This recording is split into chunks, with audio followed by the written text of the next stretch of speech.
Riser not able to get the kill. Team Vitality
王朝。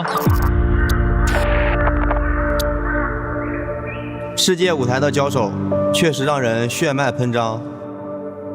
Fighting our way back to the global stage wasn't easy. We have come way too far to back down easily, and we don't intend to fall behind. With our blood, sweat, and tears, we will fight to the very end. It's been a full year since our fall to the Titans. We are stronger now, prepared and ready. 重回旧地，热血如初，那些胜利的喝彩依然在耳边呼啸。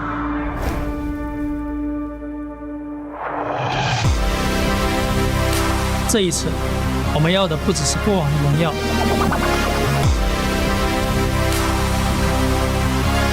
见证同门登顶，固然心怀敬畏。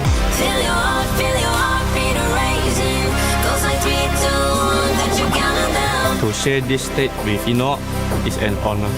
但也该轮到新王当立了。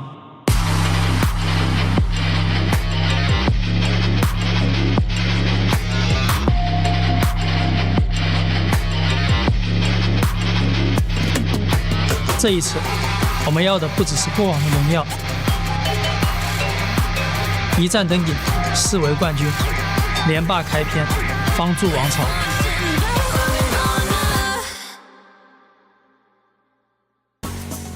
That trophy inside is what these players are destined for, but only one team will lift it here at the Lenovo Legion Gauntlet. However, today starts the beginning of what many fans around the world, whether you're in Paris, France, sitting in our stands here, or you're watching at home live, are excited about. The quarterfinals, the knockout stages. You win and keep on going, you lose, and your key is crushed here at EWC, which you should have come to expect with this year's iteration of the tournament. Welcome back to the panel. My name is Rain Day. It's going to be a great day of KWC, and I'm joined by two brilliant minds at the game as well, Isaac and Sagi, both looking good. Gentlemen, I will say I was upset today because I thought I might have pulled out a blazer, started to look good, set the tone for the panel. Then you two start looking like this. How can I compete, man? I'm so sorry, man. Like, you pulled a blazer. Come on. I tried to pull the tie. We're trying to compete right over here Beautiful. in some sort of way.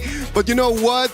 We're over here with our best clothes for the best competition that we're gonna have today, Sagi. Exactly the case here, right, Isaac? You gotta be wondering, right? We've been playing BO3s all the way from play-ins towards the group stage, and now finally coming in towards the playoffs, whipping out the best of 7, and then we are also having more global ban pick pressure on these teams. I can't wait. Best of 7 is going to be so fun. And for those who didn't catch up with us yesterday on how we got here, let's take a look at our STC rewind. And I want you guys to talk about what makes this quarterfinal special. All the teams fought through, whether it was the resilience of Vitality, which we'll see a little bit later, or maybe just Geekay Esports, who were waiting and watching, but had a lot of excitement when they found out who they'd be playing today. Isaac, it was, oh my gosh, action and action to get us I'm telling you, Rain Day, like yesterday I went to sleep and then I was like, why do I feel so tired, man? Like, what's going on? And just like, I look back at the games and it was just that.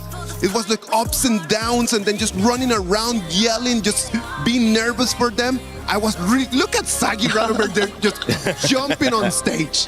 I mean, the series yesterday, especially the one for Vitality against MIBR Los Grandes, that was amazing. Game 1, they had to fight all the way to the end. 3 tier 3 downs. And then, in a repeat for this final game in towards that playoffs against Black Ops National. Amazing. 3 towers down, still managed to find a comeback on the side of Vitality. We know their stories. Resilience has been one of them, and that's kind of been what KWC has offered. We've been able to find these teams pick out their identity, and some come in with a very strong identity, Isaac. Some have started to develop it over their performances. I am telling you, I'm really sorry that my South American kings are all back, man. Like, I hope that the lads are going to stay here around. I know that they love watching the games, so I'm really looking forward to see them right over here. But talking about identity, man, like Team Vitality just becoming so resilient. Yesterday, they were trailing behind so many different times, and they were able to just come back time after time. I mean, they had Momo excited in the crowd, even though I can get Momo excited about a lot of things. She's dancing with us in the green room. Shout out to Momo. But Sagi, there was moments that had everybody on the edge of their seat. I think the top two that we've seen yesterday was the first one, MIBR Los Grandes, going up against Vitality.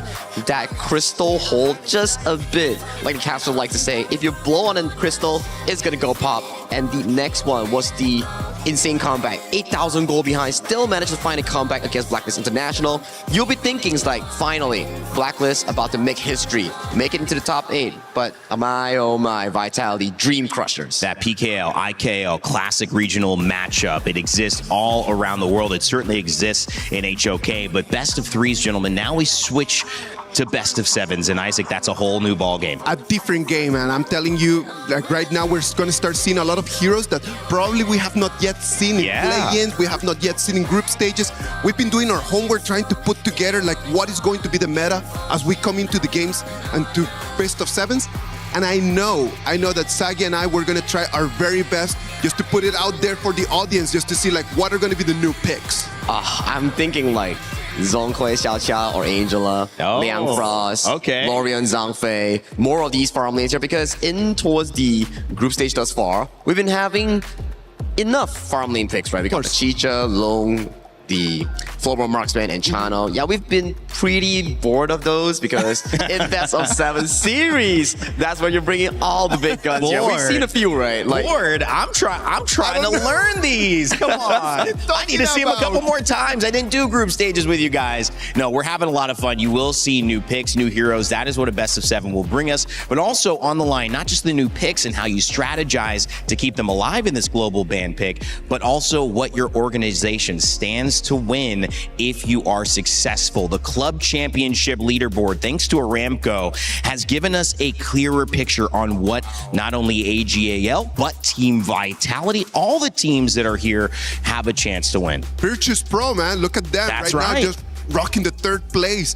They're going to have a tough opponent in front of them, KSG. They're going to have to beat them if they want to move forward. But being there in 3rd place right now for Virtus Pro, Team Vitality 4th, AGAL 5th. Oh, wow. All of these teams are still alive in KWC 2026, and they could come in complete in clutch for their club championship ranking hopes. Good point, right? Especially we're in like 60% of the entire Esports World Cup with multiple game titles here. So the upcoming quarterfinals coming in for some of these teams is not only going to be impacting their legacy in honor of Kings in KWC, it's also going to be impacting their entire club's run for that Esports World Cup club ranking. I know we have $3 million collectively in this prize pool, a little bit more than that. We also have multiple millions, I think over 10 million for the club championship winner. So much on the line as we head towards what this will be at the end of August. EWC continues on, but this week stands to be an amazing achievement for those who can complete it.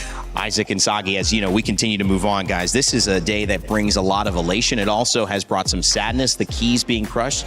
It's a sacred part. It's a ceremonial part of what EWC has specifically, and this KWC is no different. Some people laugh, some people cry, some people are happy, some people are sad. But at the end of the day, even though your key is going to be crushed, you should still stand tall and just keep your head up because you made it all the way to the best stage. Of course, it would be lovely just to keep your key, but only one team is going to keep their key alive by the end of the tournament. You reckon they get something like a supplementary? It's like, oh, here's your replacement key so you can put it in a trophy board at home. How big is the trophy board at home? Because the one here is huge. I mean, do they have to take an elevator to get to the top of it? I mean, only the best of best teams have that in their home ground, right? I mean, so far for the last 2 years, it has been Falcons here. But gentlemen, do bring me through the tournament bracket coming in for the playoffs. Yeah, the tournament bracket, I mean, the story, it's right in front of you. AGAL play Aurora Gaming, defending champions of KWC, obviously KPL teams. Kind of an idea for you to see where the KPL teams will be on display. We'll give you the schedule in a second, so you'll know when and where to tune in for that. But Rocky Sports Team Vitality, that's a match we'll see today to end our day. And Geekay Esports and Team Nemesis will start us off. So 2 best of 7s. That means if you want to watch your KPL teams, KSG or AGAL, defending champions, that will be tomorrow. So we're kind of calling that KPL day. We'll also have a fun match in between. But let's focus in on our matchup to start the day. It's Geekay Esports and Team Nemesis. Geekay Esports come in as Group D winners. Isaac, they have been undefeated so far. They look like a team that is to be reckoned with. 2-0 against Nemesis, 2-0 against Deep Cross Gaming. Their games are short, well, except the last one that they had against Nemesis. That's right. It's just there's no lane where you can actually see that Team Nemesis could actually have a difference or to have an opportunity. It's just going to be very difficult. They're going to have to come up with something really that we have not seen yet. I mean, they has found success with the picks like the Lam, the Devara farm lane. Yes. Unconventional, but has relevant success. If not, we won't even be seeing the game boil down to a 28th minute double Tempest fight where one fight is all it took for the side of both teams to decide the game finisher. That was the longest game of the tournament. 28 minutes, 35 seconds between these two. So Isaac, you said they haven't shown that there was enough yet. But if I'm trying to be optimistic and I'm trying to say, there's got to be something to glean from 28 minutes. There's got to be something that you did right to get there. I agree. But the question is it enough to just make it last to 28 minutes? Can you find a way to be decisive and conclusive in your wins? Maybe even win early, put the pressure on. I think that the biggest question right now is how deep is their hero pool in order to play to a best of 7? Yeah. Yeah, of course, in a best of 3, you can still push it to 28 minutes with your best heroes. The Devara right over there was outstanding. The Lam in there was outstanding as well. All of these picks are really nice. But then as you play the best of 7, your hero pool needs to be, 7, 8, 9 heroes right over there per lane?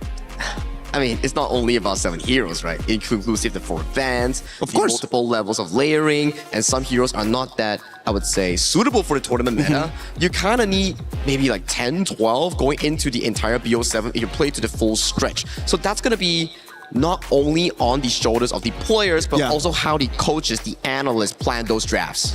That is quite the heavy lift. I mean, 10 to 12 heroes. That's going to be a challenge for anybody to perform well. We're going to see it throughout this tournament, and if you want to win, you're going to have to bring that to the table. So a lot stands on the line for Geekay Esports to succeed. And of course, speaking of Geekay Esports, they come in, like I mentioned, as the Group D winners. Maybe the favorites here in this matchup because they've already taken down Team Nemesis, but we don't know if that's how they're approaching this. They may be just going for a clean slate. We had a chance with Sky to catch up with Guai Yu earlier before this match. Hello guys, I'm Sky. So I have Gui Yu joining for the pre-match interviews. Please say hi. Hello, I'm GK Gui. Yes, you chose Nemesis as your opponent yesterday during the draw. So what will be the main reason behind this pick? Because we already win them one time in the group stage, so we are confident to win them again. Definitely confidence is key. So today's match is a best of 7. So what is the biggest difference between a best of 3 and best of 7 for you? Maybe we must save some hero in the draft. Yes. So I saw a lot of plays for you to go in against Nemesis last time. So you were having your lifetime on the top. So do you have a very special alliance like towards your hero pools during this best of 7? Are you sure that you're going to be having those very comfortable pick during the BP? I will have many secret hero. My hero pool is very enough. Oh, really? Okay. So since the last time you guys had, it's a upper bracket final, right? Where you have a 2-0 winning going against them. So what will be the strength from your perspective that Nemesis had during that specific matches? What will be the strength of Nemesis from your point of view? 什么意思？就是他们会做的比较好的一些地方。对面。对。I think their draft is good last time. They many hero counter us. Yes. So the BP will be extremely excited to watch for us. So what will be the most important thing that you guys need to do today so that you can secure that win to your side? They always like to fight with us. We must pull them and don't give them chance to fight with us with fight with us like this. Okay, thank you so much for sharing. Thank you for your time. Good luck. Good luck, Wei. Bye-bye.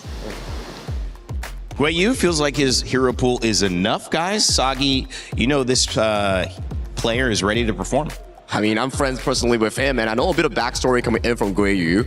So Nemesis is also known as dominated esports back in IKL 2nd place, and Guai Yu, one of the seasons before he joined his roster and went all the way to win KIC, he was with dominated esports for a brief half season. Oh, so they know each other a little bit. Yeah. How do you think that's going to play into this? I mean, he feels confident, but do you think that also lends to his confidence that he's familiar with his opponent? I think definitely, right? It's also like a, I would say, grudge revenge match where you're like, hey, why was I let go of the roster here? And after you let me go, I proceeded to win almost every single tournament. And coming in towards this, I'm picking you by fate, by coincidence, by miracle, and now it's gonna be a showdown between ex-teammates. Hey man, they were excited. I don't know what that pick meant, but they were screaming when they got that pick. But I'm telling you, maybe it's just that fact that you already did some homework to play against these teams. So you know what? I'm gonna just pick them again.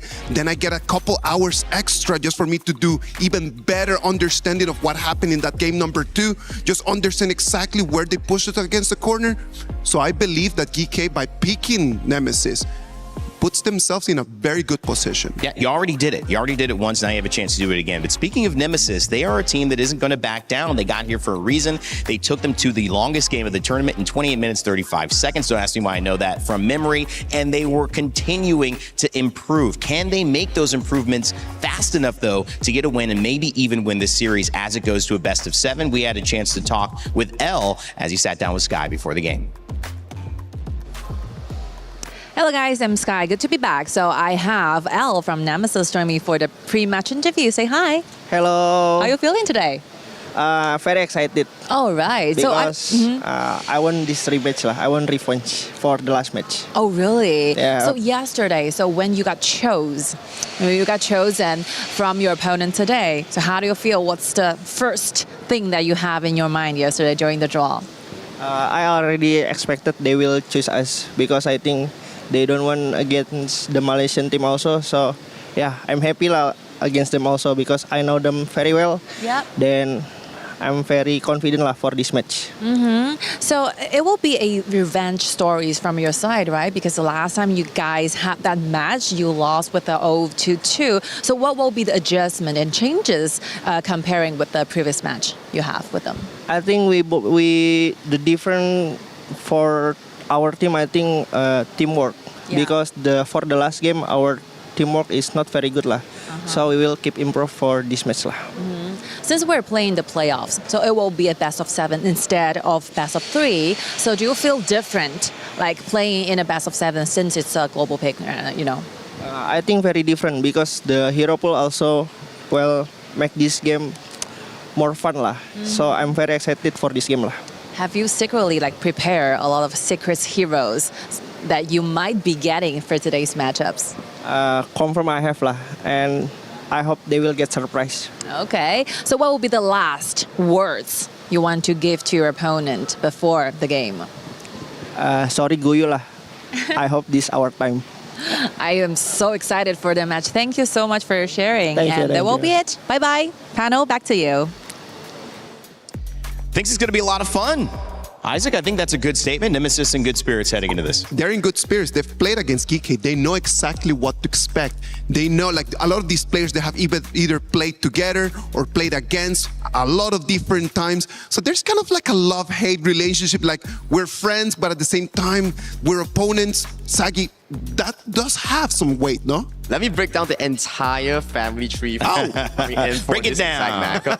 I'm telling you, okay, before the interview, we were talking about, Guyu was back in Dominator, which is Nemesis. But now, if we break it down even more, when TNX, before he joined Dominator, back in 2024, he lost a third-placer match to Dominator, and who had Dominator had? They had Jurl and L, the two members who have been in the roster since 2024 up until now. That's not all. And TNX, he's currently at a roster which is Nemesis right as well. He's been suffering a lot of defeats against the side of Geekay Esports on the hands of Ze, on the hands of Musang King, and that's just not all of it, you know? Wow. He was ex-team Shisan as well. So the entire family tree is you pop down A, it calls on A1, A2, then A3, A4, it just keeps coming down. That's right. Yeah. You just, at this point, you call everybody uncle. In my family, we're at the point of greater cousins, second great cousins. I know, right? He's your uncle. He's not, but he is. That's all we're going to say. It's one of those few moments, it's after 20 years, it's hey, you remember me when you were 4? I hugged you once. Yeah, exactly. I saw you when you were a little baby and I changed your diaper. It's oh yeah, I remember. Yeah. But I think these guys do remember, and funnily, going back off of it, the seriousness is that this rivalry and also maybe some of the slights, and you could take it as a slight, you can also take it as motivation, might be playing on the side of both Geekay Esports and Nemesis with something to prove. Both have got the upper hand at different times. One has let certain players go. One has now been a little bit more successful in that new iteration. there is a lot more than just a best of 7 in Honor of Kings to be played here. And I think that when you look at the 10 players and then you start analyzing the matchups for right now, Tien X against Musan King, that's where the tempo is going to be going. We know that Wei on the Clash lane is going to be very important, but I do believe that the jungler tempo is going to define everything. From the matches that we had already before between Team Nemesis and against Geekay Esports, it just depends on your jungle pattern. If you can actually understand how to get an advantage early, it's very difficult for them to turn the game around. Well, you know how you can understand how to get an advantage early? How? By playing some Honor of Kings. Check out the QR code on the screen, and you don't have to wait to watch us and see how the game goes. You can play yourself. You can actually, what I like to do sometimes as I'm learning these heroes, go into the hero, choose the tutorial, or take them out for a spin. Look and read their abilities. Understand why that ultimate is so effective, why Sagi's breaking down the tempo of a mid laner, or Isaac's jungler that he's focusing on in this matchup, and you can learn as well. Make sure to download the game and join us, not just with analysis, but having some fun and learning on your own. It's always fun, guys. I mean, when you see the best of the best Sagi and you've competed at a high level, it makes you want to play. It makes you want to play, it makes you want to jump in, do the same thing, and hopefully that's happening here. It's like an adrenaline rush, you know? It's like, oh man, they're playing so good, they're playing so well, flashy mechanics all around, you know, like big kills. And then when you play yourself, it's like, yeah, I just don't have the mechanics, man. I'm sorry. It doesn't work. It doesn't work. It doesn't work with me, man. No, don't you think like people watch and they go, yeah, I could do that. You know, I sit know, on the right? couch eating French fries. Yeah, I could do that if I want. That's why every single time right over here on desk when we tell everyone like, you just go jump and rank, just use these heroes, but it might not be the same.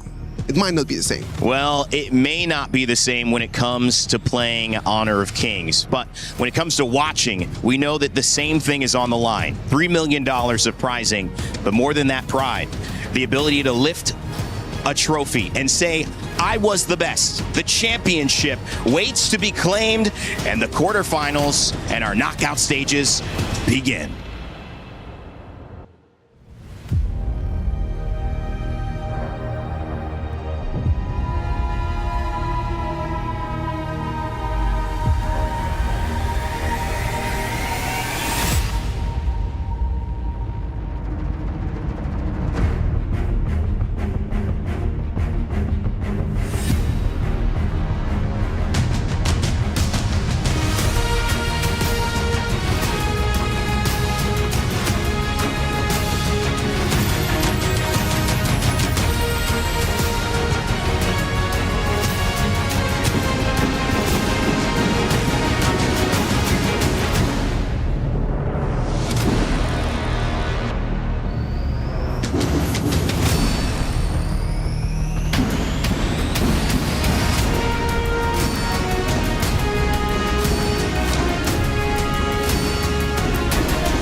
A brand new day, a brand new chapter. And what a day we have ahead of us here at the Honor of Kings World Cup at EWC. This is the playoffs. 20 teams have come to Paris with one goal in mind: to win the championship. 12 teams have fallen, and now only 8 remain. In the City of Lights, the iconic Paris, every single team participating has arrived with a key, a symbol of their participation at KWC at EWC 2026. But it's only the nature of competition. It is bittersweet. And for every team that we find in playoffs, there's one that has had both their key and their hopes and dreams crushed live on the international stage. And as your two hosts, Mara and Milosh, we have bore witness to every single bit of that live and in person. Milosh, it has been incredible. But you know what? From here on out, the pressure only intensifies as the series will now get longer. Now, for the very first time, we will enter the best of 7 territory. We will finally see the possibility of something very special, and that is the ultimate battle. Ultimate Battle, my friend, is the cherry on top of what is already a beautiful, tasty cake that is Honor of Kings international competition. We're here. We live for it here at our wonderful competition. And now, Milosh, how about let's introduce our top 8 teams. Up first, introducing Kwai Show Gaming.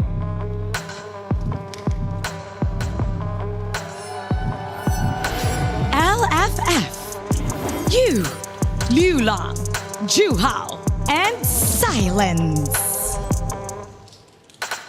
Next up, it's Virtus Pro, T-Gold, Clue, Hailang, Jibao, and Nighty. Here comes Aurora Gaming, Yulong, JR, Xihong, Saber, and Xiang.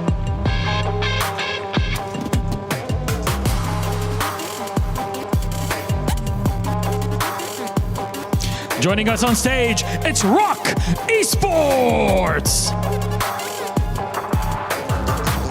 Kongling, Xuan, Mutsu, Weipit, and Wendy.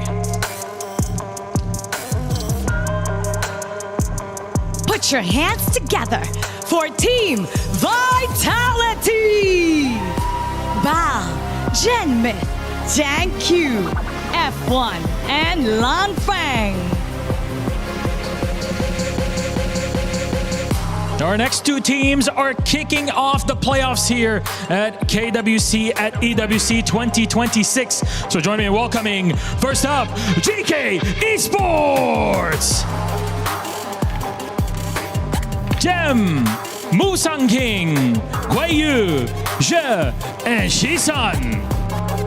A clean run through Group D gave them the privilege of choice. Discipline is their key strength, always ready to pounce on their opponent's mistake, no matter how small. And facing them is Team Nemesis. L, CC, Jurl, Tian X, and Tough Z. The runner-ups of Indonesia Kings Laga. Known to be optimistic and disciplined in the region, they have come to EWC reborn, transformed, and built to win. If I'm not mistaken, that's not all. I think there's one more missing, and Milosh, where's the trophy? I got you covered, don't worry about it. Mara, please, ladies and gentlemen, join me in welcoming our 2025 KWC and EWC champions, the legendary AGAL!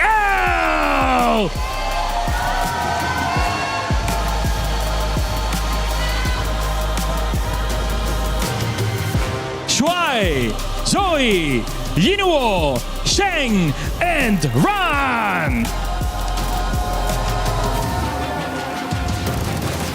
This is the EWC trophy, proof that the world's best came together and stood above them all. Forged in valor, crowned in honor. This is the playoffs! You better be ready because we are about to make it a very short match. kita bakal kalahin kalian tanpa ampun. Dress up all you want, you still won't get a single second to breathe against us. Buat Arosi, kita bakal buktiin kalau kalian salah pilih lawan.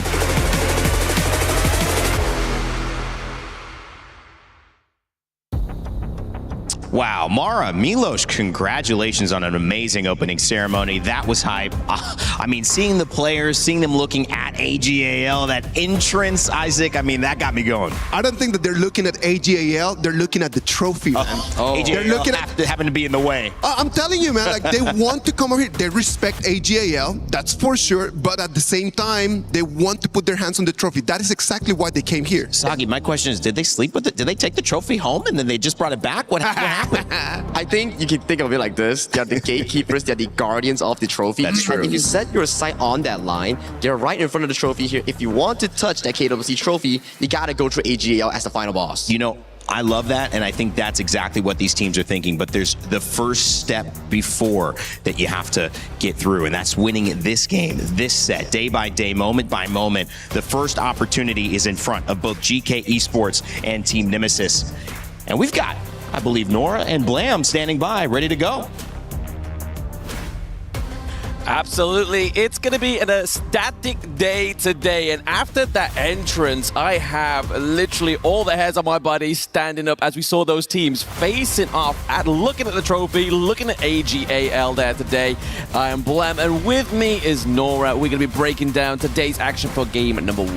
Well, I mean, like everyone is just confronting each other on the stage. Yes. And I know that everyone's just being so excited and gets so hyped about the knockout stage, about the playoff. But the thing is that we're doing a single elimination. Yeah. That's something else.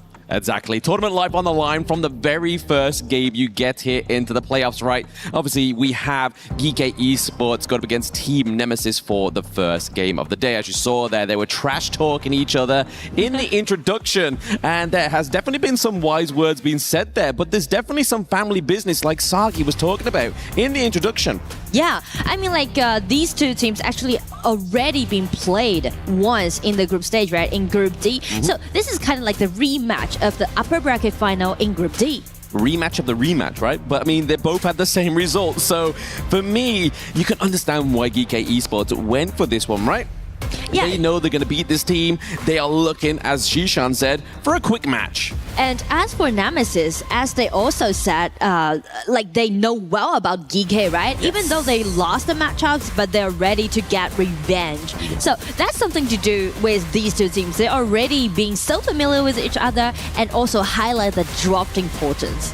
That's the one. I mean, we saw within that interview as well, L wants revenge. Like, he definitely wants to make it sure that the IKL representatives have a team to be the first semi-finalist. I mean, that's a very sort of like insightful thing, right? But also history to be made if the IKL representatives are able to get into the semi-finals. We've not had that yet. Yeah, and actually we can just break it down a bit more for you guys who actually didn't, or if you missed the group stage that they played, right? As for Geekay Esports, being the second place of MKL Spring, they got a clean 2-0 win in a row and just seed into the playoff. And as for Nemesis, as the second place of IKL Spring, they were put into the lower bracket by Geekay Esports, but with a 2-0 clean win against Boom Esports again, they just still made it into the playoff. Exactly. I mean, they both came here with a bit of ease, right? Obviously, we saw that Geekay was able to get there with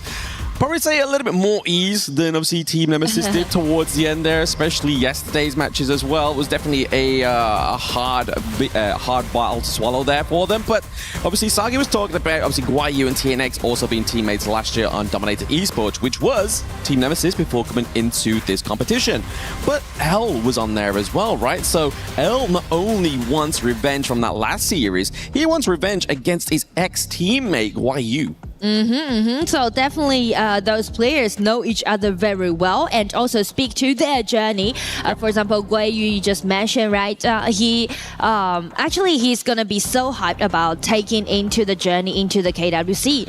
And as for the other team members, a lot of team members are actually being their second time attending into the KWC, but lots of them just made it to the quarterfinal, which is the stage that they are right now. Yeah, exactly. I think we can't not mention Musang King, right? He's been here for every EWC appearance of HOK so far, right? Obviously, first year with LGLD Malaysia. Yeah. Exactly. He was able to get to the second place against the KPL Dream Team. But then last year, that's where we start to get a bit of an interesting story, is the fact that Musang King and his team got knocked out in the group stage.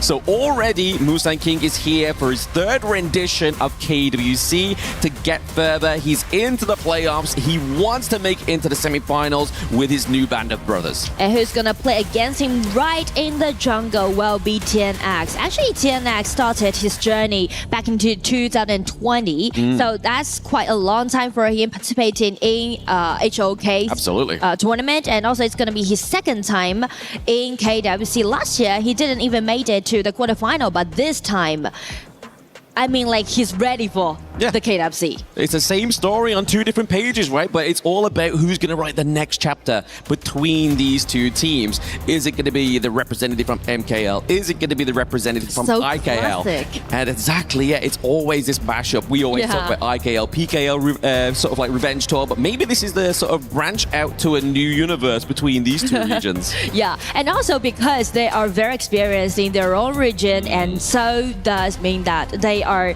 not they can do very well in the best of 7, right? Because they played that first 7 in the playoffs back in their own region. But we are doing single elimination, which means no tolerance is going to be put into the playoff. And also the prize pool. You know, I'm always going to be...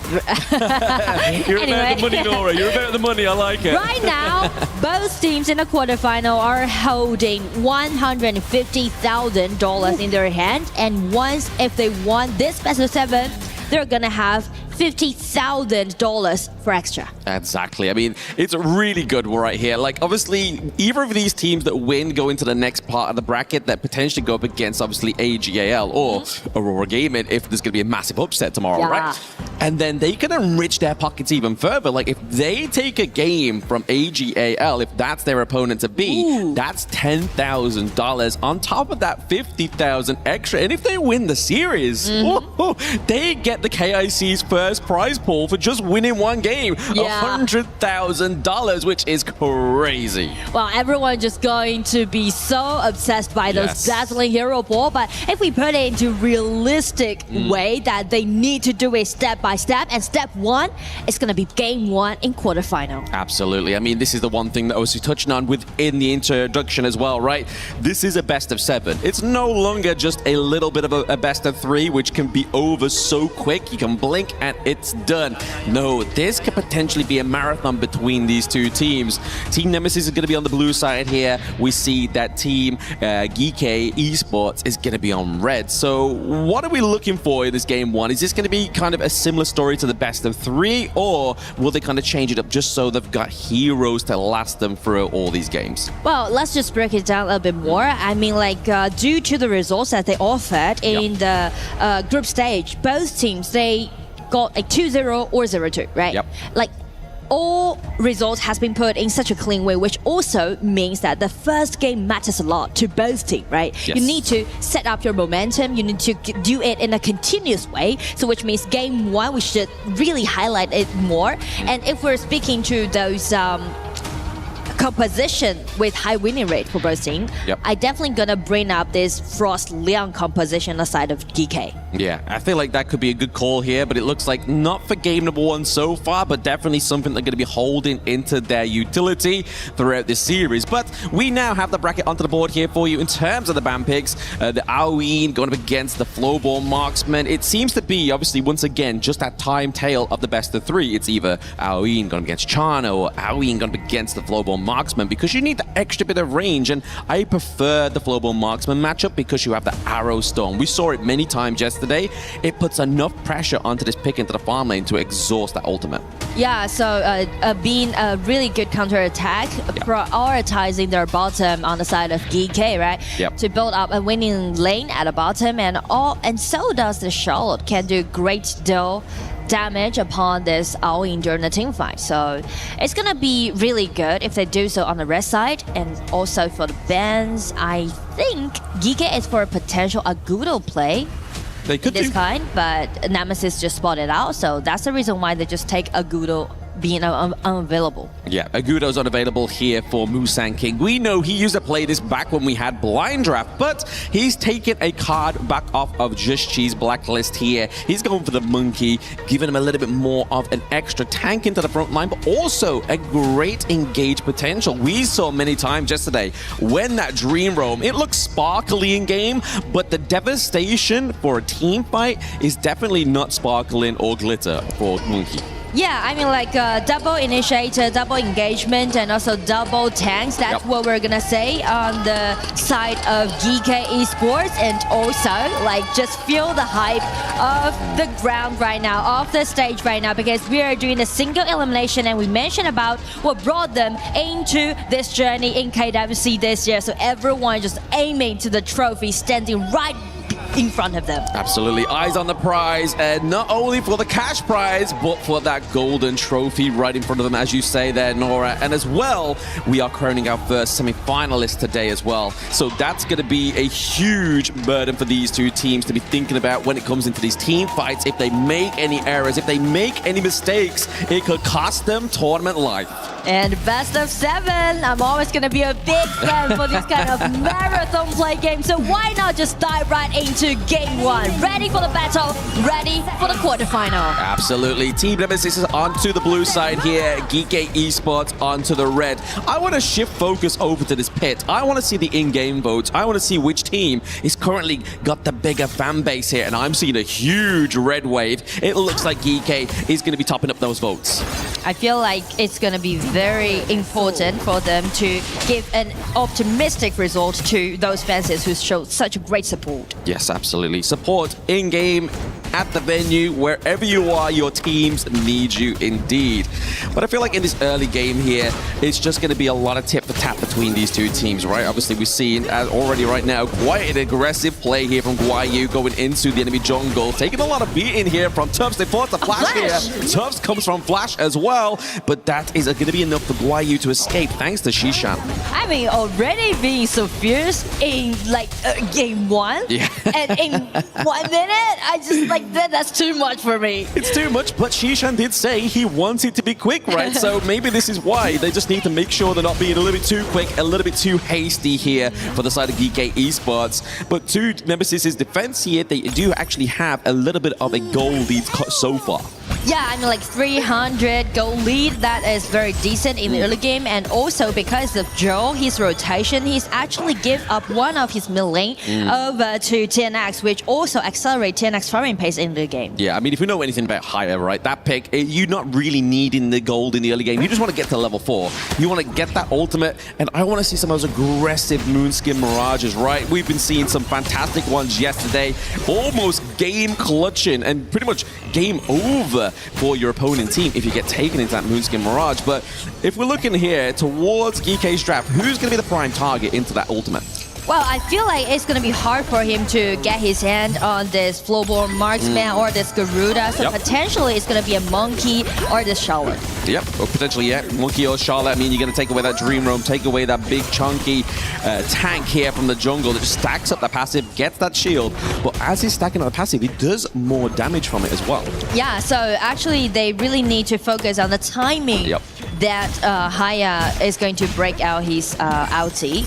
But also both ulti matters a lot for the jungler, for the mid laners. For Shisan this time, Garuda need to do the pushing at the bottom with this Zhangfei, which allowing them to build up the advantage in the mid game. Yeah, it's good. Obviously, having that Wings of Judgment from the Garuda, right? You're already doing a lot of poke damage before you get into the team fight, which you want it to be more successful. But onto the side of Nemesis, you can imagine that L is going to be the one that's going to be body blocking a lot of that damage, right? Making making sure that CC or Jill isn't taking too many unnecessary shots. I mean, it's very classic to see Zhang Fei play against Lapu Lapu in one game so far in KWC. But speaking of the winning rate, I would say Zhang Fei win the upper hand. Oh yeah, absolutely. He has the bigger win rate, but I feel like you make a good point there. Like, we see so many Lapu Lapu going against Zhang Fei. You forget there's any other support heroes on the actual game itself. Like, they just keep bringing out these tanks. But into a best of 7, they have to keep bringing out these ones as well. They do a good play here. Nemesis is able to force the flash here from Shishan on the side of Geekay Esports. That's actually very crucial because we are stepping into 4 minutes mark. It's not only about the tyrant, but also the pushing strategy, which is mentioned, right? Without a flash, Garuda will be a little bit difficult for him to push at the bottom. The push at the bottom here is going to be what the pressure is needed for, obviously, an easier take for the Tyrant here. 10 seconds onto the Gorge. We're going to be seeing that first neutral objective. Going for the Space Sprite is going to be Geekay as they set up a fast rotation here. But at the same time, Nemesis is definitely putting the pressure on. Yeah, with this higher guarantee, the vision control is going to be the team fight. Yep, Unbridled Outburst being committed early into that part. We do need to see Musang King here into the pit as well. Only blown away TNX is not going to be the biggest devastator there, but it's going to be Gem having to force the flash into the backline there. The Arrow Storm has to come in, but it's going to be CC picking up the first blood. However, they lose the Tyrant. They lose so much here onto the side of Team Nemesis, but can they make a bit of a comeback? Joe gets the slam here onto Guayu. L goes down. That's a 2-for-2 trade, but Tyrant goes over the side of Geekay. I mean, it was so chaotic around the 4 minutes mark. Yep. It was a 2-2 trade. Yeah, I do like the way how CC is sacrificing himself for that targeting, for that 1-1 trade. And as for Geekay, I do like the way how Guayu the Charlotte was keeping his eyes on TNX Yukio, allowing them to guarantee the dragon. So, directly into this replay, you can see CC with a flash and also 3-1 combo, directly taking Gem down, denying him, and just check the bottom side, right? Yukio was targeted by this Charlotte, but Haya as a like trying to supporting this Yukio, but still the dragon goes. Oh, I mean, a lot was committed for that kill onto Tubbs there, but they need to bring that kill into some kind of transition, right? They need to go for some kind of objective. Obviously, top side of the map, we do see a takedown there of Gem. This means TNX can push this minion wave through. We are seeing Musang King has to move and rotate top side, or else they lose their first T1, which is not going to be a healthy sight here if YU cannot replicate that same pressure down bot side. I feel like, a lot of things are happening right now in the battlefield, and which is not usual to see these two teams play in this way, because I still remember the last time when they play against each other, that was like such a long game, right? The longest game. The longest game so far, upon like 28 minutes. So you can see like how intense that they are in the early game. Yeah, you can see all the keys of the recipes here for another one of those long games, but we're hoping that the games are going to be a little bit shorter, right? Obviously, it's going to be a best of 7. We don't want to be seeing 28 minutes every game. That gets exhausted not only for ourselves, but you can imagine being in the player's shoes. If your average game is 30 minutes, that's a lot of time to keep recovering from these long brawls. Speaking of long brawls here, L's able to actually just dash out of that team fight.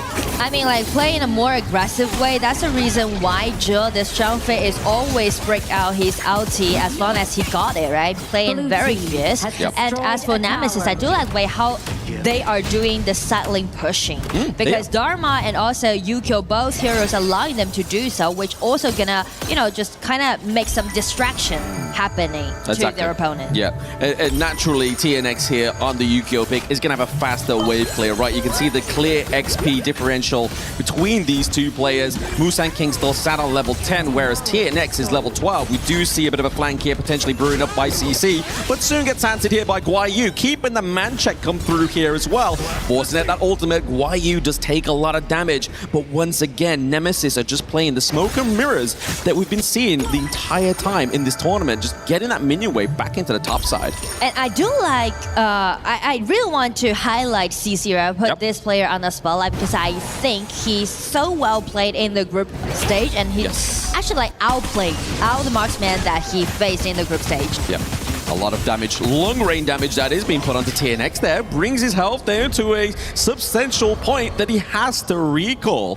So obviously TNX is rotation here. He doesn't really get any clear into the jungle, so he's not going to be really missing out on much time there. Unbridled Ever, Stampede followed up. Jill does have the ultimate. He's going to take him into the Moonscape Mirage, but Musang King has been left. The sitting duck, but we do have in the wind Shishan, Gem looking for some kind of come around here, wrap around onto Team Nemesis. The flash here being used. Ooh. We have the Dream Robe. They capture the Crimson Golem, but for what is going to be cost here at Team Nemesis? It's a 2-1 trade for now. Tufts into the back line. He tries to get the kill onto Gem. Gem gets out by the liquor line. I mean, one sacrifice that made by support trade for 3 more, that's totally in favor of Geekay. Yeah, absolutely. But now Geekay has to try and transition this into structural damage, right? Like, you look at Team Nemesis' base, it's still looking very healthy.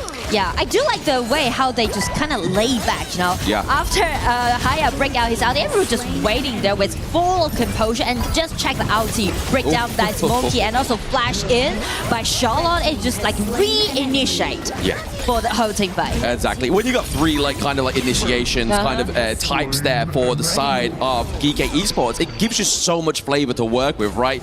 It means that if one fails, it's fine. We just basically peel back a bit and then we try and find another way in, which is what we saw beautifully there as well. Just before the 10-minute mark, we do get a second Tyrant onto the side of Geekay Esports, but we now have to start to tend in the farm, right? We see top side of the map looking to be pressured once again by Nemesis, but once again, rotation here from Musang King, Je, as well as Shishan, just keeping them away. But I mean, like, when we're talking about 10 minutes mark, we definitely need to highlight both junglers, right?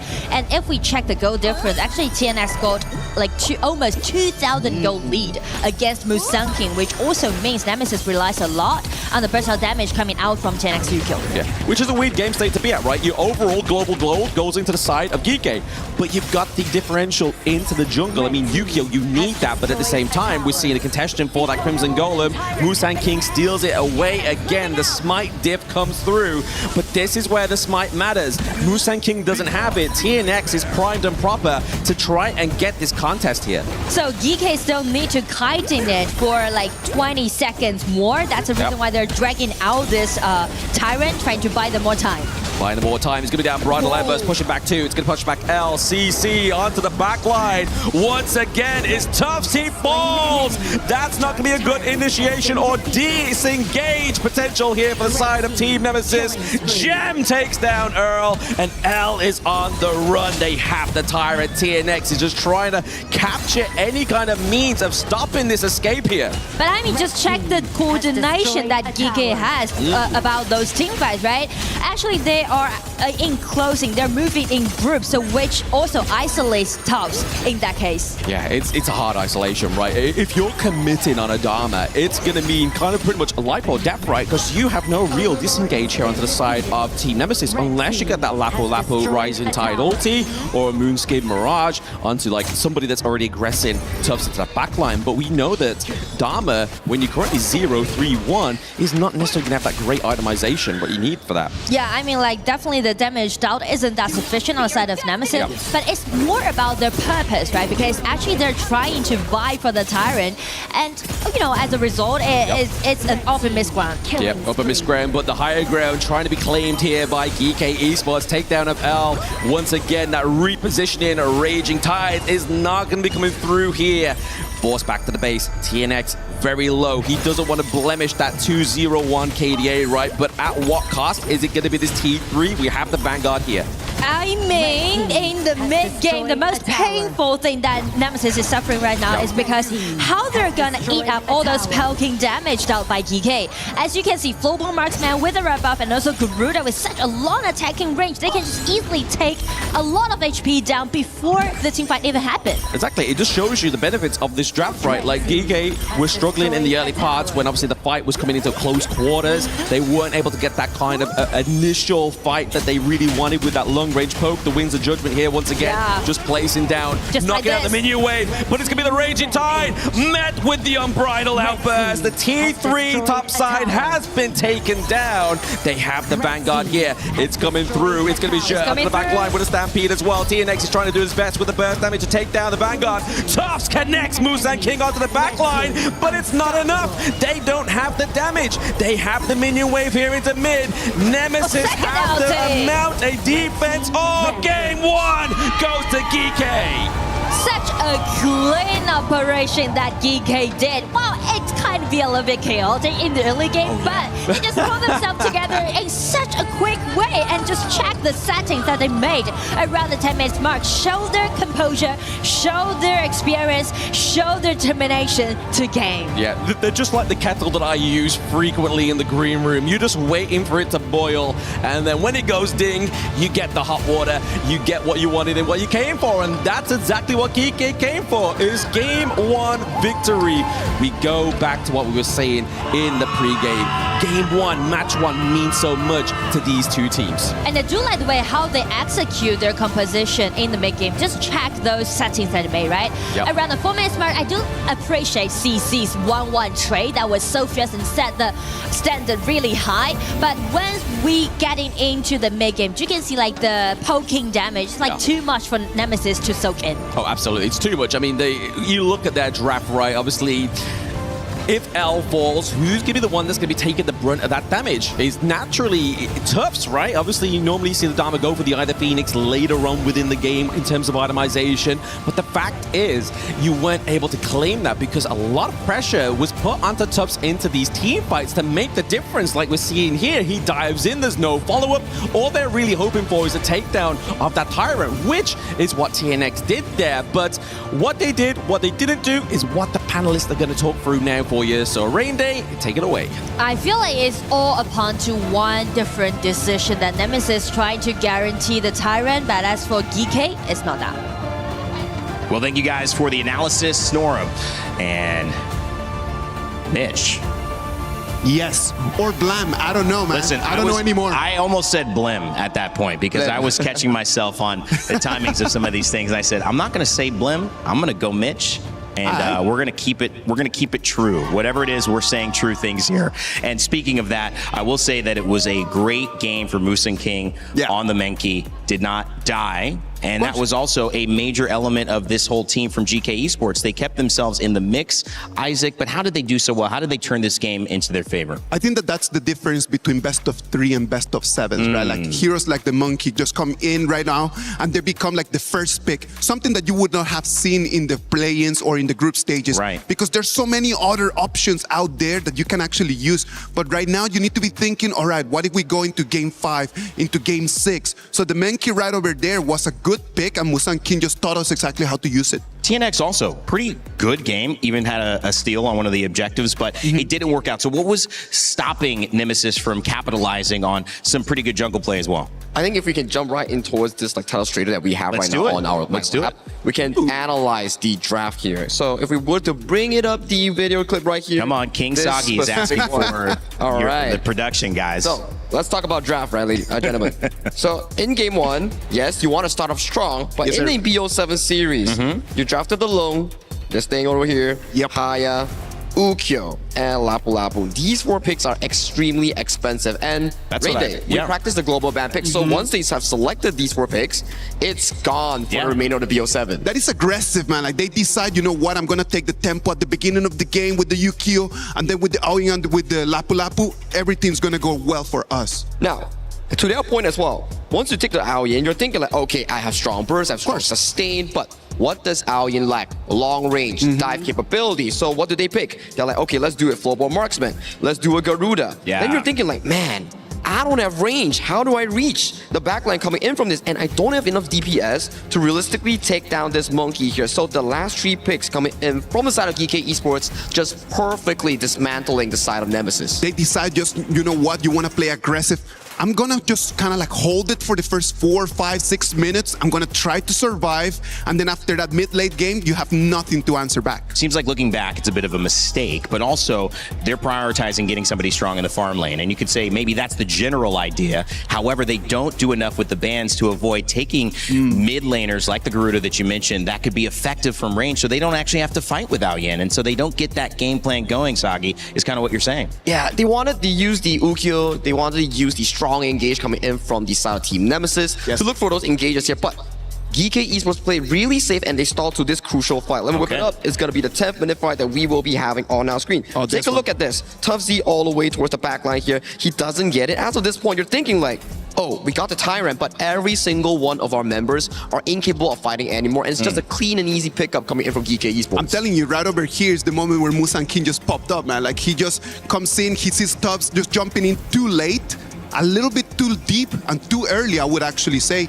And then after that, they get the Tyrant. That is good, but to what cost? 3 people, then they lose the mid turret, and then they lose the game because then their high ground is open. And this high ground that we talk about, right? Look at the range advantage coming in from both the Garuda and the Flowball Marksman here. Before the fight even started, they're already low HP, they're forced to fight, and if they don't fight, Crystal, poof, game 1 goes to Geekay. It is just poke strat, man, and then after that, if you actually want to be aggressive, but you if you cannot jump into the back lane, then there's no damage that you can deal. I mentioned Musan King at the start of it in the Menki pick. Unlike a Jing, who has to get in, do his burst damage, and then get out, he could stay a little bit more in the fight, right? And so that also makes it a problem for the Aoyan to reach, because he's got to deal with Musan King and the Menki jumping in on him the entire time. It is tanky, it is mobile, it deals damage. Clearly, it's not very early game, and that is one of the difficult parts of it. But when you are a team like Geekay Esports and you can actually understand how to just kind of like just hold it for a little bit longer, understanding the times, then actually that hero works really well. So, Sagi, let's go back to Team Nemesis, right? You look at this draft, you look at the results of it. Gen X has a decent game. You also look at maybe the mid lane as well. They drafted expensive picks in the Haya. You see the Lapu Lapu that we've seen, the Dharma that I was talking about with Ken, and the slam against the wall when you have that. What is the strategy now? Because they've used those picks and now they haven't won the game. Do you go a little bit more conservative, or do you go back and say, okay, we're picking 4 strong heroes again? I think if you are on the side of the coaching staff for the side of Team Nemesis, you will want to go strong again, because in this power ranking that we are having for Team Nemesis and Geekay Esports, it's largely slanted over to the side of Geekay here. So if you want your team to feel much more confident, like what they did back in the group stage, you need to draft a strong one so they can actually come in towards the series and start feeling good. I think that the biggest problem right now is that they took the Lapu Lapu, they did not win. In front of them, Geekay already had the Tramface, so Tramface is not going to be available because they're going to ban it. So that forced them already into different kind of roamers, because those kind of just tanky roamers that have been really meta for this 2026 KWC are just not going to be available for Game 2 and Game 3. Was it the Zhongfei on the side of Geekay that they had? Okay, so that's also not available for them. That works out in the way, so they could trade that in the roam position. Correct. They've gotten rid of the Lapu Lapu as an option. But that also means that looking back at it, Lapu Lapu is available on the side of GK if they want to go that route. So prioritizing what you want and where you're going to sometimes ban away or pick away. These best of 7 start to become more of that chess that you had mentioned, Sagi, where these teams are not just playing 1 game away, they're playing 4 games away, or maybe even 5 games away, looking at that Game 7. And it goes to show how important pick and ban is coming in for a best of 7 series here, especially when you're talking about like, okay, now Game 2, what do you do on the side of Geekay Esports? Like, yeah, we can give them more picks, because if they still don't win with those strong picks, they're going to disrupt their entire tempo when it comes to building those important drafts later on. You're going to start feeling more and more pressure as the series grows into the later stages. As long as your hero pool is deep enough, you're going to be fine. It's just 1 game in a best of 7. It's totally okay. But the problem is if your hero pool is not that deep, and right now your heroes are just kind of just becoming a little bit more limited, then that is going to be tough. Power draft, you thinking? They go back to it? Actually, power draft, I do believe that the idea is going to be in this game number 2. What do you think, Sagi? I think maybe on a Pei Luna, something like a jungle assassin coming in from TNX, then giving CC more room to perform on those late game carries. That's my ideal scenario coming in for the side of Team Nemesis. Well, Team Nemesis already find themselves behind in Game 1. Geekay Esports off to the races, but it was some back and forth. However, Menki was able to disrupt. Musin King able to get all of the kills he want without dying and getting punished. Can Nemesis find a way to turn this draft around and maybe turn around game 2 to send us to a tied up game 3? It's best of 7s here at KWC, so don't go anywhere. This series is just starting. Let's send it back over to Blam and Nora to talk about what they think. Thank you very much, Evan Day. I thought I'd mix your name up since you mixed mine up there. We're having a little tit for tat, but speaking of which, the tit for tat definitely took place in that game number 1 between these two teams. And looking at the draft that we just had, Nora, obviously what I'm trying to come up with like a current identity here for Team Nemesis is that draft they had team fight breakdown. They wanted to kind of push apart and split apart Geekay Esports and use the burst damage potential to run them down. However, Geekay had the long range proc and they had the frontline big engage, but also disengage potential. But that also means like Nemesis trying to play in a more aggressive way, right? Just like you said, right? They're trying to initiate. So in that case, maybe this time they will go for the Zhang Fei pick or like pick something like Pei. On the side of Nemesis. It's available, right? I mean, that definitely gives TNX kind of like a green light go here because Pei has not been banned. They banned out the Aoyin because they picked it in game number 1. They don't want to see the Princess Frost and Liang combo that you were talking about in the first pre-game as well here, Nora. So for the side of Geekay, they're like, you know what? Let's give some AOV love. Let's pick the Lorian here, and Shishan's going to be navigating that one. What do we think about this? Well, Lorian, I do love this Lorian pick because Lorian can be so well-rounded in this patch, right? You can gain the priority in the mid lane, but at also same time do a lot of burst damage at the team fight. So I do like it, and also I like the way how they just grab this Pei away. Paired up with Channel, build himself up a winning lane at the bottom. So I do like the way how Geekay is doing right now. Yeah, I love the 4D chess aspect of this draft so far, right? Obviously, we don't ban out the Pei, we don't ban out the Ali, but we ban out the Mai Shiranui. Knowing that the fact it's kind of like, okay, so Mai's not here, so we've not got one counter against the Ali. And also the fact that Mai's been banned, they're like, okay, we're going to go for the dire deal, like Isaac said on the panel there. And now it's like, because they've had to lock this in, it gave over the complete disguise saying, hey, we get the Pei instead. So really, here for the side of Geekay, they go for the Pei, and we know Musin King loves the Gudo, which is kind of more of like a passive, but keeps that same kind of momentum. But Pei, he's full aggression. He is ready to go when it's the 1 second of the game. And I do like the way how TNX is respond to this play by using his signature hero Jhin, right? It's kind of spicy right now because like both assassins play as a jungler. It's always going to be so entertaining to watch. Very entertaining, but even more so, once again, you catch out these kind of synergizing picks within the heroes, right? Last few days, we've seen the Jhin come up. We like to see get paired with the Lu Bang, right? It's my personal favorite delivery system synergy. You go in with a Jhin, you use the ult, you get the shield, you get the burst damage with the magic as well as all that damage you coming from the Jhin here. So a good ban over the side of Geekay once they knew that Jhin was coming through. But onto the side here of Team Nemesis, they ban out the Lapu Lapu, they ban out the Annette. So into the bot side of the map here, we're looking, if we're going for a tank, we've only really got the Liang Po, right? Yeah, I mean, Liang Po can be a really nice choice on the side of Geekay if they're trying to, you know, scatter the whole composition. And also paired up with this Dharma, it can just build up a really comfortable setting for both Channel and Pei to do the damage that they want to do. Yeah, this is a statement piece here by Guayu, right? Like, he's like, I saw what you was trying to do, Tubbs, in that game number 1, but I'm going to show you how exactly it is going to be orchestrated here for the team Geekay Esports. But I do like the Liang Po, like you were saying, it's going to be enough to kind of tear apart the identity of side of Team Nemesis. Tremor Smash is going to be a huge setup, but one hero that's not affected by that is this Angela, right, Nora? Yeah, because Angela needs to do the burst out damage combined with Die Dis initiation. So that's going to be a little bit problem for them to test out if their synergy is there or not. Because due to the mobility that Geekay Esports heroes has, it's going to be a little bit troublesome for them to do so. But if they can't do it, it's going to guarantee them the full vision control of the riverside. That's the one. If they can achieve it, they're going to get full control of the river. But the way it has to go is when we see onto the gorge, right? Obviously, the Baichi has not been a favorable pick within the desk. Obviously, Isaac does not like this pick. He always, you see his face when this pick comes onto the card. He's just like, disappointed father energy, you know? But hopefully Team Nemesis here is going to use it to full potential, right? Obviously, he is going to be soaking a lot of that damage in this game number 2, but only time will tell. Can Geekay get another point onto the board to bring it to a neutralizing halfway state of this best of 7? And I mean, for game 2, Nemesis did some swap in the early game, right? Both side lanes, they turned into the opposite side, trying to highlight CC in the early game to deal with this drama. Yeah, just to kind of give over a little bit more gold into the favor of CC, right? Because like you pointed out in the last game, Nora, CC has been one of the most promising players onto the side of Team Nemesis. He has that carry potential, but when he's not given the wings, he cannot fly. And that's the reason why they're paired up CC with this Diadem, which is really strong into the game. You can see like they already forced out the flash on the side of Guiyu. Yeah, it's definitely one way to get a Dharma scared in the early game is give him some rage against, but it's going to be the dive onto the blue buff there. It goes over to TNX, so even though they weren't invited, they are still going to be keeping that Team Nemesis blue buff in the early game.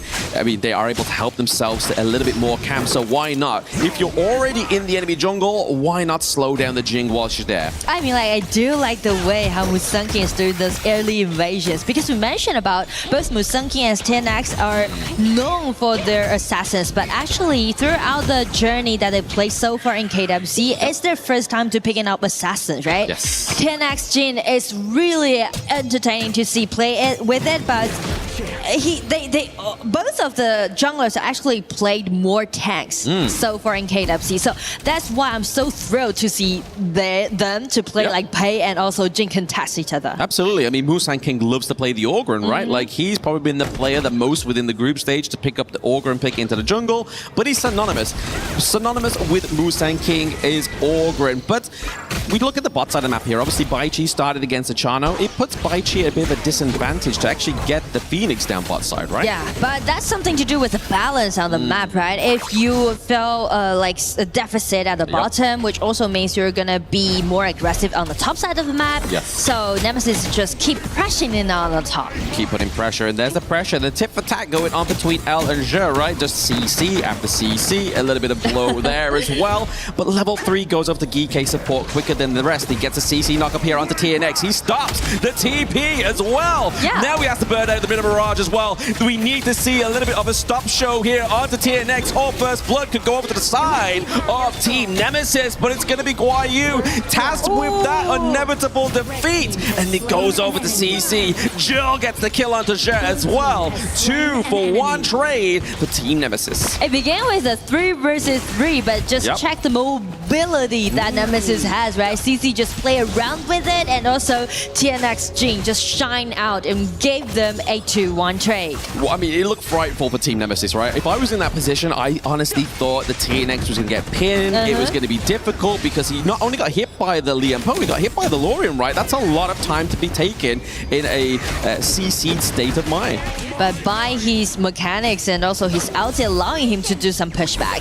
And Geekay trying to, you know, make some consolation efforts, so they're just focusing on pushing in the mid lane. But still, it's going to be a problem that how they're going to deal with CC using this early in such an early time. Absolutely. I mean, he's just kind of like throwing the parasol to a safe distance, trying to just get that pressure on as well. I feel like he's playing the early very, very well in that regard, rather than playing aggressively at this moment in time, because there's so much catch potential here on the side of Geekay Esports. So Geekay, instead of, you know, just trying to confront Nemesis on the top, they're trying to rotate more, just let Guiyu to play defensively. So does Baichi did at the bottom, right? Just sometimes you need to make sacrifice, right, for your top laners. Exactly. For the greater good here of either of these two teams, the Clash lane is not having the hardest and the easiest game so far, but the Tyrant does go over to the side of Geekay Esports. So already start to see that difficulty translating into a result when able to contest that Azure Golem like they wanted. TNX finally gets that one for himself. Yeah, I mean, beyond this Tyrant given to Geekay, it's more like Musang's playstyle. Yes, Musang. Exactly. YU has to flash out of here. It's a 3-man dive here, potentially the immobilization. This is why you go for the Diadea. It's those fast rotations, those single pickoffs that you can have here with such immense burst damage, followed up by the Ali and the Angela. Yeah, not even mention to those bursts of damage that they had. So actually, they are making trades. You can see Nemesis, they prioritize CC a lot, just play around him, just trying to push him forward at top lane. But as for Geekay, they actually make a lot of sacrifices on this Wei, but they also take down the tier 1 tower at the bottom. So like fair trade they're making right now. It is a fair trade. I would honestly say that I think Geekay's part of the deal was probably a little bit more promising. I would like to be on their end, because if you look at it, the only way that rate of interest comes back for Team Nemesis is if CC gets the game that he wants, right? Yeah. Like, we need to see the return of interest here on CC's early pick.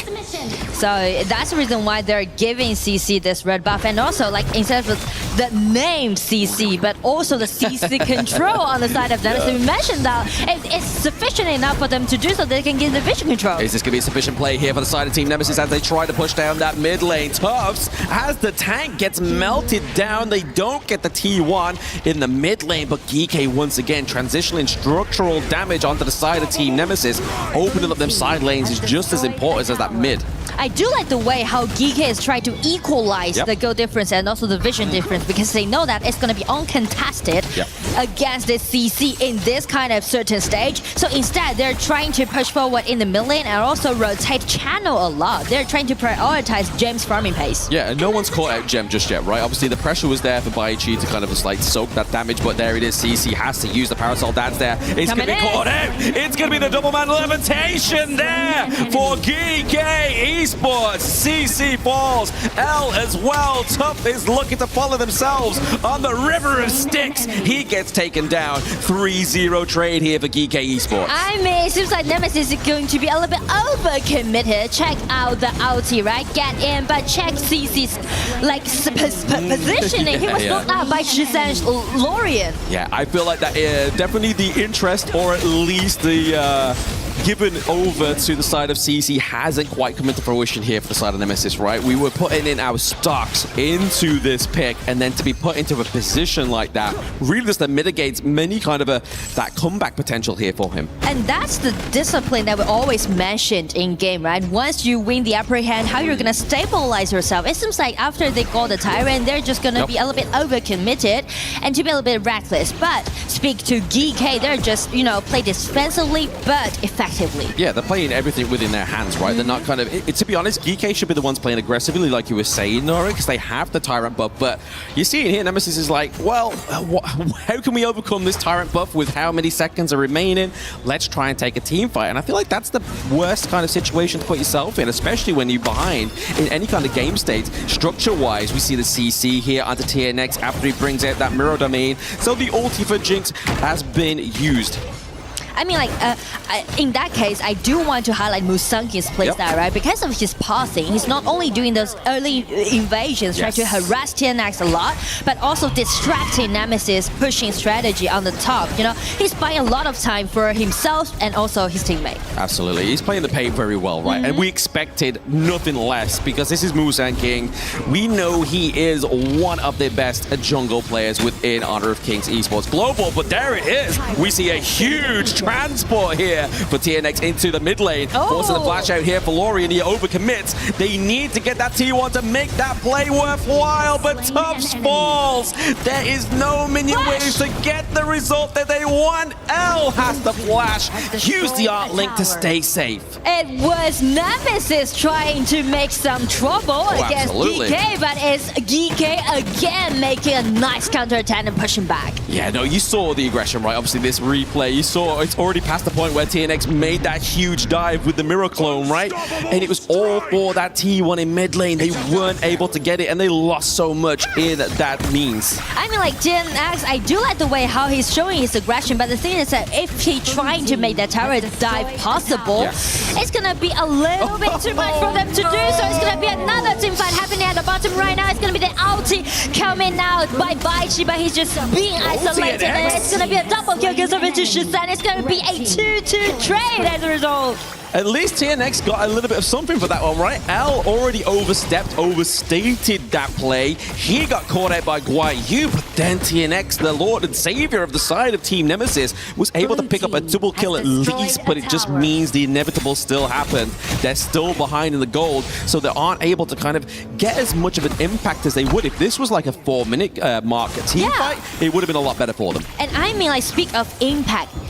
Don't we lost Gem this channel, right? He's farming up in a sneaky way, actually. No one's actually putting Gem on the spotlight, but, you know, in the late game, Channel's definitely gonna win the upper hand against Ollie. Yeah. So that's the thing for Geekay. Yeah, absolutely. Chano, great counter against the Ollie there, just in terms of obviously the way the kit works. But now, obviously, Tyrant, Overlord, both up, both empowered here. TNX is going to be left like baby in the corner. He gets the Overlord for his team, but it's going to be that Tremor Smash into the backline here. Maybe massive impact, maybe irreparable here for Team Nemesis. They get 3 men, 1 more on the run. Jill has to use the cover of the brushes, but Guayo, he comes in, claims the kill, and that is going to be a 4-0 trade for Geekay. I mean, 4-0 trade with such a clean movement that they did. You can see the confidence right now they are, right? Play around this Gem, the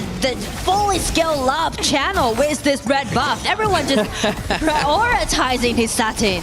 His KDA is like a 404 computer error, right? It's making Team Nemesis crash out at this moment in time. But you look at Mustang King's itemization as well, right? The Pure Sky, he's looking to just keep himself alive a little bit longer within these team fights. Because if you look at Geekay's actual draft, there's not a lot of sustainability in terms of like a healer or anything like that. And also we mentioned about how important like CC and also the CC control matters on the side of Nemesis. So Pure Sky made by Mustang King, allowing him to just, you know, eat that burst out damage up for the initiation. Yeah, the initial damage, he's able to survive that first wave, which just means it's a little bit more easier for them, right? Because normally sometimes Pei dives in, he gets caught out, you're already at that disadvantage. But speaking of disadvantages right now, not only in the damage dealt, but in the minion wave here, top side of the map, Jing gets taken out. Jill forcing the flash, CC immunity is not going to keep you safe from the damage. Tufts falls down as well. TNX and game 2 for Geekay Esports goes this time. 2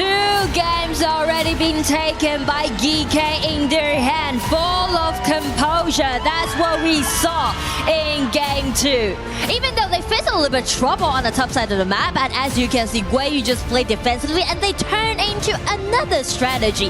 Try to figure it out. It's gonna be Mustang King's Pei passing in such a swift but diverse way, and also prioritizing channel gems, farming pace, allowing them to have such a secured late gameplay. You put it beautifully there, Nora. Obviously, they have to figure out the draft at the BP, but that's only the first part of the equation. The second part is, what are they going to do with these picks? How are they going to use them? Are they going to basically build a Pei into fall damage, or like we saw there, use him into a more sustainable front line just to be able to survive that first initial engage there? But looking through these highlights, I mean, it looked like it was going to go into the favor of Nemesis. They were able to pick up 2 kills in the early game. Yeah, I mean, like the lane swap and also the skirmishes that they made in the early game, it was so decent. But check this one, right?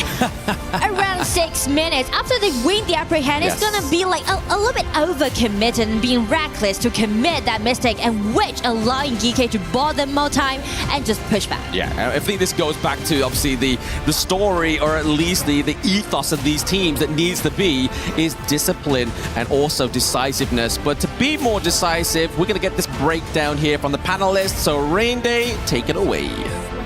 Thanks, Blam. Thanks, Nora. Call on game 2 goes the way of Geekay Esports yet again, and now we are facing a 2-game limit. They cannot go more than that in terms of losses, otherwise they will be packing their bags, heading to the airport, and getting their key crushed on the side of Nemesis. But still, a lot to fight for. Glory on the other side of it. That trophy there in the middle of the Lenovo Legion Gauntlet, as we welcome you back to the panel here to break down what we just saw. Rain Day, Isaac, Sagi, he's got some stuff ready for us in a moment, but Isaac, takeaways from just the initial 2 games in a row that Geekay have found the answer to Nemesis. I like the way that Nemesis plays, but the decisions in some moments are a little bit shaky. And that is why it allows just Geekay just to turn things around. Geekay, they're down in the beginning of the game. They take some kills, like Gueyu completely targeted over there for Team Nemesis, which was a good strategy, but just Musang King, how good of a jungler he is. In the moment that Gueyu is just falling over there, he decides, you know what, I'm gonna go and take the blue buff. Comes in, takes Jing's blue buff, takes that. Then after that, the next movement, he has a free Tyrant because Jing needs to go and protect their new blue buff. It's about knowing the timers, right? Little details, man. Correct. Little details. Like all the map details, information ingrained towards your brain. How long does it take to respawn the timers on the buffs or the little camps? Pro players, they know it in their brain. And every time they do, they will always track your buffs and they will make you play. And in that early game, control, yes, by Gerald and L towards the silent on Gueyu. But in the mid game, when Musang King, Shisan on online, they keep finding momentum after momentum, giving so much room for Gem on that channel to scale towards that late game.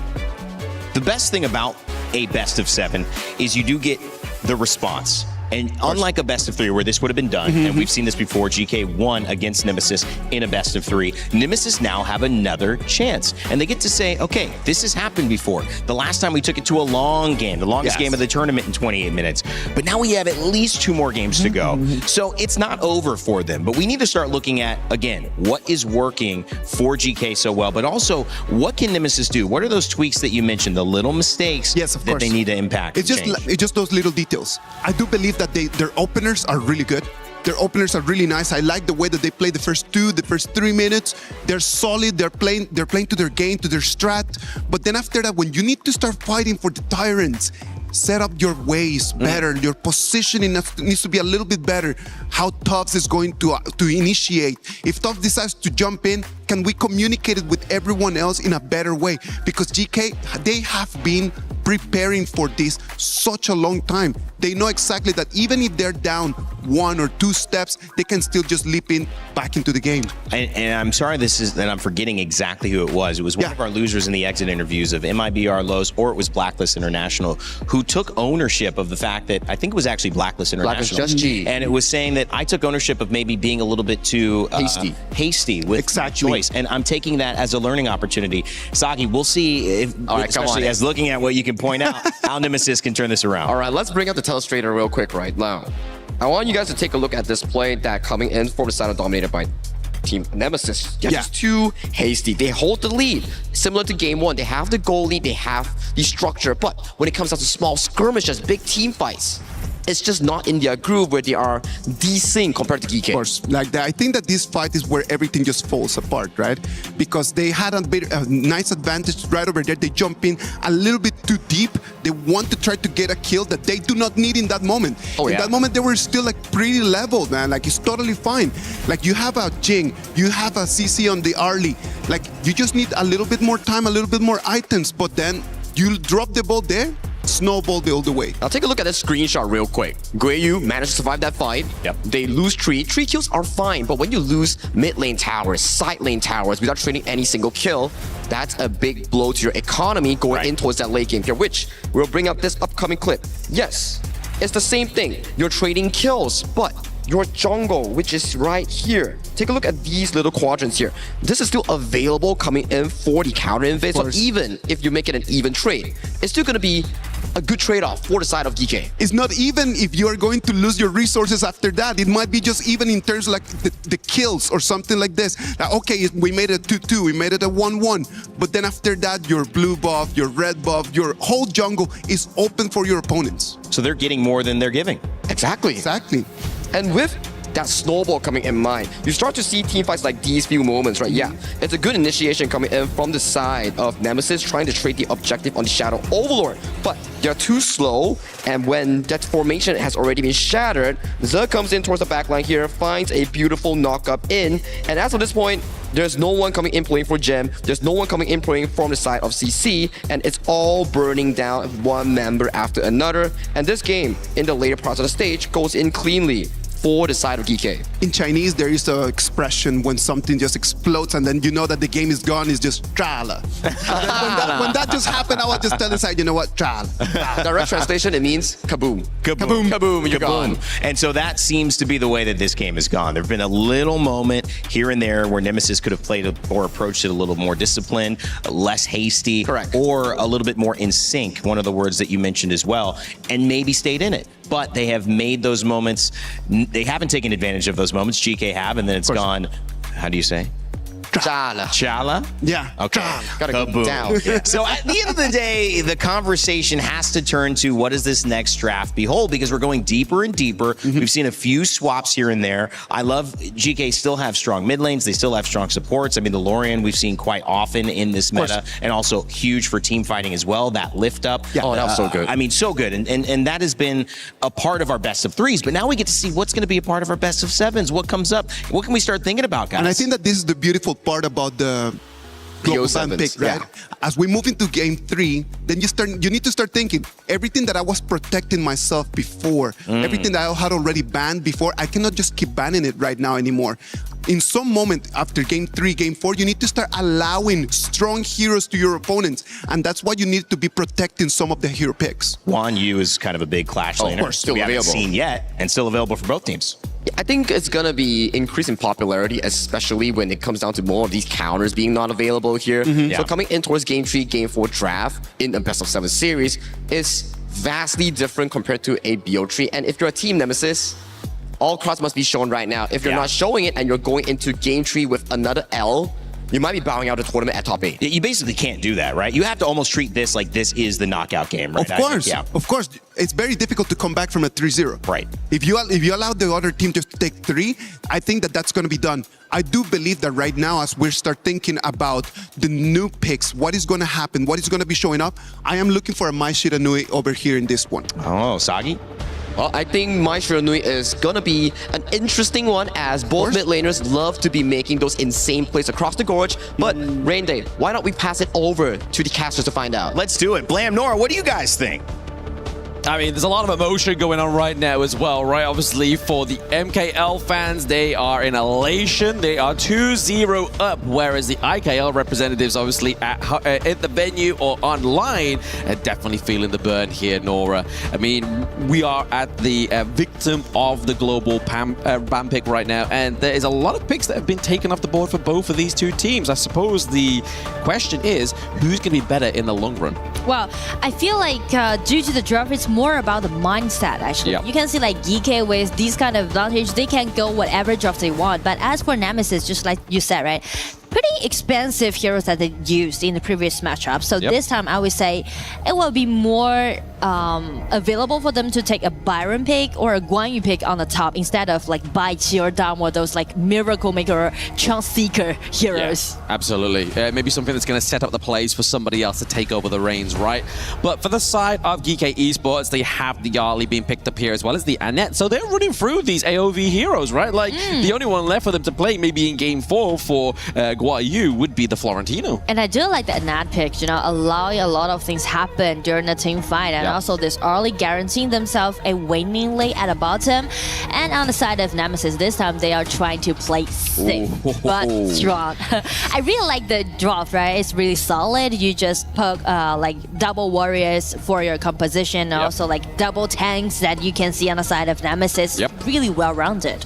This was the thing we were alluding to in the last game. We're seeing Mustang King pick up the Orgrin. So actually we got the triple A here for the side of Geekay Esports. Annette, Arlie, and Orgrin. So Mustang King gets one of his big picks. Gem has actually had a stellar performance before on the Arlie pick as well, historically. But then we look towards, obviously, the banning part. So the next part is obviously taking those counters away from Orgrin, right? The Agudo and the Luna. And the reason for that is because they try to highlight Mustang King in this game 3 for their precious jungler, because when you're facing against those double warrior or like tanks on the side of Nemesis, Ogren can be the most decent pick towards all 3 heroes right now be picked by Nemesis. Yeah, I like the ban of the Devourer here as well, right? Because when you have something like the raid boss, like the Ogre, and have going for that like dual marksman comp is very kind of like fatal here, right? Like you're just able to drive, force a huge wedge onto the side of Team Nemesis and just do so much damage. But instead, it's the Guan Yu pick here that we see up for Geekay Esports. The one that the panel was like, hey, who's going to go for it first? I feel like the responsibility that Guan Yu this time in Game 3 need to take is not only about doing the laning, but also harass a lot during the team fight. There's no need for Guan Yu to step in and aiming for the backlaner. Instead, the only thing that he needs to do is try to make threat happen, and that's enough.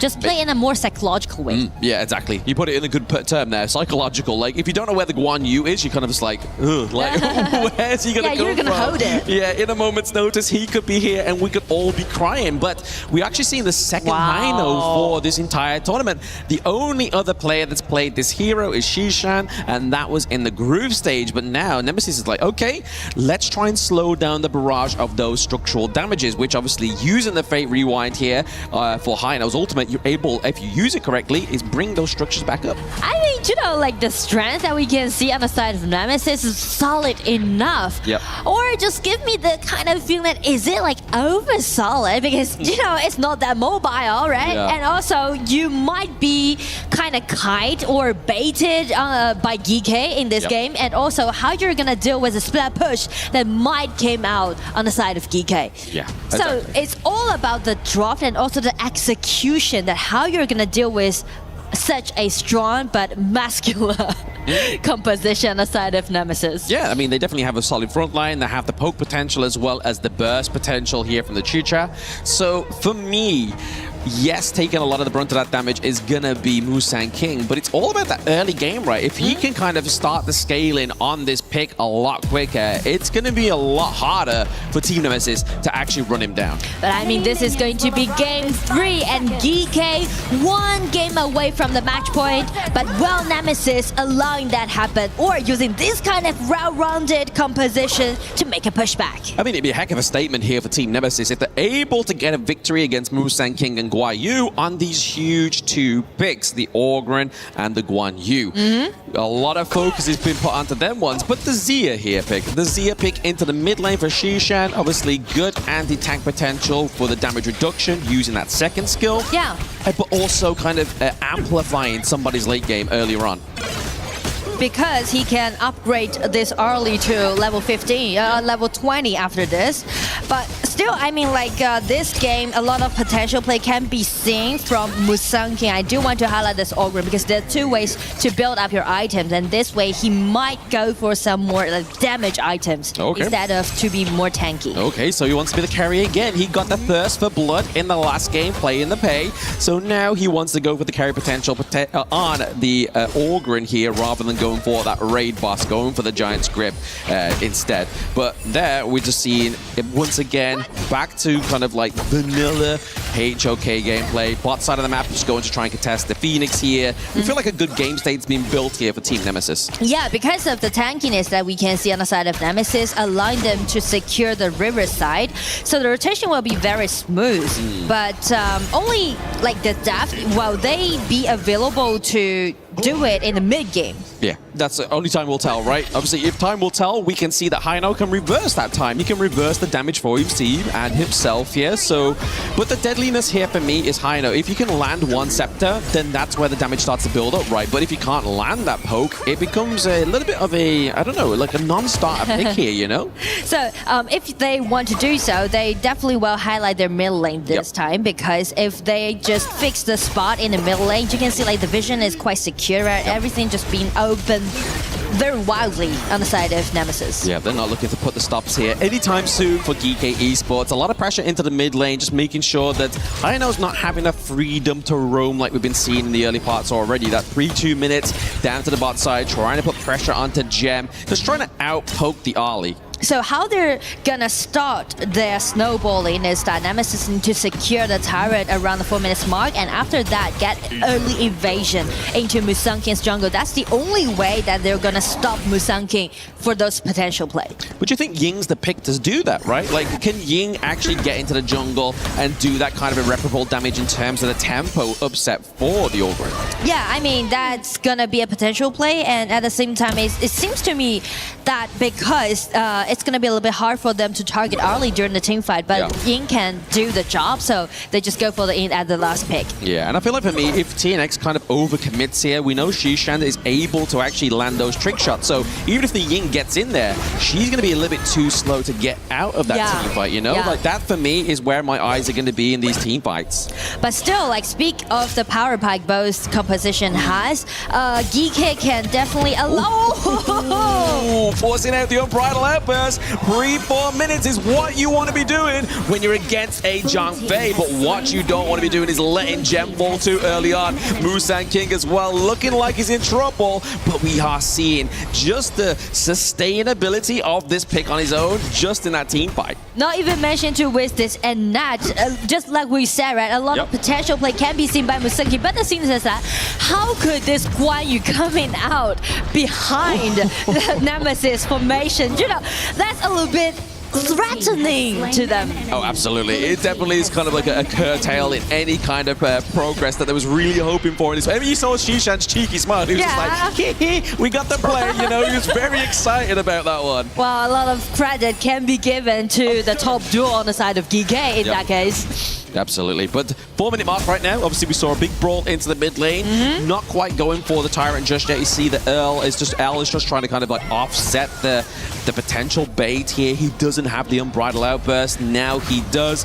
I feel like if Nemesis are going to go and try and go for this, it's now or never, right? But I mean, like, they definitely need to secure the Tyrant. But the thing is that after Byron was distracted by the lanes on the top, which mentioned might be a big problem for Nemesis to deal with in the mid game, is their pushing strategy. Just, you know, kind of restrict their movement at the bottom. I feel like what Team Nemesis is doing well in this match, though, is actually putting pressure into these side lanes, right? We're seeing a lot of pressure for Geekay being transitioned here into the mid lane, but bot side, he uses the bridal outburst, but he's going to catch on to none. He pushes front and pulls CC into the T1 territory there. The Stampede is being used by L, but it's being slowed by the Smite as well. Double kill for Musangking, and the Universal Law there, placed down by Xishan, just completely wipes out that minion wave down bot side, but you saw the Hino ult, right? It brought the structure back.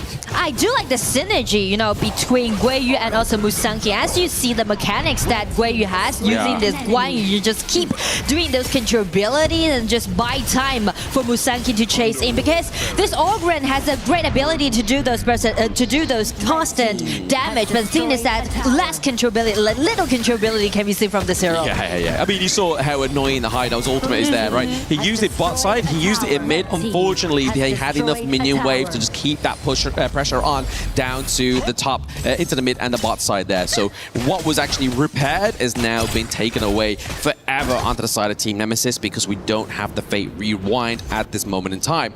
But where we start to see the things start to bleed out is definitely that gold lead, right? Obviously, it's slowly but surely mounting onto the side of Geekay once again. It might turn into a gap from now on, because Nemesis will be too busy to deal with all those side lanes. Exactly. It's a lot of pressure, right? When you're trying to think of, right, how can we stop stemming the bleed within that gold lead? How can we sew our pockets so the gold does not fall out?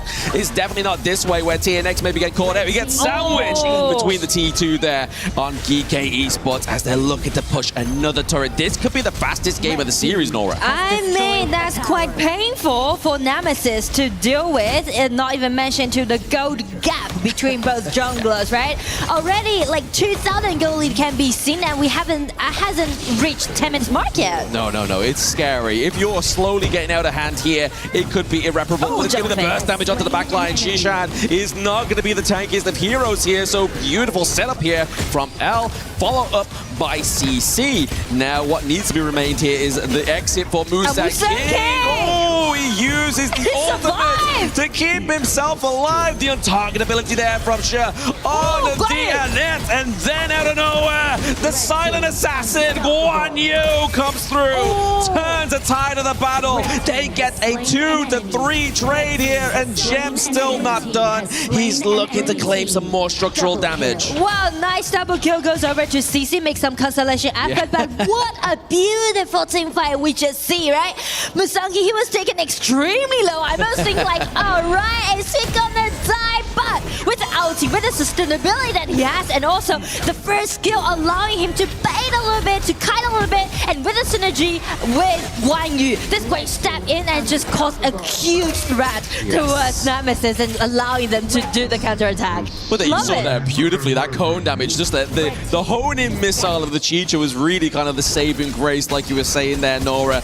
Beautiful play, or at least a potential, like, here's what you could have won from Team Nemesis. And I mean, like, Musongi, how you're gonna stop him, right? We mentioned about the advantage he has against the composition that Nemesis just picked, and also because of the pure mechanics that Musongi has, and also his composure, he just, you know, do a lot of 1 versus 3, 1 versus 4. I feel like the true potential of a net's come through here. Like, I haven't seen a frightful net yet. Like, I'm still kind of like, when I see it in the draft, I'm scratching my head like, okay, I get the anti-CC properties of this pick, but when you see it in a team fight played like that, you understand why these teams are banning this one out. Yeah, exactly. And that's going to be really torturing on the side of Nemesis. Zhang Fei tried to make something happen, but Guan Yu just getting in again. Musongi again being taken extremely low, but makes the miracle continuing. There he is. The continuation of the miracle does come through there. CC, they know the threat of this Chicha, so they take it out early part of the team fight. They take out L, and now they are looking just to keep putting the pressure on into the enemy jungle. They have minion wave into the mid, freeing up the top side here as well.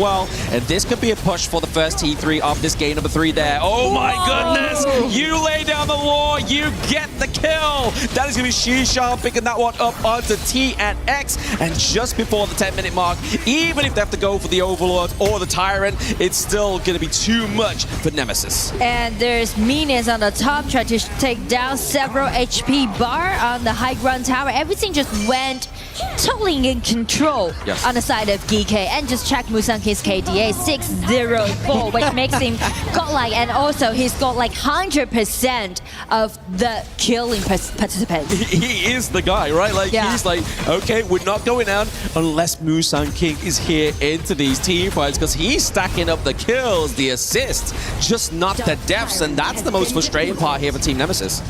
And with the red buff granted to Gem, again, Gem being out, and just got a really nice damage out upon TNX. TNX is being so squishy right now. Very, very squishy. You kind of seen the dismantling of the Ying, right? I feel like it's all down to the fact that they're scared of Shishan's damage reduction, which makes the Ying squishier, just not naturally, but unnaturally because of this draft. And because of the minions, it seems like Geekay trying to accelerate their pace. Heino breakouts LT saving his high ground tower, but how they're gonna save their team fight's gonna be in that! Flash in and LT in got such a nice insta kill upon TNX. Flash having to be used there by Tubbs. We know where the acceleration has gone from Shishan. It's gone over to Musongi. He has hit that level 16. So now that damage from the Ogryn, like we was talking about with this itemization, is going to be even more frightful. But into the backline, it's going to Guan Yu. It's still down one member onto the side of Team Nemesis. Once again, the runway has been lit. And there it is, the damage over time, thanks to the Zia pick. I feel like it's too much for Nemesis to contest Geekay in this kind of gold deficit, right? It's already reaching over like 10,000 gold deficit. How are you gonna eat all those damage up? Not even mention to this god-like Musongi's Ogryn. Yeah, I feel like 10k is a little bit too far, right? Unless we get another 28-minute game. Yeah. But at the game state that Team Nemesis is at now, I feel like that is a very unlikely situation to be had. And also, like, the only way to deal with Ogryn in game is that the burst out damage is out there. But as we scrutinize Nemesis composition, there's no burst out damage can be seen. Look at that number, 130k damage from Musang King. That is absolutely insane. And it's an Ogren. Yeah. An Ogren at 12 minutes. Like normally that's like 30 minutes, 28-minute game, but now we're seeing here the potential push here, the nail in the coffin for the side of Team Nemesis as they may be losing down into the match point, but the unbridled airburst from L is going to be enough to deter them away, but for how long? L gets hit by the Universal Law. Chicha here, CC's having to make the plays. They have to clear the minion wave topside, and they're able to do it, but Levitation, he gets the knockdown onto Tops. And there's still minions on their way. Depends on Geekay whether they're trying to close out again, gaining the match point. Musang King getting 1v4 and sending in all those minions, break out the item and buying them more time. Legendary it is, and it's gonna be game 3 goes over to Geekay Esports. Wow. That is the fastest game of the series just far before Geekay Esports get themselves to game point. They are literally one game away before they are crowned the first semi-finalist of KWC 2026. But my oh my, what a frightful team comp from Geekay. And I mean like terrific execution. That's what we're gonna say about their playstyle, right? Yes. We mentioned about what kind of advantage that Musang King can get by using this Ogre, but have it, use it, or play it. It's totally different thing. Oh, absolutely. Right? Yeah. Sometimes you can pick the Ogre up, you can be completely underwhelmed because the enemy team is able to put the pressure on in the early game, stem that kind of scaling, that tempo that you're trying to build here for the Ogre. But you're going to be seeing it in these gameplays here. These replays are really going to show you the pairing of the Ogre, of the Annette as well. I feel like Annette in this comp made the whole difference with that ultimate. I totally agree with you. I mean, in the early game, I do like the synergy between Guiyu and also Musang King. But after that, from around like 8 minutes, it's all to like Annette with this Ogre in the front. Yeah, absolutely. I mean, you see more of a fun sort of like happiness on the side of Geekay on stage, whereas Team Nemesis are kind of like scratching their heads mid-game like, this draft really isn't it. It's not really been given the green light go that we really wanted here. And why did we give over the Ogre and the Guan Yu at the 3rd game within the best of 7? Yeah, and not even mentioned to they suffered a lot in this game 3, right? Match point goes over to Geekay. And if they want to make it, they need to have at least the ultimate battle. Yes. Which means you need to have 3 victories in a row allowing to do so. And that's very exhausting, but we're going to take a bit of a break because we're exhausted before seeing all that gameplay. So let's give a break over to ourselves, and Rain Day can take that one away. Thank you, Blam and Nora. That trophy in the middle of the Lenovo Legion Gauntlet is what these teams stand to win. And with one game, it will be Geekay Esports who march a little bit further on their way towards their ultimate destination here in Paris, France. Welcome back. My name is Rain Day. I'm joined by Isaac and Sagi here on the panel to break down that action. But after 3, gentlemen, we're starting to lose a bit of traction for those who are thinking Nemesis can pull this one back. What we're looking at now is Nemesis having to win 4 games in a row against the team that after 6 games of playing, they have not beaten. They have not lost yet.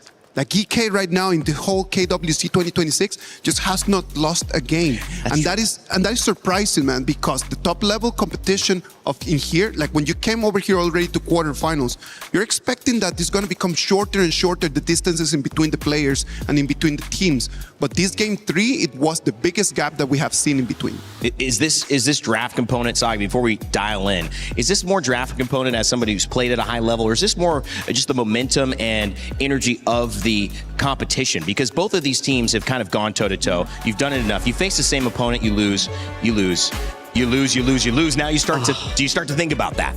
It definitely gets into your mind, right? Because after, like what you mentioned, 5 games in a row, you're still unable to find a crack in the window against Geekay Esports despite the 28-minute game back in group stage. You gotta be wondering, what does it take to actually win? Because this draft itself, yes, it might not be the greatest, but it is the Nemesis style that we talk about. You talked about early game. How important was that? You said the 8 to 10 minute mark. Why that for Nemesis? I'm telling you, I do believe that in this exact game, Geekay Esports was the first team in making the mistake because they come in very early to initiate a fight over there in the mid lane that they cannot completely capitalize out of, and then they gave an advantage to Team Nemesis. Same things that we have been talking about, that do not make the mistake because the other team is going to take control. But the problem is that Geekay just bounces back immediately. It's just that, like, they make the mistake, bounce back 30 seconds, the Ogren is already gigantic.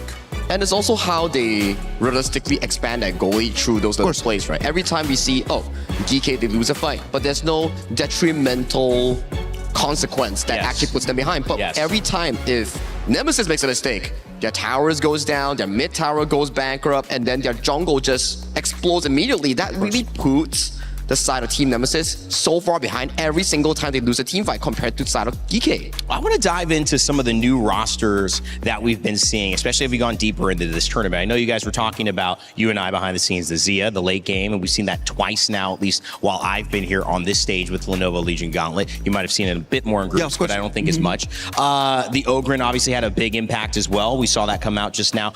Walk me through your thoughts on just these lineups, the drafts, what you're taking away as we get later and later into this, and what these heroes do and bring to their compositions. All right, whip out the telestrator right now. Let's talk about that picks that you mentioned here. All right, first things first, we check out the first 3 picks here coming in from the side of Nemesis, right? Yato Chicha, Zhang Fei, and Byron. Very clean, very strong, early to mid game, like we talked about. Rain Day did mention that. If you have these 3 heroes, you're looking to win out the laning phase, advance the jungle here. So, something that Geekay did really smart. They lock in a self-sufficient early game jungle like the Ogren. Then on the side of Team Nemesis, you're like, man, if I don't win early game, how do I realistically take down this Ogren? Because it's gonna be super difficult if you don't have late game damage. Hence you see the Hano being drafted. You're like, oh, we don't see this Hano a lot, but they're forced to do so. So many of these mid lanes already removed by the global ban pick. Of course, and then you see the Hano, and then the Hano, because of its mechanics, it just allows you to be able to survive a little bit longer, right? Because of the turrets. As the turrets just fall, the Fate Rewind allows you to bring the turrets back right over there. And that's one of, like, we can see right over there in that video, man. Just, you see the HP of the turret coming down, and then immediately Fate Rewind, it just comes up 100%, and that keeps the fight going. And if you can consistently keep doing this in towards that late game, you can actually stall the game into potentially the 15-minute mark, 20-minute mark, then you can fight for a living chance. But if you take a look at the early game, this specific play coming in from Musang King, we lost Shisan in towards the early game here. Shisan is down, then take a look at Musang King taking so much damage up to the very end while he paces towards that mid lane. I think he was like, what? In the middle of 5 members coming in for the side of Team Nemesis, he managed to survive. How does he get out of there, man? Like, that is insane. It's just crazy. Just the ability to do that, and look at how the Guayu comes in from the side. As of this point, it's still okay from the side of Team Nemesis. If they're like, okay, we didn't get Musang King, it's fine. But Guayu comes out, swoops every single one, gets 4 kills on towards the Arlie and Musang King. As of this point, the early game composition coming in from Team Nemesis, it's over. And it is gone, man. And I love the Zia pick over here from Geekay Esports as well, because Zia is a hero that can allow you to go over the 15 levels roof that we have over here in the mechanics, right? So through the sanctification, you can actually allow a hero to go over those 15 levels, right, Saki? So we can get 2 level 25s out here. Yes, sir. Of course. If you stall the game long enough, you will definitely head over to level 25, which makes global ban picks so interesting. Like what Isaac was mentioning, like, we don't really get to see Zia much often, but when it comes down to a game 3, game 4, you start to be thinking like, oh, red side is so valuable because you can hide those niche picks all the way to the end so you can counter draft your opponent, which led to this specific case. Usually, sanctification on towards the Arlie, but due to the fact that Musang King on that Ogren was so dominant, they gave it to the Ogren and he shines so brightly. They just wanted to finish the game early. They knew that the ball needed to be given to Musang King. They give the ball to him, and then 12 minutes, we're gone. Boom. You know, it's sometimes you got a great player say, take the ball, do what you need to do. We'll support you in getting it back and giving it back to you. Musang King doesn't die yet again. Geekay Esports don't lose yet again. One more game, and they're advancing into the semifinals. Before we do that, though, I want to send you to some nice updates on a new EWC Princess Frost skin that could be yours.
China is home to the best Honor of Kings players in the world. Pressure at its peak for AGAL. Everything comes down to their captain.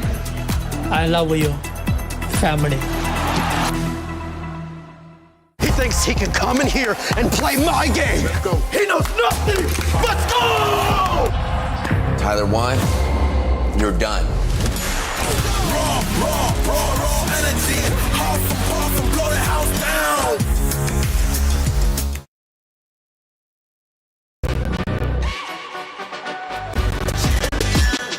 This ain't no regular thing. I came for the ring, you know what I mean. You see my name in the lights, better get right, champion.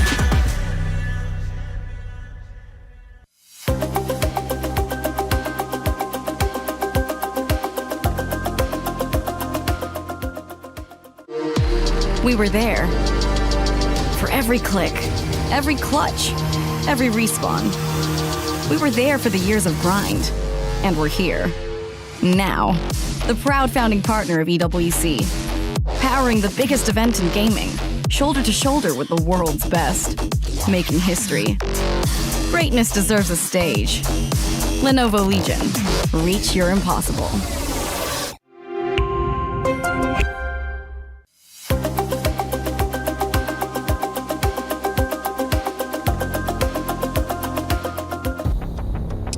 Winner go home from now on for Team Nemesis representing the IKL League. And that obviously, it means that one of the IKL representatives in the top 8 would be going home. There's still one more remaining in our second matchup of the day.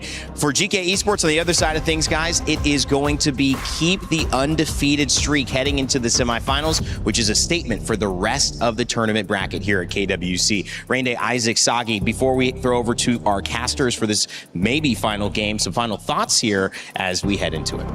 I do believe that as we move into game number 3, I want to see a Princess Frost. I want to see a Liang right over there because they have been really good picks from Geekay in the previous games. I'm really looking forward to see this one here. They got that skin, right? They got that skin. They got that execution here. If you're Geekay, you gotta be feeling that perfect double combination to funnel more goal into, dare I would say, potentially the MVP of the series, Musang King. He has played so well. This entire Geekay team have played so well. It's starting to become a pretty similar narrative. It's up to Nemesis to change it, to put a crack into it, to somehow disrupt what has been undisruptible, the reign of Geekay Esports. Will it continue, or will Nemesis find themselves for the first time on the board? Let's send it back over to Blam and Nora to kick off our 4th game. Rainday puts it there beautifully. Can Nemesis blemish the 3-0, or will it be a miss here in this game number 4? Only time will tell. Ban pick on the way. There has been plenty of heroes already been taken up from both sides. That's 15 heroes apiece that aren't available, Nora. It becomes thinner and thinner, and down to the wire is the BP. And in that case, Nemesis this time, they just pull it out. You know, all cards that you have, you just need to pull it out. You just need one game get back first. But as for Geekay, as we said, so far in KWC, they stayed undefeated. 7 wins in a row right now. Yeah, absolutely. On the blue side, they just go for a safe all-in pick, try to put it in quite a nice way. I think this is a nice pick to have going into game number 4, right? Like, you normally think, oh gosh, like what's available still left in the farm lane? But the fact is that all-in is still available here. Means that you're already playing at an advantage for the side of Geekay, because you know that Gem, once again, can be left alone. He can be an independent person, just purely down there. But trying to catch him is going to be this Mai Shiranui and Guan Yu.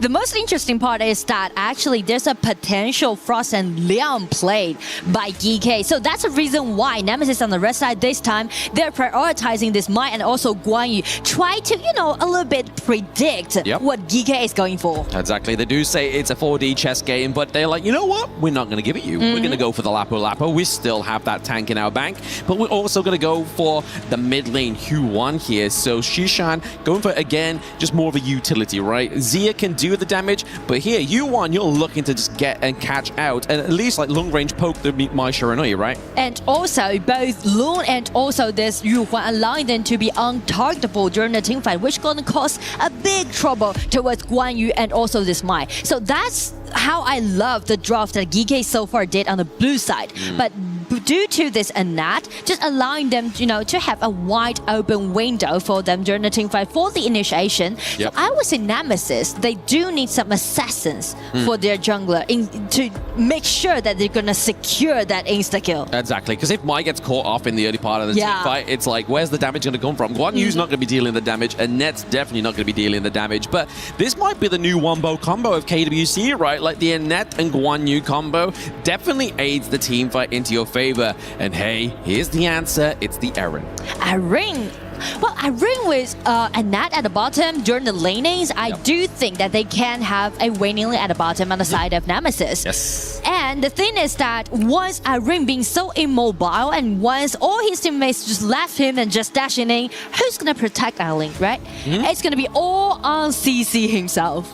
Yeah, a bit of an interesting last 4 picks here, 4 to 5 picks. I mean, this could even be like Clash Lane, Arta, Jungle, Umbrosa, but I feel like it's something that Guan Yu plays himself, right? Up into the top, Guan Yu plays himself, sorry. Umbrosa top side, Arta into the jungle, just giving over that thick front line here for the side of Geekay Esports. Because something about the Umbrosa is they can do a lot quick damage in that lane, but it's giving the doing here for the side of Nemesis. That's kind of out of expectation, to be honest, which also means they will put CC under the spotlight because all the members and all the heroes that they picked is trying to play around CC, play around Irene this time. But again, being so immobile, how Irene is gonna defend himself by those attacks down by Yuhuan's skill 2 and also Umbrosa dashing in, right? It's gonna cause a big trouble, and also they just need to make sure that CC is going to be really comfortable in this match point. Absolutely, but I think the thing that I fear the most here is that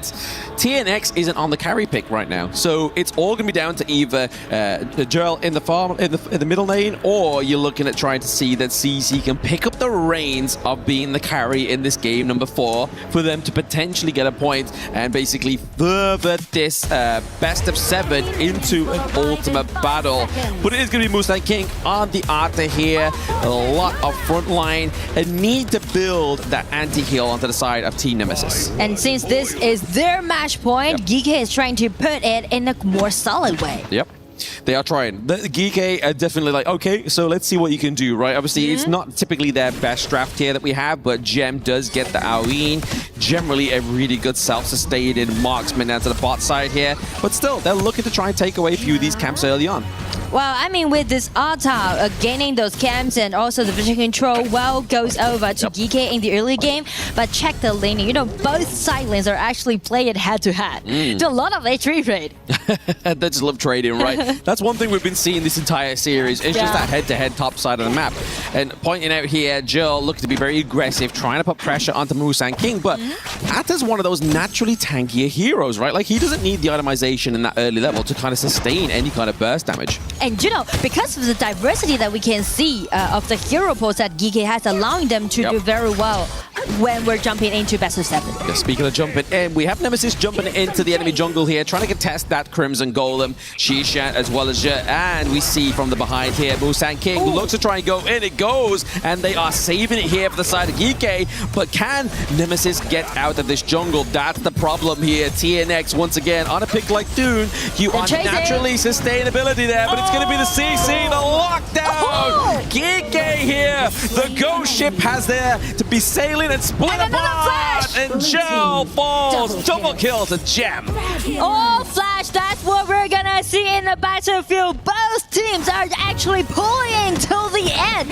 Just watch the replay, right? Check the positioning. Actually, for TNX, it's going to be a little bit painful for him to getting out. So many CC control constantly putting out this man. Not even mention to that pushback down by Joe. He's trying to make some counter attack, but the thing is that burst of damage is out there. Exactly. You saw how aggressive that was, right? He dives in, the ghost ship comes up, so that means the only means he has the way out is the flash, but then he flashes away just to get away, but then everybody on Geekay is like, no, we've got flash. Let's go in. We claim the kill. And they, more importantly, give over the double kill to Gem. That's scary, because this is a late game hero getting a little bit more gold into his pocket very early. And you know, it's very interesting that throughout the game so far that Geekay play, right? 3 previous games, Gem's also gonna be like stay invisible in the early game, right? He just farm up sneakily. Yes. But in the late game, he's gonna be the most shining part, the most stunning players on the stage. Absolutely. Sneakily growing as well is that Crown Pit vote to the side of Geekay Esports. So we see there's a lot of MKL fans rooting for the boys in this game number 4. We are getting to that last minute before we start to see these neutral objectives get online. We've already been seeing a little bit of contention into the enemy jungle from the side of Team Nemesis, albeit it not going in their favor. I feel like the first thing first for them is trying to guarantee the vision control, play around TNX Dun. But the thing is that, speaking of that 4-minute mark, is the damage done sufficient? Because you can see like CC actually is doing a lot of 1-1 HP drain at the bottom. You saw the effort there. CC almost drove that ultimate out of the side of Gem, which would have been fatal for him. Obviously, we are looking to hold that for Naus as well as on the Lapu Lapu. That Rising Tide is going to be a difference maker in these team fights around the neutral objective. And both teams are actually highlighting different side lanes. Geekay tried to free this Umberosa, preparing for the Tyrant. And as for the mid lane, it's going to be Mike jumping in again. Nice HP trade, but because of the sustainability that Yuhan has, allowing them to push back a little bit more. Allows them to push back. They wait in this single bush here, but it's going to be a CC here from Shishan on the Q1. Musan King is soaking a lot of that damage, but they've got to be careful here. And Net uses the ultimate. CC's ultimate not quite connecting onto him. And now it's going to be Gem using the ultimate, doing a lot of damage onto CC. He has to be driven to the back line. TNX has been left to the walls. The Undying from the Ambrosa. Guan Yu is putting the pressure on, and Gem is getting the results. I mean, Geekay is destroying Nemesis in this 4-minute mark, being undying. I mean, Guai just flashing using his ulti 1 versus 4. Can't you believe that? Absolutely. And I think that's the most perfect part of the conclusion of the 4 minutes. You get the Tyrant, you get the T1 into mid. But you're looking obviously at this replay right now. TNX left in here, hoping that the damage was naturally going to transition onto the Tyrant. But no, the team fight was split. Guai Yu into the top side. He's putting the pressure on. CC on the Aaron. The ultimate just did not connect enough. But I mean, like, the thing is that when you separate it during the team fight, all the individual damage is definitely sufficient on the side of Geekay. But if we check Nemesis' composition, mention about how important it is to play around CC's Irene, right? Yes. But as we can see, it's going to be a little comfortable for him. Yes, comfortable position being placed here by on the Lapu Lapu. He may fall. It's going to be the Guan Yu. Tufts actually saving the day here. Can they get a little bit more from Nemesis? TNX already taking too much damage here from Gem on the Lung. He's able to escape. It's a CC immunity here from L. Guan Yu has to run. He gets poked down. CC has now forced the infinite vastness here as well. Gem flies away free. I mean, it's gonna be CC making those constellations happen and just saving his team, buying time for themselves. Absolutely, buying time, buying space for this Aaron pick. You have to keep her safe. If she gets hit by Shishan's CC there, it's pretty much game over because she's so squishy. But TNX, he's got low health bars, but he knows they're still coming out of the game state of the base here. So he has time just to steal away a few little points to basically bring that goal back into the favor of Nemesis. I mean, speak of the goal difference, the jungle is quite significant, but due to those farm lanes, it's not that big. But check where you flash in. LT out is going to be a net trying to save the arena, successfully save his precious marksman. Yes, Jill with a superhero save there into the backline keeps his marksman alive, but can they get some more? Geekay lose their support as well as their clash lane. Not playing as good as they were in the previous games, but like you were saying, if it's all splintered apart here, Geekay generally fall apart in these team fights. Flash over the wall. CC claims another kill. That's that's what we're talking about, right? With 100% killing participants, CC is being the hero on the side of Nemesis. It feels like finally they realized how they're gonna operate the whole game. It's like TNX has to be the punching bag, but for him to be a successful punching bag is they need to get these turrets as well. Like we saw in the Tyrant Pit, there was no follow-up, but now the follow-ups are coming through here from Nemesis. I feel like it's a good strat. And also, the way how they're gonna, take their own responsibilities, that no more initiation can be seen, right? Everyone just trying to play in a more defensive way, but effective way, just trying to protect CC's positioning. That's a priority. It is a priority indeed. Keeping CC alive, saving Private CC. But onto the side of Geekay, if you look at their draft, it's like it does scale a lot better than Nemesis, right? So if they can keep into the late game, that's where we got to start to see the worry here for Nemesis. But the thing is that it feels like Geekay is too in to take CC down. Speaking of which, Tufts, he does fall to the walls, but at what cost? They aren't able to translate it into anything onto the side of Team Nemesis. I mean, like, nice 0-1 trade, right? Take that Guan Yu down and try to find some window opening for them. Exactly. That space created, the Guan Yu, has been taken off the gorge for another 12 seconds. So I feel like Geekay just needed to use this moment to just get some more resources, right? Secure their Azure, secure their Crimson Golem from Gem. Wow, they really need to slow down even more. As you said, right, late game is definitely in favor of Geekay. So this time around 8 minutes, it's going to be some skirmishes happening around, testing, baiting, LT in, 10x, just make sure that CC is really comfortable. Yeah, the moving target, Shishan, he used his ultimate there just to keep himself alive, but he's currently actually not died once, so he's using Hue 1 space creation there very, very well. They're going to have to give up the Tyrant. If they overcommit to this one and make an indecisive play, it could have all fell apart there for Geekay. Yeah, so the vision matters a lot. 10x make sure that he's going to be the best bodyguard to outrain. Exactly, bodyguard potential here from TNX, just soaking up a lot of that damage, which would necessarily translate onto CC if he was not there. And I mean, like, speak of Geekay, how they're gonna buy time for themselves is that do a lot of split push, right? Just check Wave's positioning, always be on the side lane, and also for Gem, the priority for him is to have 3 items at least, but as we can see, still on his way, 300 more gold to go, and that's gonna be the time for Gem to do the push out damage. Exactly, he's looking to build the Daybreaker, right? That great, there we go, it comes out with the supply and demand comes through, but in this brush, they're looking for a setup here. It's going to be a dive from Moose and King into the backline just to kind of like make sure they're putting the focus here. A lot of damage is needed to take him down. He is melted, but now it's going to be the case of the rest of Geekay. Can they have the front lane that they need? The Undying into the backline. You saw the effort from Guan Yu to try and get the kill out to CC. It wasn't enough. My still ambushing 3 members knocked up. It's going to be killing spree and it's going to be devastating.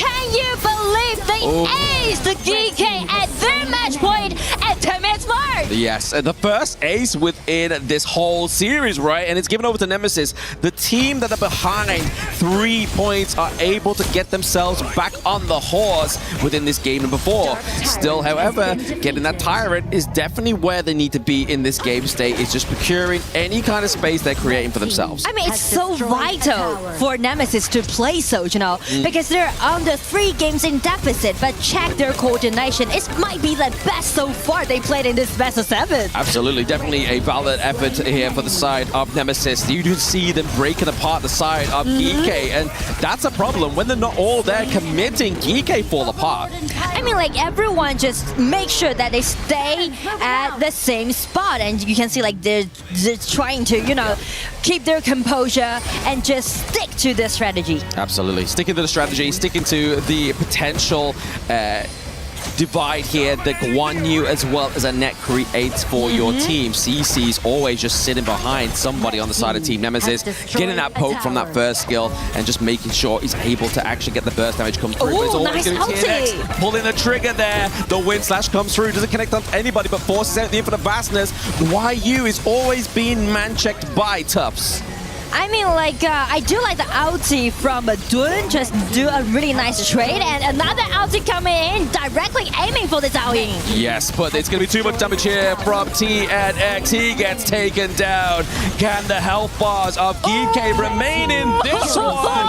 It's that damage over time. And Net L has been throwing out those first skills so well. I mean, even a Nat going killing spree, that's very optimistic, goes over to Nemesis. Maybe we're wrong. Maybe we went looking at Jurl or even CC to be the carry. Maybe L was the underdog here with this one, right? Like you were saying, Nora. 3 kills for your support.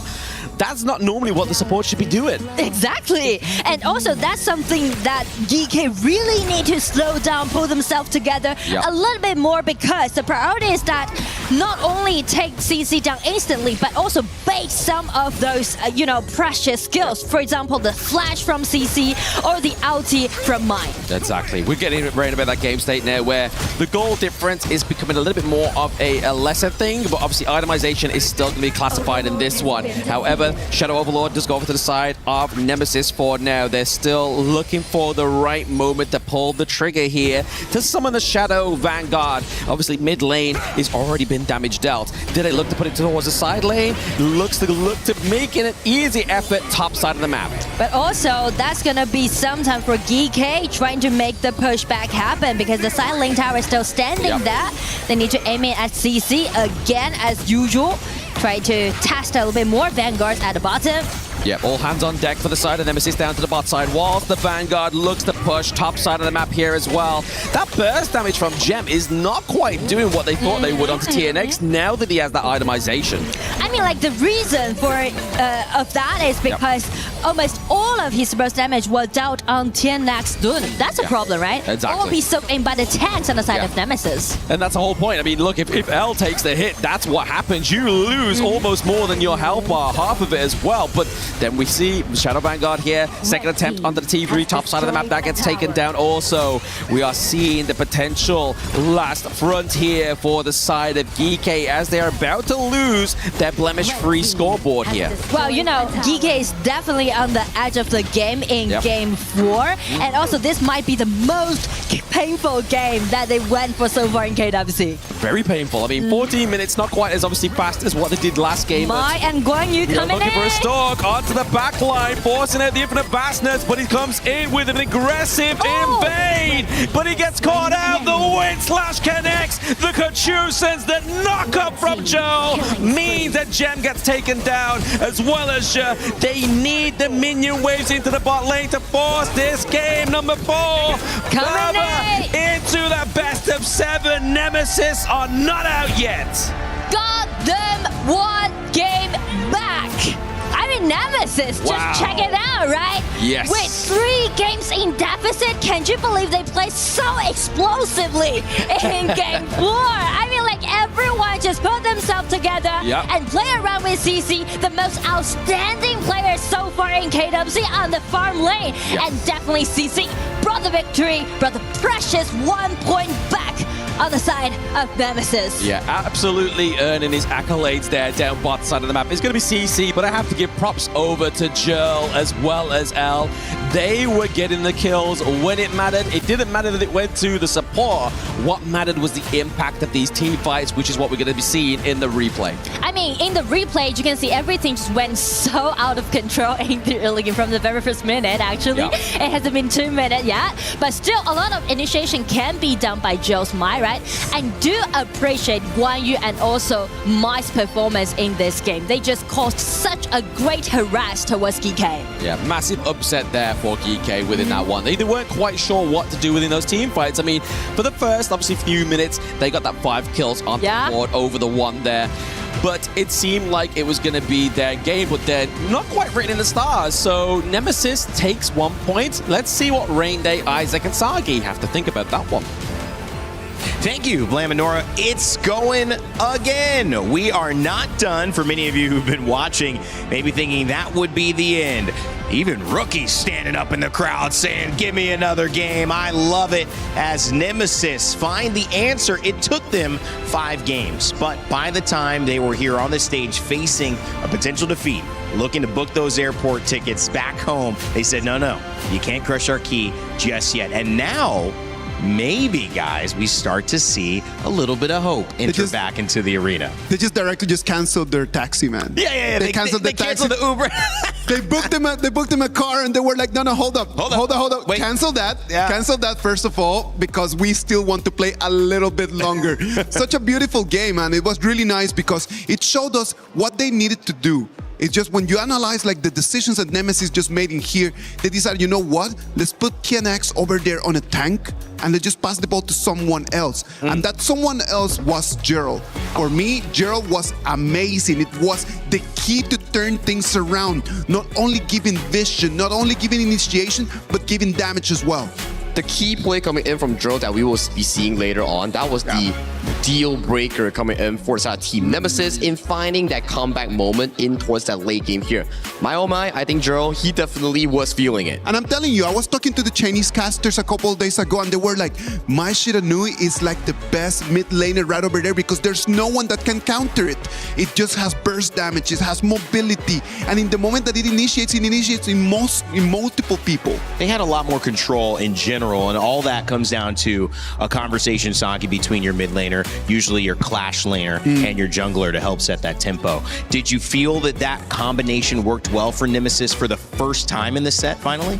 It was just not only well, it was more than well. It's well done, perfectly being executed coming in for the side of Team Nemesis. Gerald coming in on the initial engage, then Top Z comes in with the Guan Yu to sweep everything up. We have a little clip here coming in on the telestrator. Take a look. Actually show you here. King Saki demands, it's your turn. Breaker here. Yeah, team fights, everything was looking good. Team Nemesis and also Geekay, they've been playing back and forth coming in towards these team fights. Take a look at Gerald here. I want you guys to see what he's doing on this Mai Shiranui. He's stealing all the way to this little point here. I know we can't see on the minimap, but he's right here, right now. Yes, the moment that he comes, beautiful three-man revenge and getting that ace. And as of this point, it's 10 minutes on the gorge. You get all these objectives available, and if they pick this up, they are on track. And what happened next? They just clean house easily.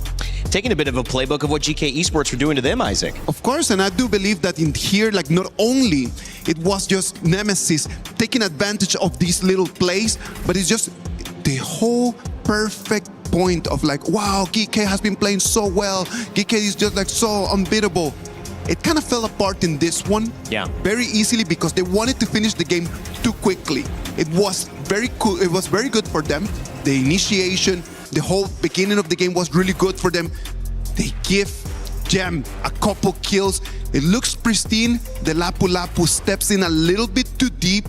Draw falls, and then it was just 0-1, 0-2, 0-3, 0-4 for him. It was a very difficult game for the roamer. I think all in all, in the end, right, it really falls down to how you structure your drafts. And I would say that this is the most Nemesis draft that we have seen throughout the entire course of the tournament. Strong engage coming in from the side of mid lane and also clash lane, enabling brawls and team fights. And with the help of the individual play coming in from Gerald on that Mai Shiranui, of course, they are slowly but surely crawling back in towards the series. You can say, yeah, it's 3-1, but you have to start somewhere, and that was a very good start for Team Nemesis. Yeah, and 3-1 is, again, it's the big picture, but the small picture, the thing that you can control is only your next game. So if you win one game, you know you just got to go and do it again. Then you focus on, all right, how do we do it again? That comes later. They still have to get through this one. Many people at home probably were ready to go take a lunch break and say, okay, I'll come back when the next series starts.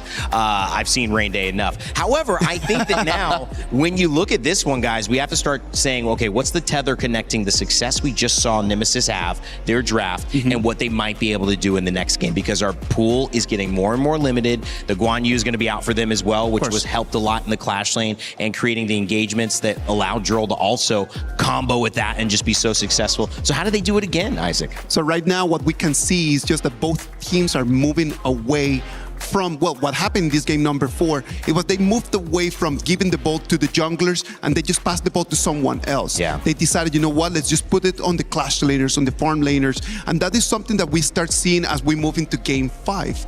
So For Nemesis, it worked really well. Maybe what they want to do is just to put TNX in something of a tankier option for a jungler and just really focus and continue working on what has been working. Putting pressure on Guayu has just really limited his performances. It's a very good point, right? First 3 games, we see TNX on the jungle assassin. Yes, pretty good games, but it's just not something that you can actually hold off Musang King and also Geekay. But when in game 4, he swapped over to the Dune, a classy tanky jungler that has been not so popular but still sturdy, he allowed more room for CC and Jurl to take more control of the game, thus carrying those late segments of teamfights. I do believe that might be just the key to open this game.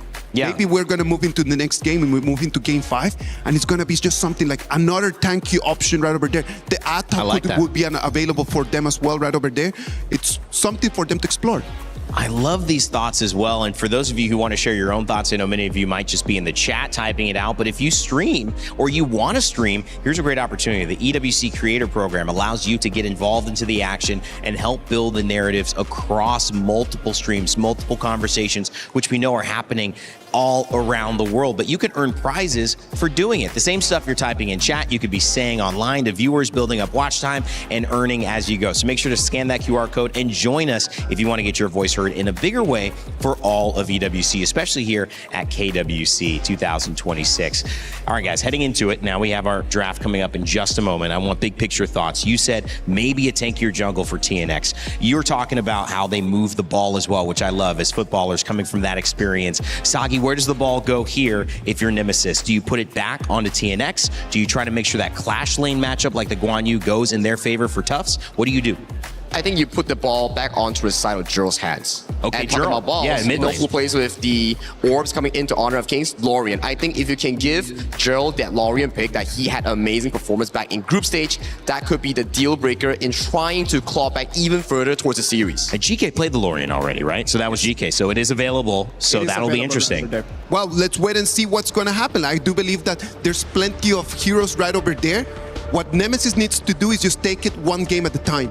And that's it, just one play at a time, because one mistake is going to end up the game for them. Hey, Sagi, can I throw to Nora and Blam, or do you want to do it? Hey, that's your job. No, do it, Sagi, throw it. All right, Nora and Blam, you're up. Do bring us towards the pick and bans, and with that sweet, sweet game analysis. Let's go! Thank you very much, Sagilicious, for that lovely, delicious pass there. I mean, I don't think we were really expecting to get to this game number 5, but I feel like the point that we make here that Isaac was saying really well was, now, what's the best thing for Team Nemesis is to play as if it's a best of 1. Well, I mean, you know, instead of talking about the dropped picks, I would say from now on, Nemesis definitely need to ban with that Leon. Because for Geekay suffering from that loss, it's going to be the time for Frost and Leon. It is absolutely potentially, because I mean, they exhausted the Guan Yu, like you said. Yeah. But they still have that Lorien. I feel like Lorien, what we've been looking into the playing stage and group stage, has been a good kind of counter towards it as well, right? Like if you can kind of disrupt both of their ultimates by making them levitate, that's a good thing. But they know that. They ban out the Lorien here for the side of Geekay. But the thing is that Leon is going to be an open choice, right? Yep. And we know that Geekay, how well they played with that Frost and Leon composition. So, what thoughts are in Nemesis' mind right now? Because they've already used that Mai, they already used that Guan Yu. So, what kind of else hero that they can pick out to counterattack that potential Leon and Frost combo? I'm sure they're going to be looking for it here in this draft of game number 5. But the Chano is there one, and there it is. It was bound to come through the Liang and Princess Frost combo. It's that incredible chain of CC. I mean, so far, like personally, I would say Geekay played the best Liang and Frost combo in KWC so far that we see, right? Yep. And usually they would pair it with another Ogren pick, but since they already use it, so I'm looking for a potential Jin on the side of Musang King. Ooh. Oh, here we go! I think Nora's got boom. Instead of Nostradamus, it's Noradamus. She's seeing into the future. She's picking it. Who wins this one, Nora? Who wins this one?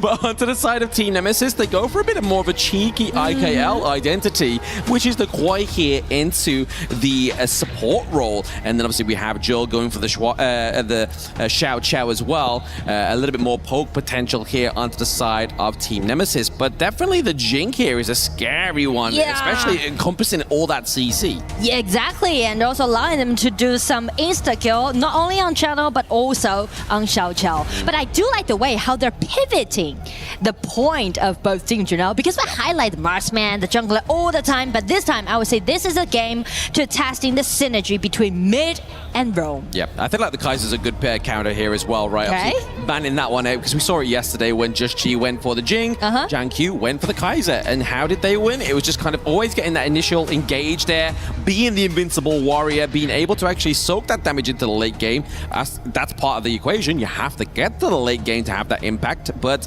it's still a good counter to be making sure you're banning it out so Geekay, so Nemesis don't have that one. But we can see here, Guai Yu gets another big pick. He gets the Byron.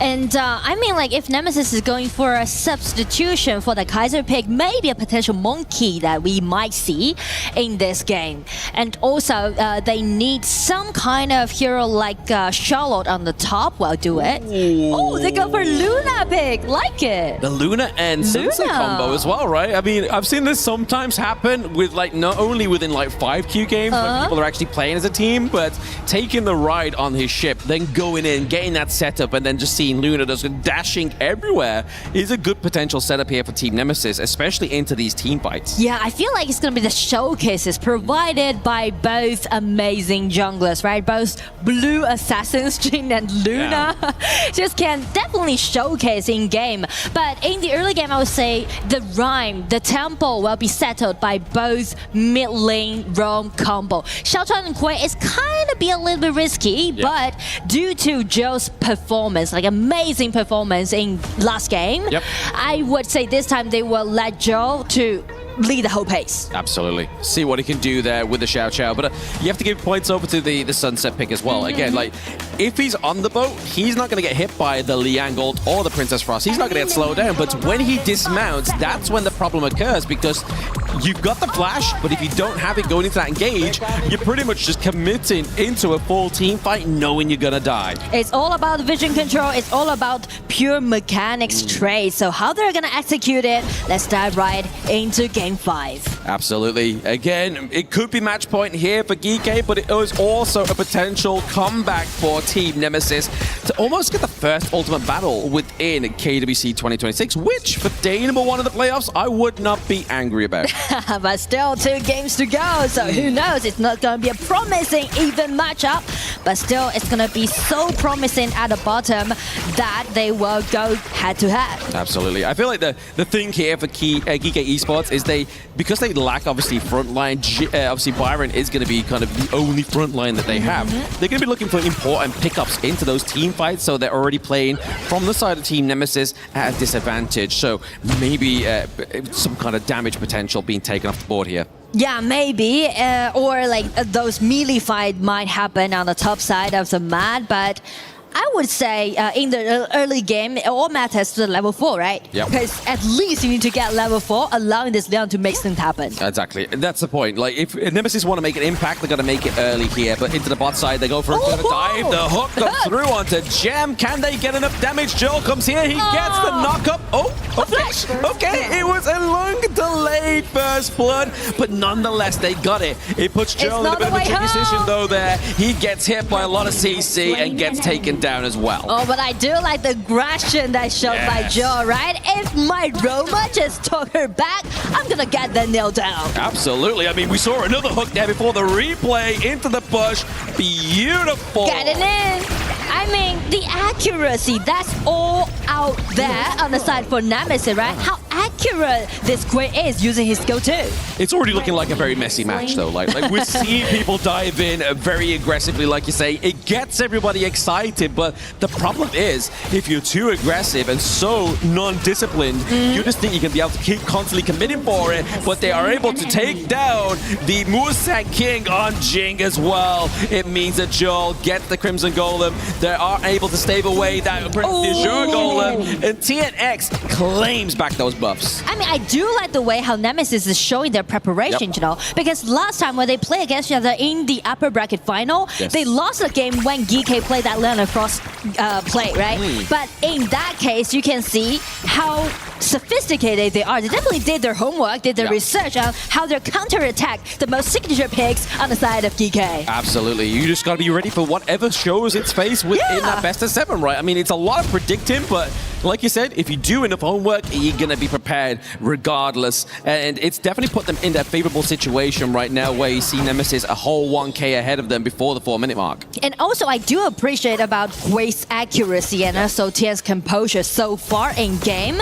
And the accuracy right now. Suppression, but he's able to calculate that all up. He's like, hey, you're going to be locked. Lasso, he brings him into the team. But is that going to be enough here for Nemesis to claim some more? Gem falls down. 2-0 trade. The Wolves are just playing around bot side of the map. It is like so chaotic, right? Everyone just burst out all the skills that they had. Check out Liang, right? He actually got the first hand, but by Gui's skill too, just allowing them to do the counterattack. It's so beautiful. Like, that's definitely one way to counter the Liang, right? Especially if you're leaving so much space open. And that can only happen when Guayu is not in that team fight. Exactly. And Gui was taken extremely low in that case. And so does Tufts. Tufts able to obviously capitalize there as well, but it's going to be the takeover of the Tyrant regardless of all that blundering into the mid part of the map there. They were able to get that neutral objective, so Geekay are still onto the board here. We're seeing that buddy system formulate around here because Musang King's actually been a little bit slow in terms of getting that gold. Yeah, the gold difference is definitely out there, and also the initiation matters a lot in this game. Oh, tries to get that trick. It's going to be using the Liang ultimate just to stop that hook follow-up, right? There he is. How do you counter the Koi? Is if he's locked into the back line. There it is, the finesse there. He brings it in from the Shadow Clone. He's able to escape here and enable Gem to get and Luna at the bottom is also chasing in 1 versus 2, make those tower dives happen, but TNX isn't going to be a little bit overcommitted. When you get hit by that T1, T2, I mean, you saw the aggression. That's the problem, is if you're over-aggressive, you lose your health bars, and at the same time, you're going to get punished. Yeah, and I mean, like, after all, it's only going to be a Frost, right? It's only going to be a Leon. Is it really worth it to sacrifice your jungler for that mid lane? I would say no. I would definitely say no. You are literally hindering TNX's next few minutes when it comes to trying to get on top of Musang King's Jing, right? I mean, you're already seeing it here. 500 gold difference has now occurred because of that whole play. Yeah, so I feel like Geekay actually bought more time for themselves and also even up the gold difference between those junglers. And for Nemesis, CC is farming up really well, right? 4,200 gold with a 300 gold lead. So I would say Nemesis still relying on skill 2 provided by this Quay well be the thing that they might to do. Yes, they know it's on cooldown now, so they know that the hook's not going to come through if they decide to go for any kind of play here. But it looks like Musang King is just going to make sure the Azure Golem goes over to his favor. And luckily for Nemesis, I mean, it may not be in a moment's notice, but Guayu is looking to get rid of that T1 down to bot side. So if that's the case, CC is going to have a harder job farming up safely. And I mean, the vision control is totally unbalanced right now. Yep, unbalanced. There's the pick. He gets it. He's pinpoint accurate. They get the knockdown onto Musang King. They take down Guayu as well. TNX onto the back line, looking to get rid of Gem. He tries to misplace the Frigid Prison to make sure that TNX took the bait, but he didn't. I mean, like, check out the accuracy by L. This man's on fire. I mean, how precise he was, right? Getting his first end on Musang King's string, being so mobile and just deny Jing from the first place. It's very hard. Like, you think about it, that's a very hard play to make, right? It has to be pixel perfect and well-timed. The creation of space has to be made there so the hook connects. Yeah. But L is making it look flawless. I feel like Geekay didn't really prepare for that potential skill too, right, by Quay. Because actually Musang King is available to use his skill to dodge that, but the thing is that he didn't see that coming. He didn't see that coming, but what may be seeing a potential comeback here is going to be Nemesis trying to get the T1 down to bot side. They're able to get that as well, so they're kind of trying to get a prioritized game state for themselves somewhere else, because obviously mid and Clash lane is already in the favor of Geekay for now. But still, the vision control is on the hand of Geekay because they already take the tier 1 tower down in the mid, allowing them to make a lot of things happen. It's going to be Radiant's great. being popped as well. It keeps him in lockdown, frozen in space and time. The Mirror Mirage comes through. It's going to be the deletion of Tufts, but CC is taking no prisoners. Jungle for jungle, top side as well. Double kill for Shishan. I do appreciate for Gui's performance and also Gem, right? Gem is just protecting himself, putting into such a nice spot, dodge away the damage dealt by 10x, and also Gui jumping in, just kind of cut the whole battlefield. Very cut and dry as you see it here from that replay. Just making sure that Kwai is the focus so he cannot get that outplay potential. Then we see Musang King able to get the deletion, but it's actually Shishan getting those last little bit of hits there. So you're now starting to see the ferociousness of that aggression being met by such a huge slow by the Princess Frost. And I feel like with this 2,000 gold lead goes over to Geekay, they can actually slow down a bit more, right? Just make sure that they dodge the skill 2 from Gui first. That's the aim of the game. Just dodge the hook. Just think you're a toy in a grabbing machine. You just don't want to be picked up. You don't want to be taken away from your head. And that's what's been basically the pull apart here from Nemesis. I mean, yeah, that's the part. And also, like, for Nemesis, the advantage that they got in the mid-game is about the split push, because both the Sun Tzu and also Luna can do so. Absolutely. The split push potential here for them is pretty incredible. They've got to make sure that they know and they have that intel, right? I mean, you see here, they're all sitting around this brush. Al sitting in the lung brush. They're just waiting for him to feed them. Everyone dives in. Yes. And gaining that priority at the side lane allows Nemesis to initiate in the mid lane. That's what they're doing right now. But since they missed the hook, it's going to be the time to take a little bit back. Yeah. I mean, the thing with a preemptive attack, it means it has to hit, right? Like, if you saw there, you see the second skill from the Xiao Chou as well as the hook. Didn't land. It didn't bring anything into fruition. So now we're seeing the set sail. It's onto Liang. He's able to flash out of there alive. Nobody's going to fall down just yet. There is no follow-up from TNX. He's still tucked behind, but it's going to be Musang King into the backline, forcing Joe with a flash. It's going to be the Void Caller, keeping him in place. CC gets a lockdown. He's still on a no-death run. He falls. He's shut down. That's a 3-1 trade once again for Geekay at an important game state. They've lost Musang King. They've lost the jungler, but not for Nemesis. Once Luna just jumped in, he was easily controlled by this duo. Frost and Leon again shining out on stage. That's a beautiful way to take that game state that you were hindered by and take the enemy jungler away. There's no smites on board for either of these two teams, but there is a lot of space here for Geekay to be able to take this Tyrant. Yeah, I mean, like, with the survival, that ring is still be there, so it's gonna be the Tyrant goes over to Geekay. But I do like the way how they put the team fight into so many different layers, you know, a lot of back and forth that you can see. Yeah, exactly. It's like an onion, but I mean, at least each time we're not crying as they're peeling it. Exactly, yeah. But it's making Nemesis cry at this moment in time, especially when it's not going in their favor. And speaking of which, gold is not going in their favor as well. They're behind by around about a steady 4k gold. That's slowly but surely surmounting here into the 11-minute mark. L is looking for a hook. And again, it's all about the hit.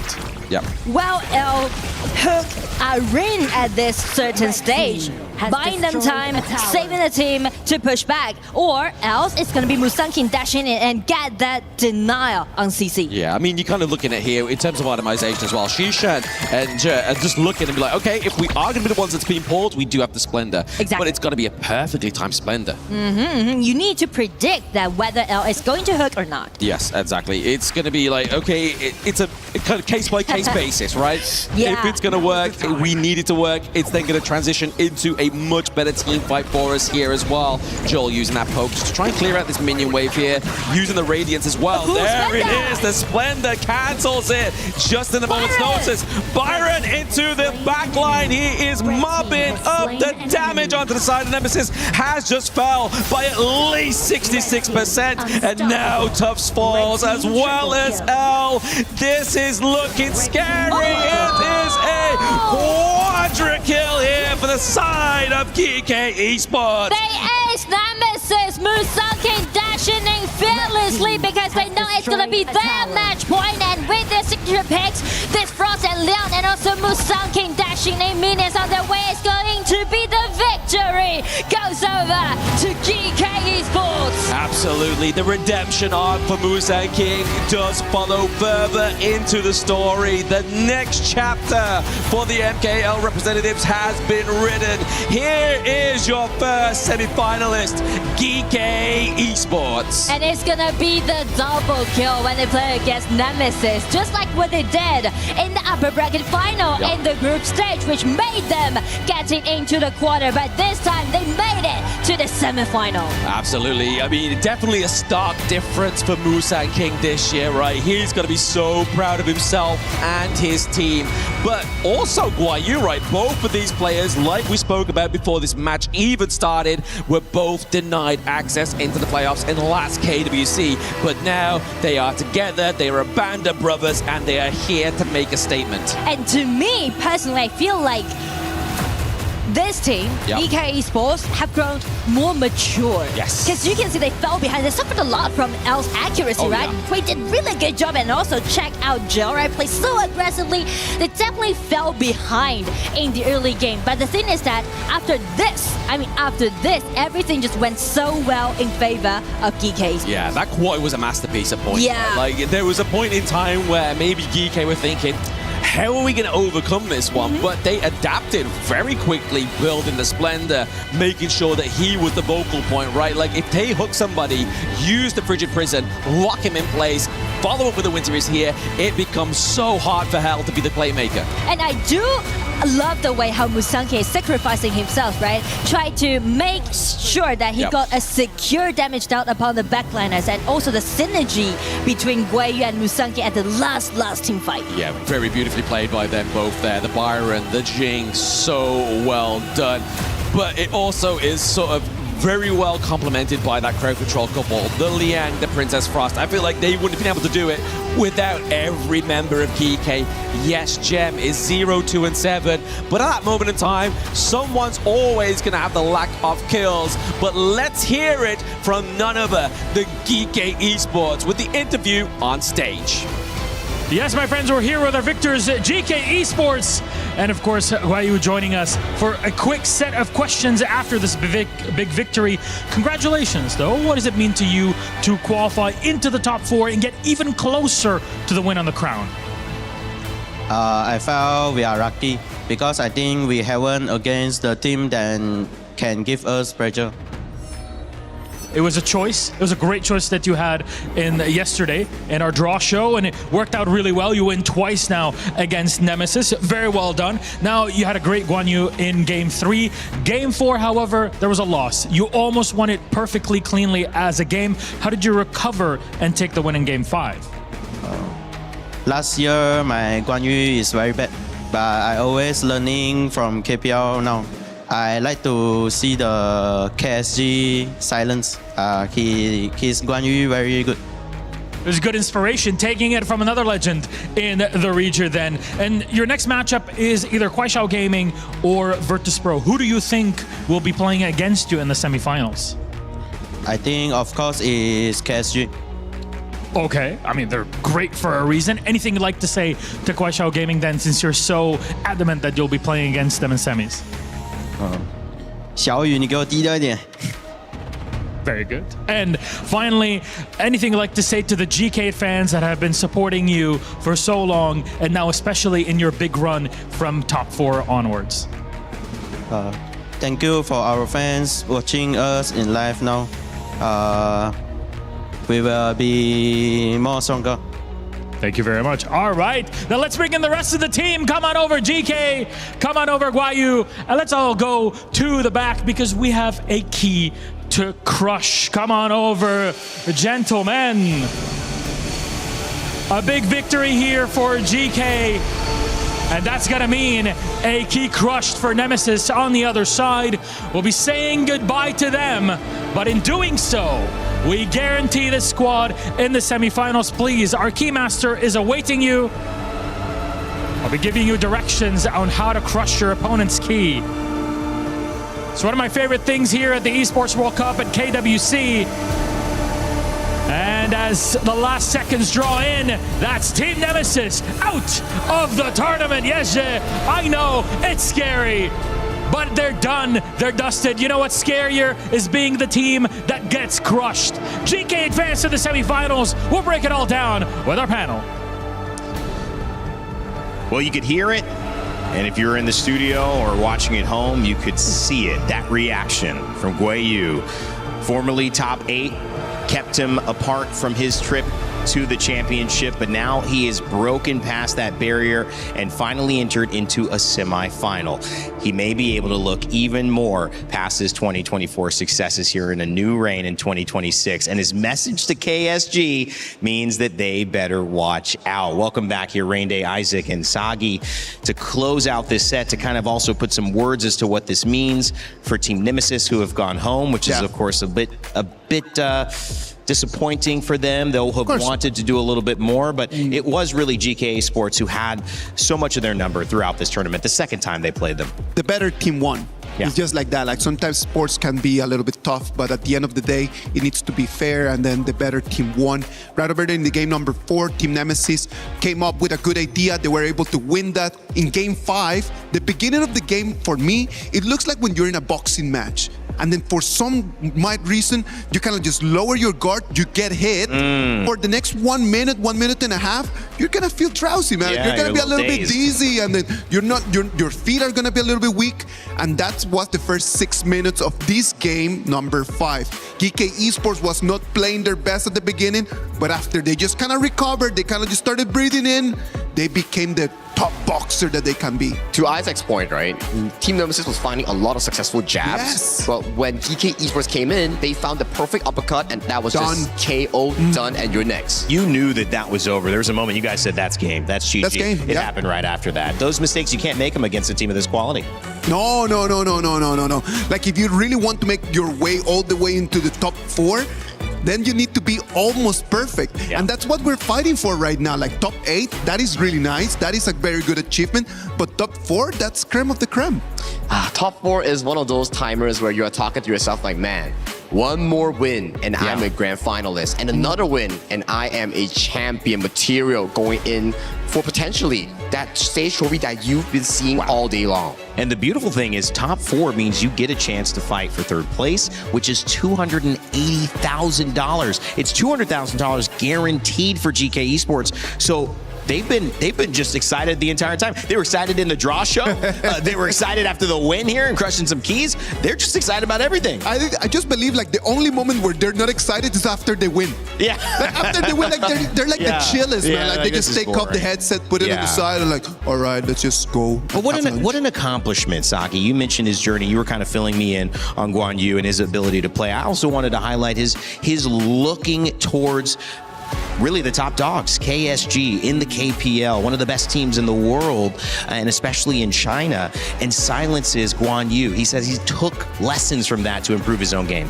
I think it's always good to learn from a considerably more supreme region like the KPL. They've been winning every single tournament, like back-to-back KWCs, and right now they have 2 top-tier teams in both upper and also the other side of the bracket here. So if they can actually learn from them and adapt towards their gameplay style, maybe, just maybe, there might be a Cinderella story for the global teams. Well, he may have to go up against Silence if all things go well the next day, and he's expecting that to happen, Isaac. No, he's really looking forward to that. Playing against your mentor. Of course. It's Kobe versus Jordan, right? Come on, like if you have a chance to play against the best, why not? Just put me in there. I'm already top 4. What's the worst thing that could happen? If I have to beat him to make it to the championship, it means that I am final material. If I am not final material, just keep me there. Just keep me in the semifinals. You don't want to be final material if you're not ready. Of course. If you're ready, you want it, and you want the challenge. So ready to take it up. That's going to be a good matchup. Of course, KSG still have to play tomorrow and still have to win their game. We're expecting that they'll have a good advantage, but you never know. This is that type of tournament. Standing by, though, it's always difficult to do these exit interviews, so we appreciate everyone who did it. A jungler who had a great performance, couldn't get it done as a team for Team Nemesis. Tianex is standing by with Sky to talk about what it means to be going home with their keys crushed. Hello guys, I'm Sky. So I have 10X from Nemesis join us for the post-match interviews. Please say hi. Hello, I'm Jungle by Nemesis 10X. Yeah. Yes. So that game 4, it's so amazing. So we was wondering what happened during that break after game 3. What are you guys talking about? Because we the score already 3-0. We like enjoy the game. Don't feel any any pressure. Just enjoy the stage. Yeah. Yeah, it's a do or die game, and you did this so well. So after all, you have made a huge step getting into the KWC 2026. You met a lot of very strong roasters by this way. So how would you describe the whole journey here in Paris? This is amazing. Like can against strong team in the international tournament. Yes. And get a new experience. And I'm happy can against Geekay also, but I think we wouldn't do our best. But in my mind, I think we can at least go to ultimate better. But by the way, congratulations Geekay. Yeah, thank you so much. And I think we can consider this as a very valuable experiences, and you will improve definitely in the future.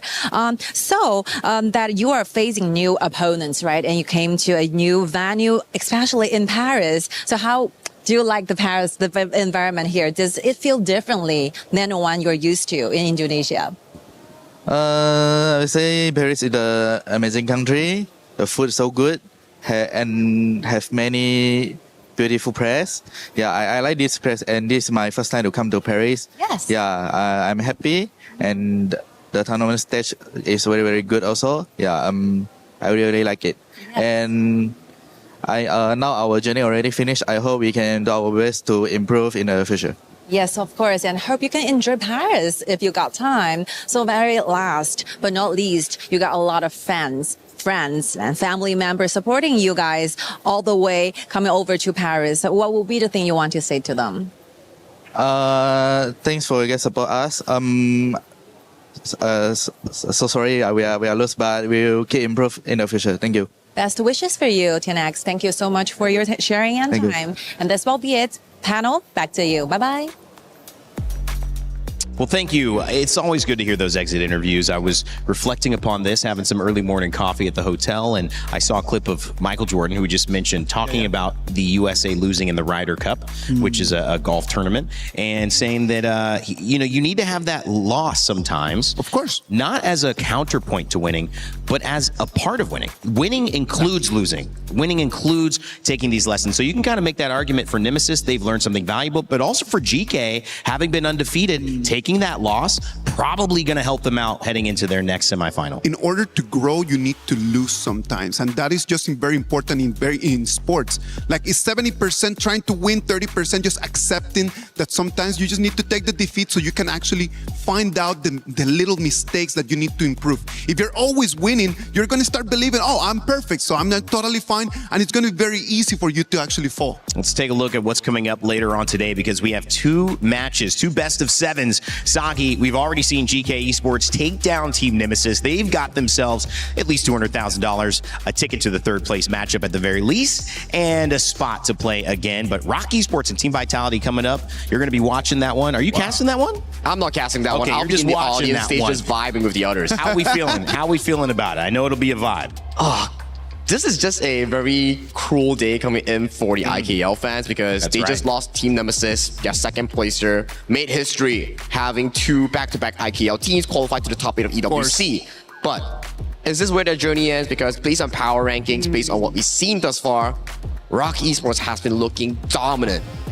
I believe that Rock Esports, up until right now, they have been the biggest winners of this whole KWC 2026. They were able just to send to second place Aurora Gaming. Right now, they have an opportunity to make it all the way into top 4, coming in here as a third seed. So I am really looking forward for this one. This will be an amazing one. Gentlemen, thank you so much for hanging out. Thank you for making me continue to try to be the best dressed. I'll have to try tomorrow, because they beat me already. Or maybe I just give it up at the end of the day and just let these guys continue. Isaac Sagi, you'll be seeing him later on the broadcast, taking a break. We'll switch the panel out. I'm Rain Day. See you on the back end of this. And by the way, in the meantime, check out Momo's new Dan to Dan skin in game.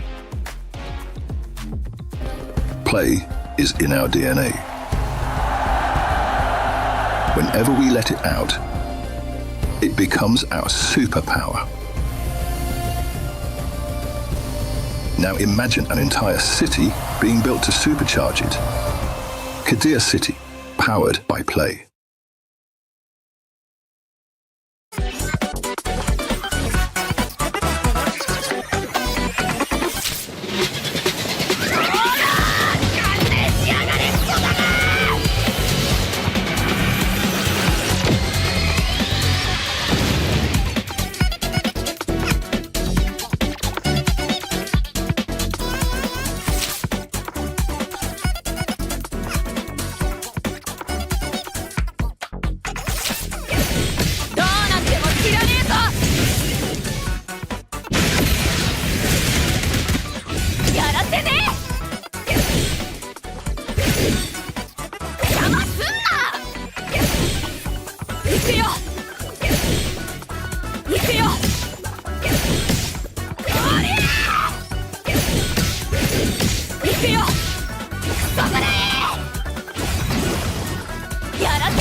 He thinks he can come in here and play my game.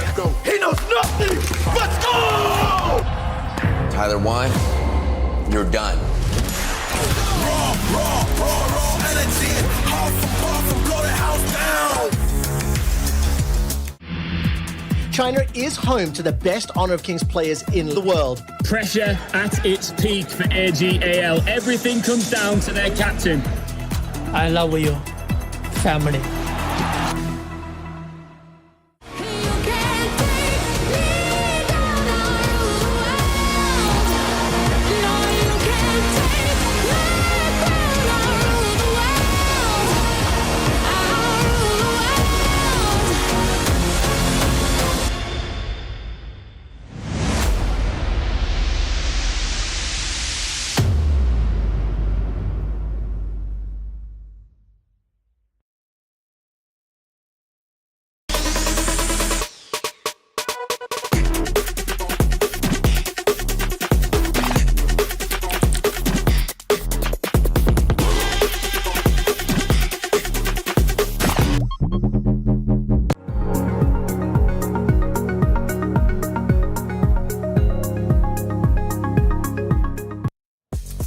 Well, we just saw Geekay Esports move on, and unfortunately for Team Nemesis, they were not able to keep their key and their dreams alive. Both crushed after a 4-1 victory, but best of 7 means anything can happen, and that game 4 made us think, could it be a comeback? Well, this game that we're turning your attention to now, our second and final series of the day here at KWC for our first knockout show, we are going to see potentially an even tighter matchup versus Rock Esports and Team Vitality. Welcome back to the panel. I'm Rain Day. I'm finally the best dressed person here, and oh man. One day I'm gonna get it, but of course we got the lovely Chantel and Ken joining us yet again, guys. Looking great, sounding great, hopefully, and ready for a great show. Yeah, definitely, and I'm ready with the hype that we have for this game. I mean, that's the previous match earlier. I wasn't expecting it for it to be that intense, maybe something like that. I think at this point it shows that number one, IKL has grown, right? And the second part is there's more action to come. So I'm really excited because between Rock and Vitality, I think this one could be much more spicier. Ken, are you going to be a little spicier today? You said be wary. What should I be wary? Yes, I'm going to be a little spicier. He's crazy. He said he gave me a warning, guys. So I'm ready for whatever Ken is going to bring, as of course, alongside the in-depth analysis. Rock Esports, let's focus in on them.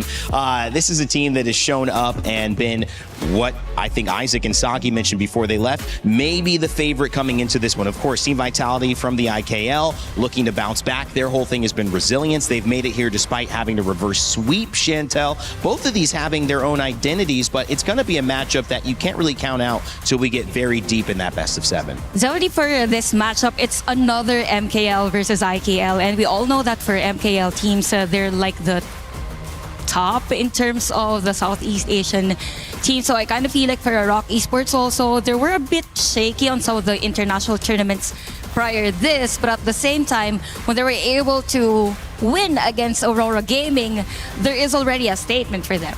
Yes, because their history has been full of ups and downs. When they first came in, they were the powerhouse. They were the strongest. They won our Invitationals Season 3, I believe, if I'm not wrong. Yep. But then it started to go a little bit more downhill for there. You know, teams started figuring out, okay, we know how these players play. We know the drafts that are coming in.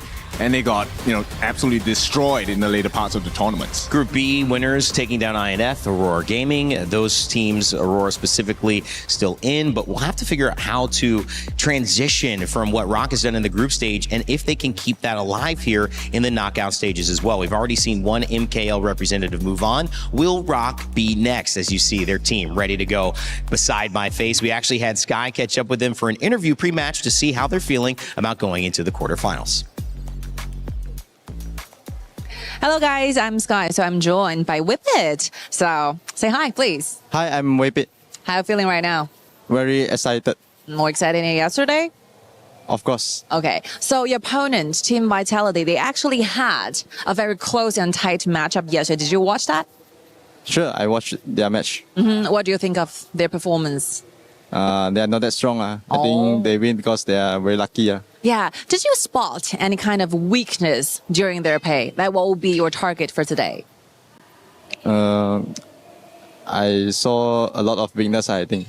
Okay, that will be your target. That will be a thing you want to emphasize for today. So during the draft, you actually chose them to be your opponent. What the reason for that? Because we are very understand them. You understand very much. So this will be your first match going against with Team Vitality. So how do you prepare for this? Because definitely it's a best of 7. It's so different when it's a best of 3. We watch their game and also we fight with them so many times and we win them so many times and we just without losing any small match. So are there going to be any new and special hero picks from your team for today? No, I think we just classic pick. Oh, classic pick. So do you think we have a possibility to see that ultimate battle for today? No way. No way. Very sure thing. So what will be the things you want to say to your opponent, Team Vitality, before everything started? Good luck. Good luck. Enjoy the game. Okay, enjoy the game. To you as well. Thank you so much for your time. Always a pleasure. So take it away, panel. Bye. I like how there could have been a little trash talk in there around enjoy the 4 games. It's not going to go any longer than that. Keeping it still respectful, Whippet, but no way it's going best of 7. In his eyes, Rock feeling confident, Chantel. Definitely, and it is very confident at the same time prepared for that. And what's really nice is that for Zankyu, the jungler of Team Vitality, is actually teammates with some of the players of Rock Esports when they were still Nova Esports. So when he said that he knows how to play the other team, it just means that the knowledge is there. Maybe how Zankyu plays might be the point of weakness for Team Vitality. Yes, so I'm gonna go with, yes, you know him, but we have seen some changes, right? It's kind of like meeting a friend after a couple of years, and this person is completely different. Now, I think the first challenge for Vitality is, okay, they said classic picks, right? Simple, easy formula. But that is the truth. Rock does have a lot to offer, and it's up to Vitality to push them to the limit and draw out their actual cards that they should be playing. Yeah, I think that's a really important part. It's going to be up to Vitality to do what we saw them do 2 games in a row, which is why they're here, which is show resilience, whether it was coming back and pushing a very long game or extending a series, reverse sweeping back as well. All the way from John Q with his yes, one-word answers and signature style in interviews, or to Ball's performance. We had a chance to talk with him heading into this matchup. Hello guys, I'm Sky. Good to be back, and here we go. We got Ball to join us for the pre-match interviews. How are you feeling? Any different feeling than yesterday? I think I'm feeling the same. The feeling the same. Yes. But yesterday the match is really, really intense. So do you feel like you need to do different things for today's matchup so you can win easily? I think we need to fix more on our early and our draft, I think. Because yesterday a bit messy. Yeah, that will be the improvements we're gonna see for today, right? Yes.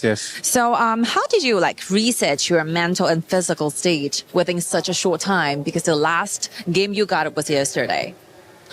I think just get enough sleep lah. Because yesterday we play again tomorrow. Yes. There's no time to rest. So tonight we just sleep until our body good condition. Of course. But actually you got picked during the draw ceremony yesterday, right? So your opponent is going to be Rock Esports. How do you feel about this opponent? Of course, it will be really hard because they are also beat Aurora in the group stage, right? But I think we have a chance lah. We can still try our best. So before everything started, it's going to be a specific player you guys want to target towards. Is going to be that player? I think no lah. I think they all play really good, so I think we need to do our best as a team. Okay. So what will be the things you want to say to your teammates before things started? I hope we can enjoy the game and play like in scrims lah. Thank you for your time, Bull. Always a pleasure working with you. Thank you. Thank you so much. This will be it. Back to you. See you. Sometimes you've taken the bait of these questions, Ken, so I'm going to go to you as well. He didn't say there was a specific player they needed to focus on, but if you are Ball, and you're not, you're you, but you're answering that question, who is that player that they need to shut down or contain if Vitality is going to be successful? Xuan. 100%. Yeah. This guy has been the wings for the side of Rock Esports, and year on year, we've seen this guy help Rock Esports climb back from the grave, and it's very scary. He's the #1 target you need to take a look at, right? Give him the worst laning phase possible, give him the worst heroes if you can, and hopefully Vitality uses that advantage to take a game. Series, we'll talk about it later. Yeah. Chantel, I think that's a really good point because you sometimes look at these things as elements of one player thriving and trying to shut that down, but it's impossible to avoid that this is a team effort and you cannot play individually when it comes to getting these types of global achievements, whether it's in the map and grabbing a lord or, excuse me, a tyrant, or it's in the moment of winning a team fight. Yeah, of course. I think also that's the same formula that Team Vitality has coming to KWC because before they are heavily relying on Zankyu, right? But with the rostering, it goes to show that they had the supporting cast already to amplify how great Zankyu is. It's more like of them playing individually great and playing great as a team as well. Well, make sure to play great by jumping into Honor of Kings.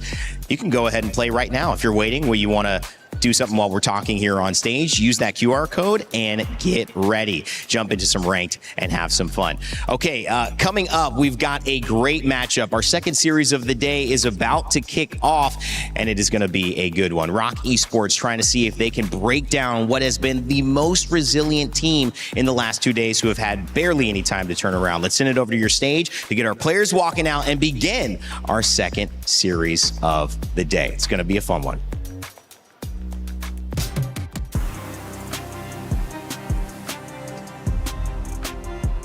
Okay, well, we are going to wait a little bit to go to stage. So we're going to talk over these players. And again, Ken, I guess final thoughts, final statements from you guys before we head over. I think we take a look at both teams being the superstars of their own leagues. This is the world stage, and you only have one chance. A lot of pressure on both teams. For the side of Rock, they have to make it work. IKL on the side of Vitality, last chance, last IKL team. Definitely also for IKL, for majority of the international games or international tournaments that they played, they always end up 5th to 8th place. So this is the time for them to go a little higher for the region. $200,000 on the line with a win here. That's one heck of a couple of games of HOK. I can't say that you'll earn that when you download the game off that QR code, but these players certainly stand a chance. $280 for third and $1 million potentially on the line with $600K split for first. They're fighting for it all here as we begin our second series. From this point forward, every series could be their last. This is the playoffs of the Honor of Kings World Cup at the Esports World Cup. Milosh, we witnessed our first best of 7, and? Well, it was a bit of a washout in some ways, right? Geekay had control in the vast majority of the game. Yes, they dropped one game in the series, but regardless, they proved to be the better team. They made the choice yesterday. They played Nemesis, and they're able to beat them not only in group stage, but on the main stage in best of 7s. We're hyping it up. Maybe we'll go to a game 7. Was not the case, but that's fine. A key is crushed. That's good to go. We have our first semifinalists ready to go, but our next game coming up carries a little bit of baggage, Mara. Our second series of the day carries a little bit of history. Rock Esports versus Team Vitality yesterday in the draw. Rock had the opportunity to have the first pick, and Muchi had his eyes set on Zhang Q from Vitality, a player that he knows all too well, a former teammate. And so today, familiarity becomes ammunition. Rock Esports got to pick the matchup. Team Vitality can make them regret it. Let's then not dilly-dally any longer, introducing our first team, Rock Esports! The Big Birds triumphed in the KWC group stage, and when presented with the opportunity, immediately dove in for the choice. Reinvigorating after beating MKL rivals Aurora, they look poised for yet another international run full of success. And up against them is Team Vitality! Resilience is their identity. Belief is their weapon. And until the final crystal falls, they're never out of the fight. Just when you think you have them under control, that's when they become even more dangerous. Considered to be the comeback kings, surprising their opponent until the very end. Big Birds against Bees on the other side. Who will sting harder in this matchup? So please, Vitality, please, Rock, you may go. Gentlemen, place your keys, take your seats. And of course, for team captains, remember to shake hands before we start our matchup here. Zankyu and Mutsi, two players who know one another quite well. There's the the little game from Zankyu. They're ready to get this one started. So let's break it all down on our panel before we get started with our game. Thank you, Milo Shinmara. Rock Esports trying to go against Vitality. I mentioned a bunch of numbers, but let me clarify here. First place, $600,000 and a chance to lift that trophy. And if you can take down the defending champions, which is going to be a tall task of AGAL, even more to you. But on this side of things, at least $200K by making a semifinal. That is a lot to play for. And Chantel, Ken, this is a game that we are hoping to see be as competitive as possible. We've got that potential final game 7 where it's blind pick, but to get there, we need to see one team take control of this series and another team bounce back.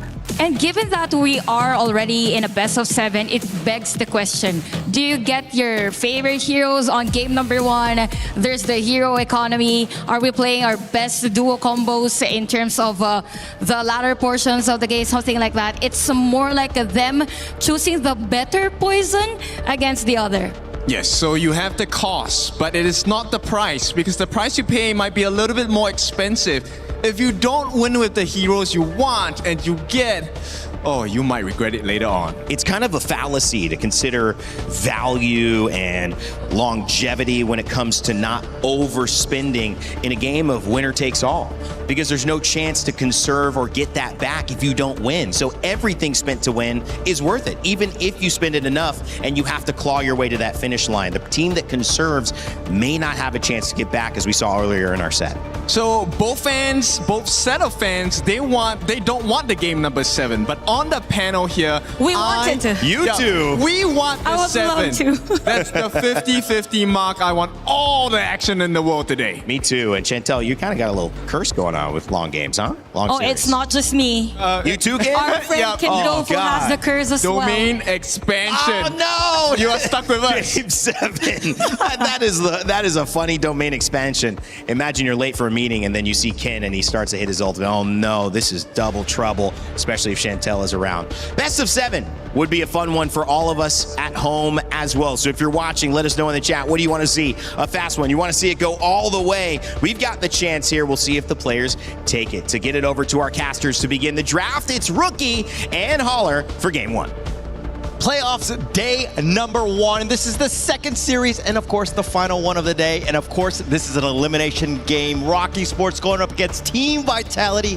My name is Holler and with me is of course Rookie Cast. Your thoughts on this series? Of course I'm going to be representing my nation today. Vitality coming in a pretty lucky run so far for those two matches behind. But again, they are here. They're in the top 8. Shari, Chantel, a bit too wide, smiling for today's matchup we see. But again, I'm just hoping for the best for Team Vitality. Yeah, I mean, I think your bias is showing a little bit. I mean, let's get that out of the way. I do think it's nice that you're able to represent here. But again, with this one, it was kind of an interesting one where Rock Esports, the #1, they got lucky with that group draw. And they were like, actually, we want you, Team Vitality. Yeah, it's going to be a classic rematch coming in for ROC and also Vitality. Because as Santel mentioned in the table that Team Vitality's jungle, ZonQ, was an ex-player of Nova Esports, now known as Rock Esports. So we're going to see a classic old friend matchup coming in for the draft. And again, with the banner picks coming into this match. While the friendship was definitely there in terms of ex-teammates, how would you feel if you were selected? If you were that guy, if you were ZonQ in those shoes? I mean, like, they're good friends, right? We have seen the handshake before. Right, like, right. He played on. It's still fun against those two players. But we're going to see, is the match going to be a heated one? Coming in as the first pick, the flex for Team Rock Esports. Chicha is also a good starter. Yeah, very good starter. More of an aggressive, hero here that you can kind of flex into whatever you like, kind of making things a little bit ambitious. And now we've kind of entered the final phase of the EWC here. And with these playoffs, we're going the distance, best of 7. So again, with that global ban pick, the fact that you can only pick that hero once, it adds quite an element in terms of this 4D chess that you're playing in terms of the draft here. 100%, especially coming in for ROC, a team that is very disciplined, coming into the top 8, beating Aurora. It's an interesting matchup coming in because we know that Aurora was the favorites of the group and expected to be one of the strongest teams in the series, but answering the flex Churchill pick with a very strong laning hero, the Idea and Arlie, 2 of the best roamer and farm laners in this meta right now. Yeah, a lot of opportunities. And I mean, the way that they're kind of building this one, I mean, the Dharma Lapu Lapu, you've got a lot of control. Basically, you're saying, hey, this is our team fight. We're going to lock it in here. But it looks like Team Vitality, they're going to go straight off the bat. This is something that they haven't really been picking with the Florentino, and they're going to give it the ball early.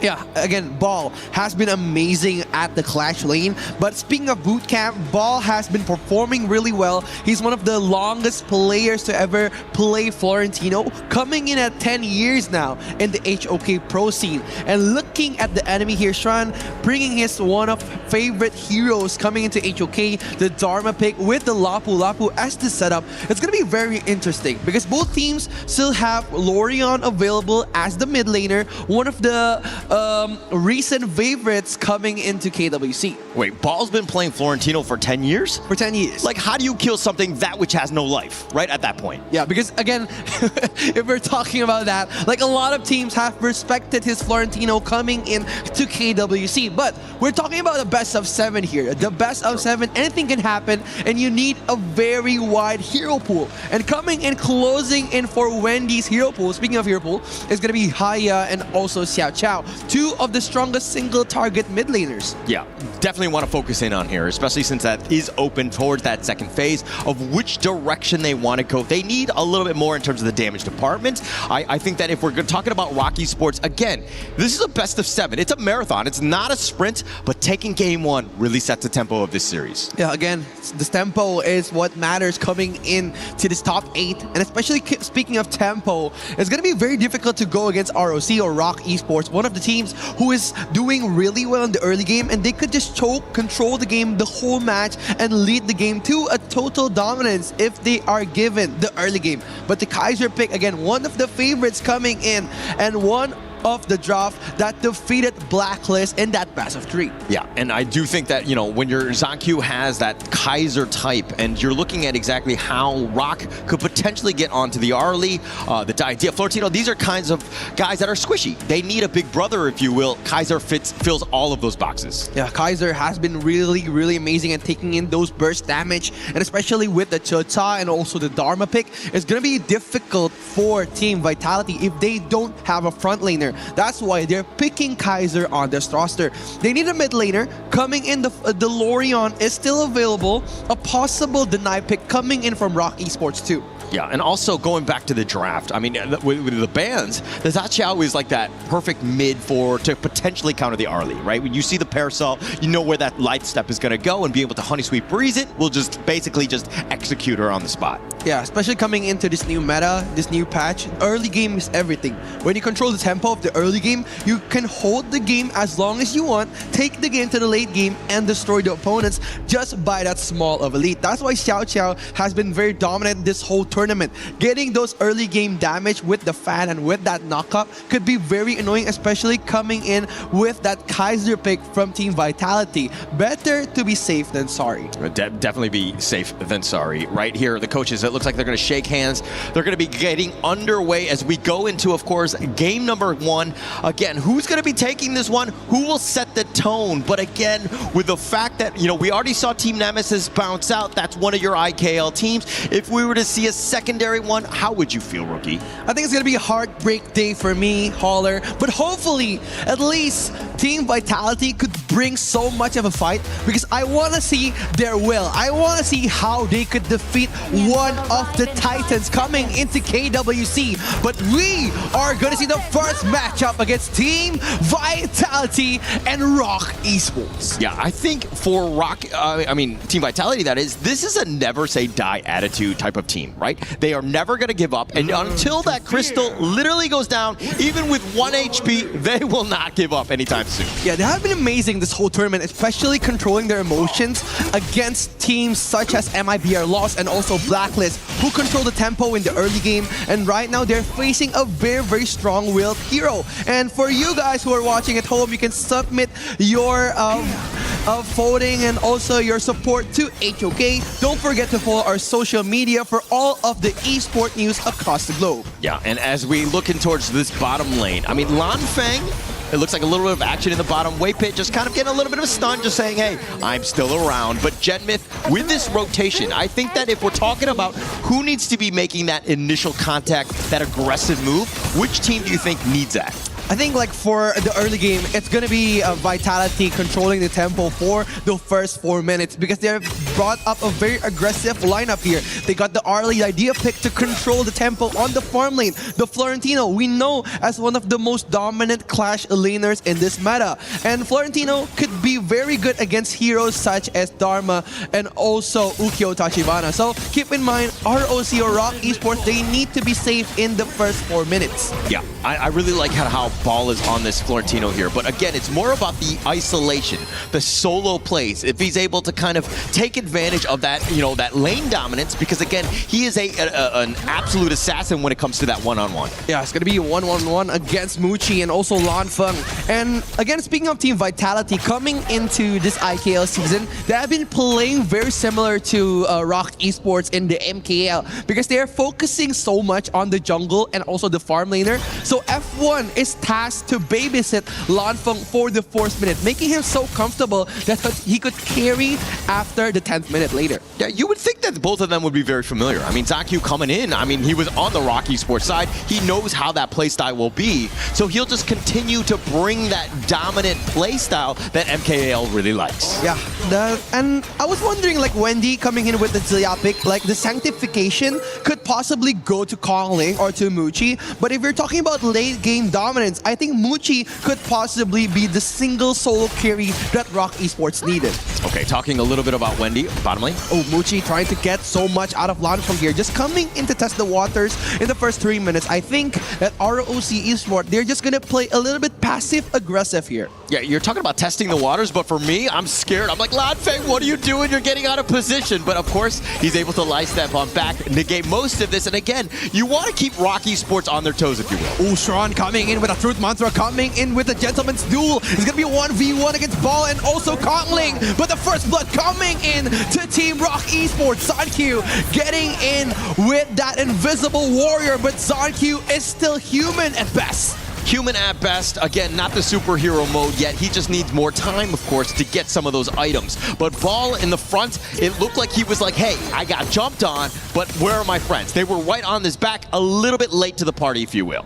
I think if we're seeing Florentino pick, a lot of the teams that are facing Florentino, they're gonna focus on the clash lane because of the laning solo potential of Florentino is amazingly big. That's why they want to shut it down as soon as possible. That's why Ball was initiated almost every time on the first team fight. They want to pressure the clash lane. Yeah, for sure. And Ball is definitely one. Lanfeng is number two. And you've seen it in terms of how they've been rotating, the bottom and the top. Again, trying to get on top of them to limit as much as possible, and getting, of course, first blood onto Ball is going to put him further behind. And that's scary. Looking at Rock Esports roster, getting the 5-second Tyrant kill alone has been so dominant in the first 4 minutes. And right now, ROC, they are trying to dominate the river here. Yeah, they're trying to dominate, but look at that with this universal law of paving the red path, the red carpet, if you will, right into the mid lane, kind of setting them up.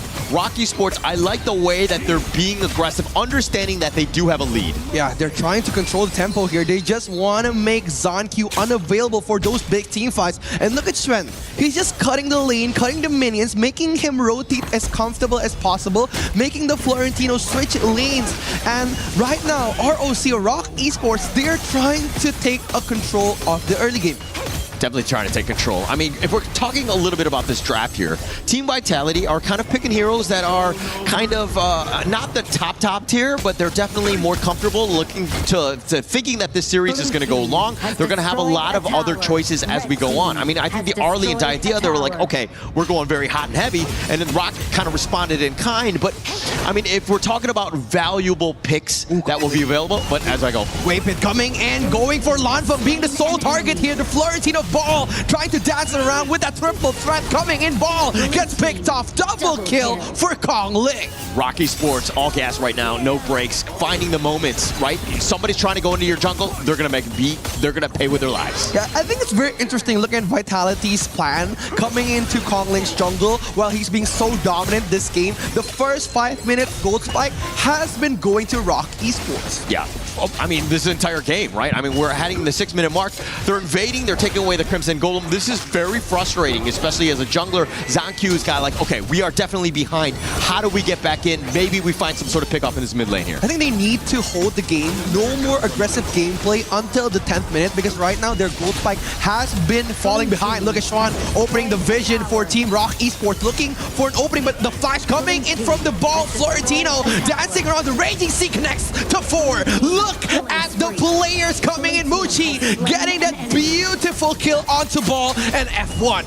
I mean, the way that they've been able to assassinate, you know, Ball and F1 in this case and get away, I mean, they're getting away with literally murder at this point. But check it out, this replay. The first dive in, caught him out, Lanfeng, and it looks like F1 were on the wrong side of town. Yes, F1 will get away, but expending the flash, trying to go in, not going to get too far, is Kongling will chase you down. Yeah, it's like what you said before. Like, there's going to be Ball as the first target, and then Lanfeng. They've been checking the check marks a lot of time in these big team fights. And right now, Team Vitality looking very uncomfortable on the late game. On the 7-minute, the gold cap has gone as far as 3,000 here. Yeah, you're talking about people that are uncomfortable. I am uncomfortable, right? Because of the fact that Ball, he's been completely focused. He's not able to get his game going. And I think that it's also because they're completely avoiding ZonQ. It's going to be very difficult, especially for Florentino, because he's not getting his power spike now. And looking at the team fight capabilities of Team Vitality, they haven't reached their power spike. And comparing it to Rock Esports, they've been playing really well. They're doing the gold sharing mechanic, getting so much gold on every lane as possible, making Team Vitality as difficult as ever to join those big team fights. Yeah, and Team Vitality here, I mean, I do think that late game they'll probably be in a better spot, but are they able to see the late game? Especially with Rock Esports, you have the Jia, you have, you know, the Dharma that can potentially just turn a team fight. I think it's going to be very tough for Vitality, but they need to find their moments to really come back into this. Ooh, it's going to be the Rings of Judgment coming in. ZonQ trying to poke back the damage. The Raging Sea connects to ZonQ. Ball going to disengage. Muchi coming in to chop the defense. Team Vitality getting picked on once again. Yeah, Ball tried to go in at the same time as ZonQ. They were in tandem, but Ball was like, okay, he had to bail because he got focused. That left ZonQ isolated in that little pit, was not able to get back to safety. And it looks like Rock Esports, with this 4K net worth lead, are starting to do way too much damage. But as we check out this, you know, the replay here, the Invincible Warrior, that's nice, but the 2-man stun, and look at how Ball has to just run for the hills. ZonQ stuck lock in, nowhere to go. It's crazy, right? Like, Muchi and also Waypit has been so good this game. Like, we know that Muchi is going to be the solo carry coming in with Wendy's Sanctification, but Waypit, he's been setting up so many good team fights for his teammates, making them getting the advantage on almost every fight. Yeah, and actually going back to the interview that we saw with Sky, I mean, Waypit was trash talking, right? He was saying that this is not going to go to an ultimate battle. We're just going to dominate. We're going to take over this game. All of these things right now are coming to fruition. Yeah, they're trying to get their winning condition now with Rock Esports, getting those objectives, those big towers, and also getting 2 Tyrants, making Team Vitality unavailable for those big team fights in the early game. Basically, they're doing what Blacklist did in Game 3 against Team Vitality. And right now, they're not going to make the same mistake. Well, we have still yet to see that. I mean, we have it in the 10-minute mark, but if Team Vitality,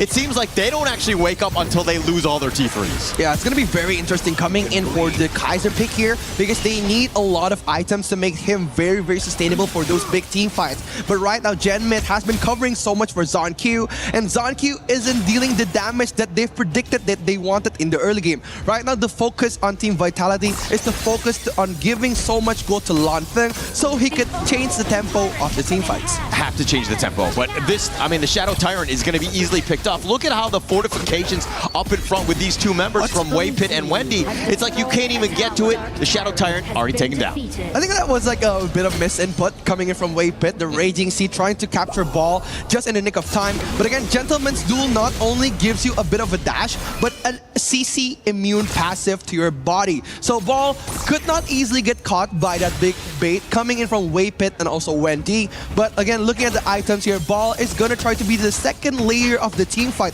The Blazing Cape for that anti-heal capabilities and also Pure Sky, making him survive in the long team fights. I mean, that net worth. Ball is actually, he's died the most on the team, but at the same time, he's the highest net worth. So at the same time, something seems like like very ironic in that sense of just not having the right distribution in terms of the gold here. Yeah, Ball is going to be very interesting coming in with that side lane push for Team Rock Esports, just pressuring another point here, but Rock trying to find an opening. Not able to find this. I mean, this is also the slow sieging from Rock. They have all the time in the world. They have a massive lead, but they're going look at Ball diving in with the Gentleman's Duel, trying to find someone here. Waypit is going to be their target. ZonQ opening that ultimate, but they're just going to disengage Rock Esports, just poking the bear around. Yeah, poking the bear, but at the same time, Ball needs to stop being a gentleman. He needs to be the crazy guy that he was yesterday on that Charlotte, with being able to dive deep, getting to that back line. He has not been able to do so because of the way... Whoa, look at that! Smooth Monster coming in! Ball being the target, the man with the mark on his back. A dangerous trade coming in for Rock Esports. All by himself, just going into the mid lane. I was saying he needs to be less like a gentleman, but hey, you can't be giving up yourself like free food here. He's all the way by himself. Rock Esports making him pay.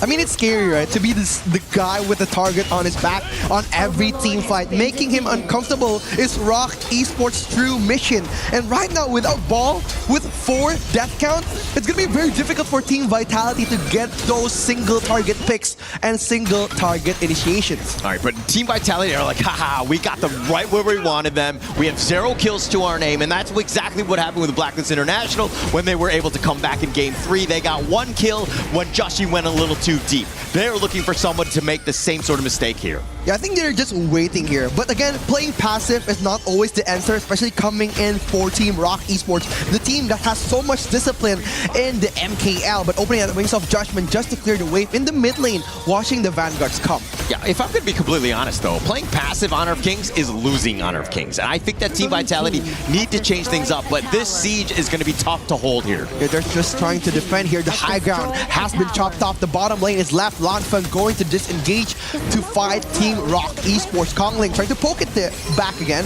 F1 just kiting up this team fight. Kiting, but look at, again, taking everything, all that space, they're going to take the bottom T3 as well. They just wanted something out of this team fight, but look at Swan trying to open up the map. ZonQ targeting Muchi. Is going to be 1v1 coming in. Waypit trying to poke the bear here, opening that ultimate, coming for Ball, getting that Gentleman's Duel, but Muchi poking them back. Lanfeng just trying to clear the wave as fast as he can, but right now Rock Esports, they need to fall back. Okay, this is one of many defensive holds when they have no T3s to their name. Team Vitality holding on at least for now. But again, the way the Rock Esports were kind of going in. And at the same time, you saw the plan and the strategy of Team Vitality of, hey, let's get on top of Muchi. ZonQ was the only one that tried. Everybody needs to get on the same page and find Muchi for them to have a chance here. Ooh, Swan playing the dangerous card here, just opening, being the CCTV of Rock Esports, trying to find a way. But right now, they're just trying to secure that Shadow Turn. The boost in damage is going to help them initiate a bigger team fight against Team Vitality. Vitality had a numbers advantage. I mean, yes, they knew that there was at least one member in that Tyrant pit as the Tyrant was just dismised there. But I think that for the rest of the Vitality, they're playing scared again. Now, how do they hold on against this onslaught? Wave Pit just watching over the crystal here. Swan just trying to find an opening, but ZonQ coming in, trying to get that triple man knockback. But Ball! That's it in the backline, getting for that dual Wave Pit, being that target, but Ball gets taken down. Swan dances around again, but look at that. Muchi chopping up the defense. Genmit being the last man standing. Rock Esports, absolute dominance. Absolute dominant play right there. They were in full control. They were getting jumped on, and they were able to kind of dodge that even further. They were never really being able to be killed.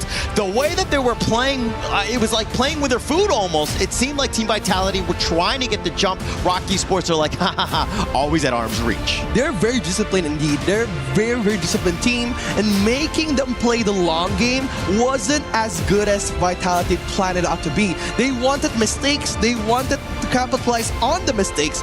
But Rock Esports is a picture-perfect team. Picture perfect, very clean, and they've shored up a lot of the weaknesses as they were coming into this KWC, especially since they were able to take down Aurora. That speaks volumes about this team, but against Team Vitality in Game 1, it was just too much Rock Esports in the end. Yeah, again, looking at Team Vitality's game here, it's still pretty passive comparing last games against MIBR loss and also against Blacklist International. So Vitality, they need to step up. If not, they're just gonna drown in those deep waters that Rock Esports conjured up. Yeah, and it's gonna be tough there, but that was just Game 1. Let's see what the panel had to say about this one. Well, it was a very difficult game when you've got a Zia who's going to about level 19, hasn't died yet, and you give Rock Esports what they want, which is patient, slow, steady, sure play that builds a lead, and they take advantage of it. No mistakes from what Rookie and Holler were talking about is maybe a perfect team. How did you feel, Chantel? I was kind of surprised, not really surprised with the performance of Rock Esports, but it most probably was the cleanest game or cleanest performance by the team yet at KWC 2026. They did 4 amazing points on that game. First would be they stopped Bal's hero on that lane. There was a time wherein Longfeng died, so it means that the side lanes weren't actually as efficient as it might be for the side of Team Vitality. Zia was maximized. I mean, Zia was level 7. Yeah. A level 14 at 7 minutes, if I might say. So that was pretty fast for a Zia game. And we know that if you have a Zia on your lineup, it just means that you want to scale up pretty fast on a game. And most especially, there was no chance or no breathing room for Team Vitality because every time that there is a jungle that they can invade for a Rock side, they're always there for invasion. I'm very scared for our safety right now because... Should I be worried? I think we all need to, right? The Rock seems to be listening to us inside the back room, right? We were saying, hey, let's put some focus on Xuan. And they went a completely different direction this time. They actually went with Wendy. Yeah. So Wendy was playing the Zia, which is the old man that you see. That's right. And, they call it wise advice because you learn from experience. And this guy, with every buff that they had available on the side of Vitality, it was always contested. But who else was there? Wendy was there. He got the extra EXP, like Chantel said. What, 7 minutes? Don't be confused. I was the one who level was confused 14 earlier. at 7 minutes. Yes. That's very fast. And he gave that sanctification, that extra EXP to Muchi. So Muchi benefited so much. At one point in the game, this guy, look, he didn't even fall once. So there must have been a bigger problem here because I liked what Holler said, where if you're playing these if you're playing Honor of Kings, you're not playing fast. You're not really playing Honor of Kings the way it's going to get away. Honor of Kings. You're playing losing Honor of Kings. So Zia, late game scaling, but He's level 14 by minute 7. What went wrong in stopping what should be a late game character and allowing him to excel so early? For Team Vitality, it's more of them not protecting majority of the areas, specifically the river side. I mean, in the entire game, there was no control over that, and they didn't really stop the potential on when this Zia, because they could have stopped it prior level 4. Sure. And they also took out Bao. So when Bao's responsibility in this game is also to manage the waves as a clash laner. That's your role. So Bao fought quite a few times, which means there was no split push pressure.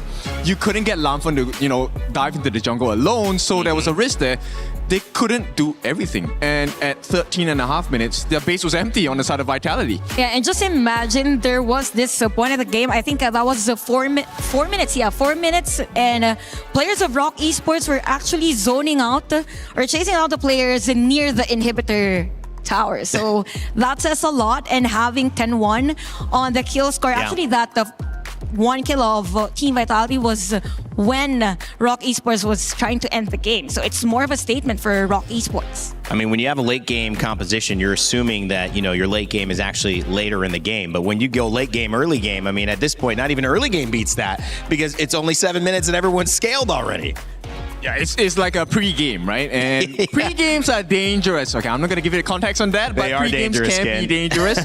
And especially when you are having a good pre-game start and then you go to mid-game. I think there was no mid-game down here. It was just straight late game for the side of Rock Esports. Well, like a good pre-game, you sometimes don't make it to late game. How about that? So let's bring up another conversation, which is what do you do? How do you bounce back from this one? Because I think if you're looking at Vitality, the name of the game is resilience. The name of the game are these late game win conditions. They have to slow it down somehow, I would imagine, Chantel, or at least get some of the momentum not swinging so far in Rock's direction, or have an answer at how to disrupt it if it starts to. Definitely for your Team Vitality, if not focus on the clash lane, the farm lane should be safe. I mean, they had this strong duo at the farm lane, but both deteriorated on that game. So they don't really want those side lanes to be at a threat on the early stages of the game because it just means that majority of the players around the map would need to react on that area. Well, with Florentino being picked, and that's a pick, that you would expect would get them a little bit of an advantage in that with how successful that hero has been.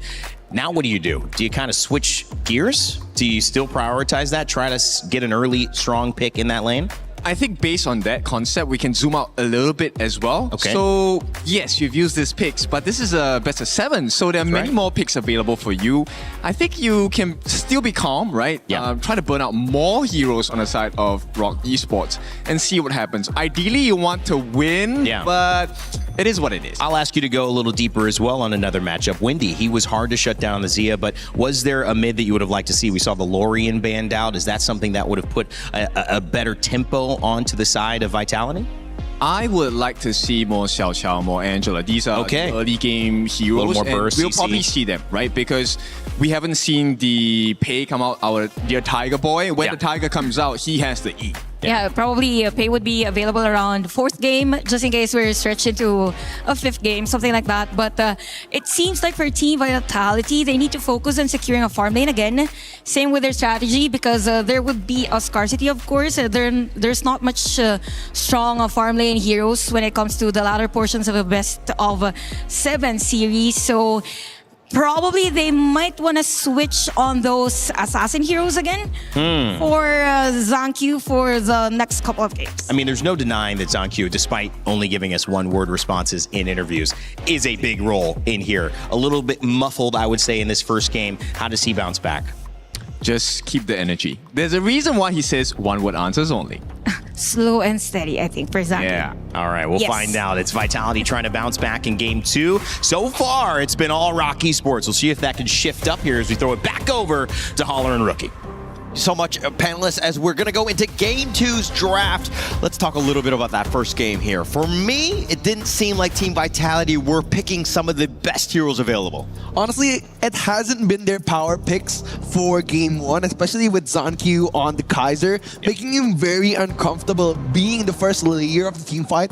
And again, we can see in the last skirmish where he tried to do a double man knockback, tried to get that momentum, but the damage output wasn't enough. left. And again, we know that he was trying to make a way for Ball's Florentino. But again, shutting down the Florentino was Rock's Esports' first checklist of the match. 100%. And actually, if you'd been paying attention to Team Vitality yesterday, every comeback ran through Ball's play, right? And I think that at the same time, they were like, okay, we just limit Ball, let somebody else step up. And right now, in looking at game one, Team Vitality, none of the other players were able to step up here. It's going to be very hard, especially coming in for Kaiser pick. And again, they did Ball very, very dirty on the first game.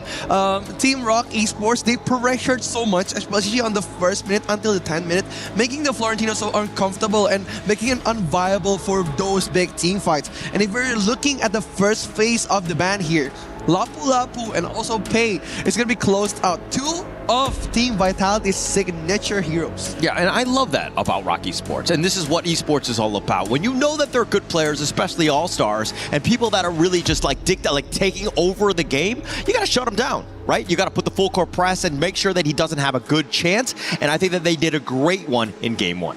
100%. Like, we are seeing so much control coming in for that, for their gameplay in the early game, especially shutting down the clash lane and also making ZonQ so unviable, feeding so much gold coming into Muchi. Not only were they funneling a lot of gold, but they were funneling levels from the sanctification coming in from the Atelier pick.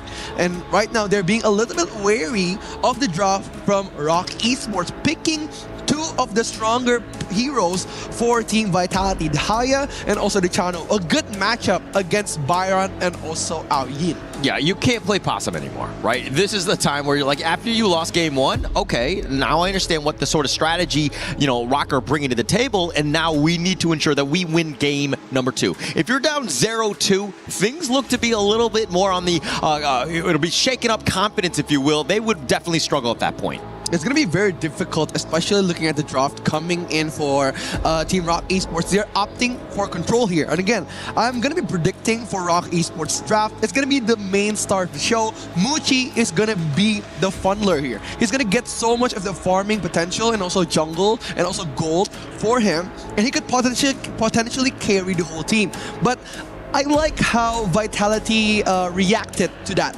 Like they got three of the strongest single target control heroes, especially with the Haya and Zhangfei pick, just stopping any possible assassin pick from Team Rock Esports. Yeah, but if we're looking at the other end, this is a team that's looking to kind of go hot and heavy. I mean, the Byron and you've already rightly pointed out with that Loom, they have a lot of different ways to let Muchi really excel, especially when we're talking about, you need that decent farm laner. The Chano, though, was looking to be more of like a counter pick to this one, but again, very heavy picks, even on both sides, Rock continuing on.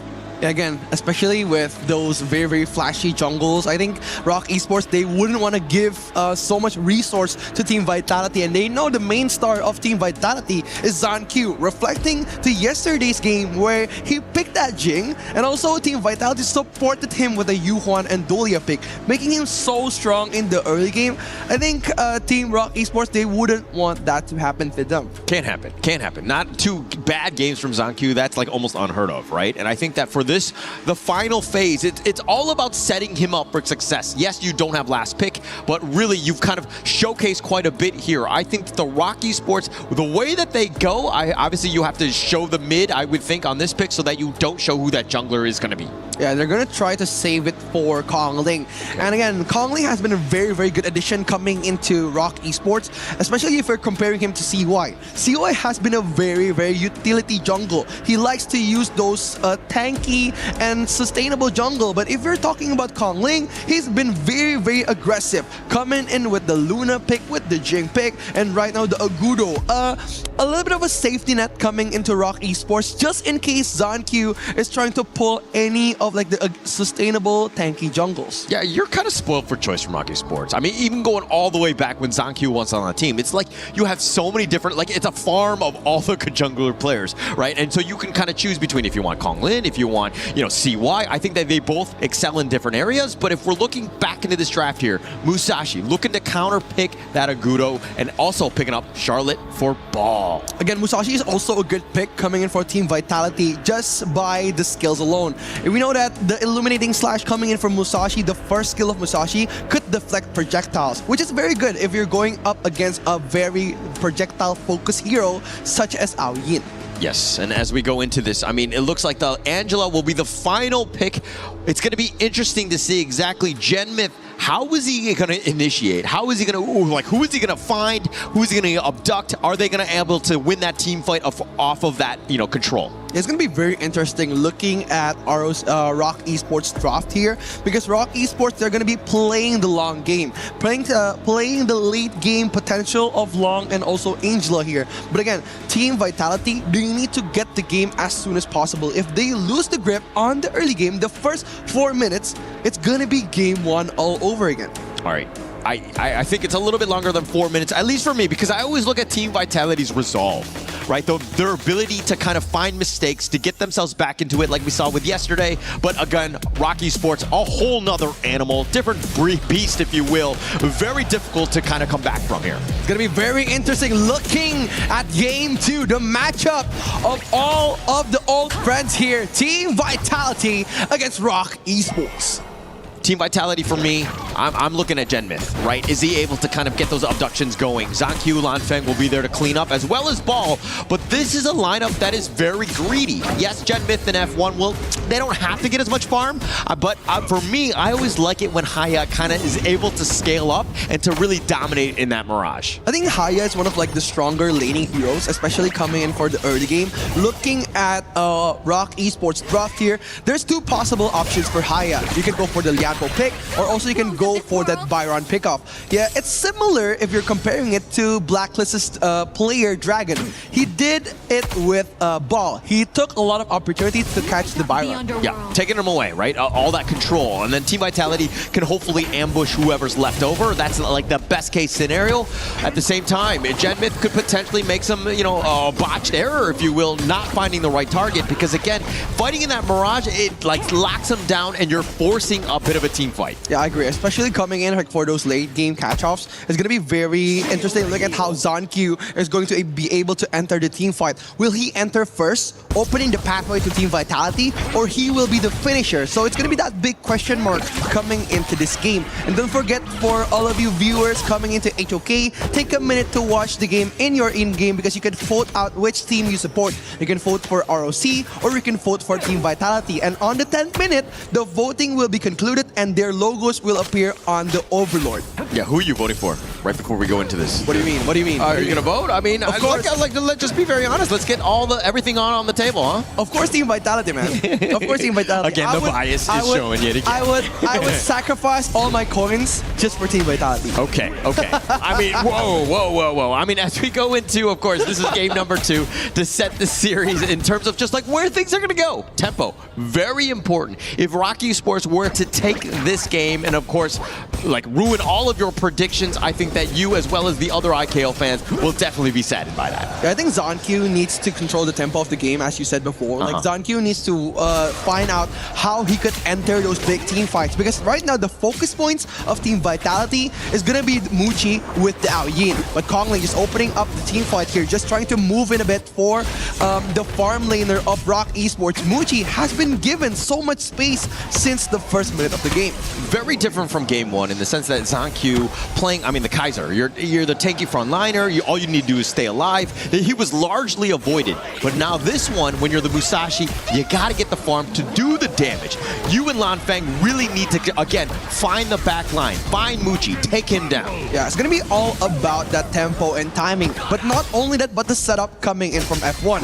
You would need to utilize those outburst potential at the biggest moment of the game, because right now, with that outburst, I think Kongling is gonna be a little bit more calculating when he's gonna try to join those team fights. Yes, and I think that with that, I mean, when they win that team fight, Kongling on this Agudo, it's about that just siege. They're just gonna munch down towers. They'll have a very quick work of it. So again, Vitality cannot be giving up any sort of kills. They can't be getting picked off. Everything in terms of initiation needs to start with them. Yeah, they need to start with Gen Myth with that Moonscape Mirage. I think a possible pick would be for Waypit or maybe Swan, because they're very, very good at handling damage and letting Kongling get so much space to go in the team fight. But look at the Moonscape Mirage going in for Waypit, and right now the time gets taken down by ZonQ. But Rock Esports, they would want this team fight. Ball getting melted in the mid lane here. Team Vitality barely scraping for the defense. Yeah, scraping, but they're going to continue with that Crimson. It looks like ZonQ will look to potentially take that one back, but now with a duel death. Oh, coming into Muchi, but look at ZonQ a little bit too far here. F1 getting picked off just in the nick of time.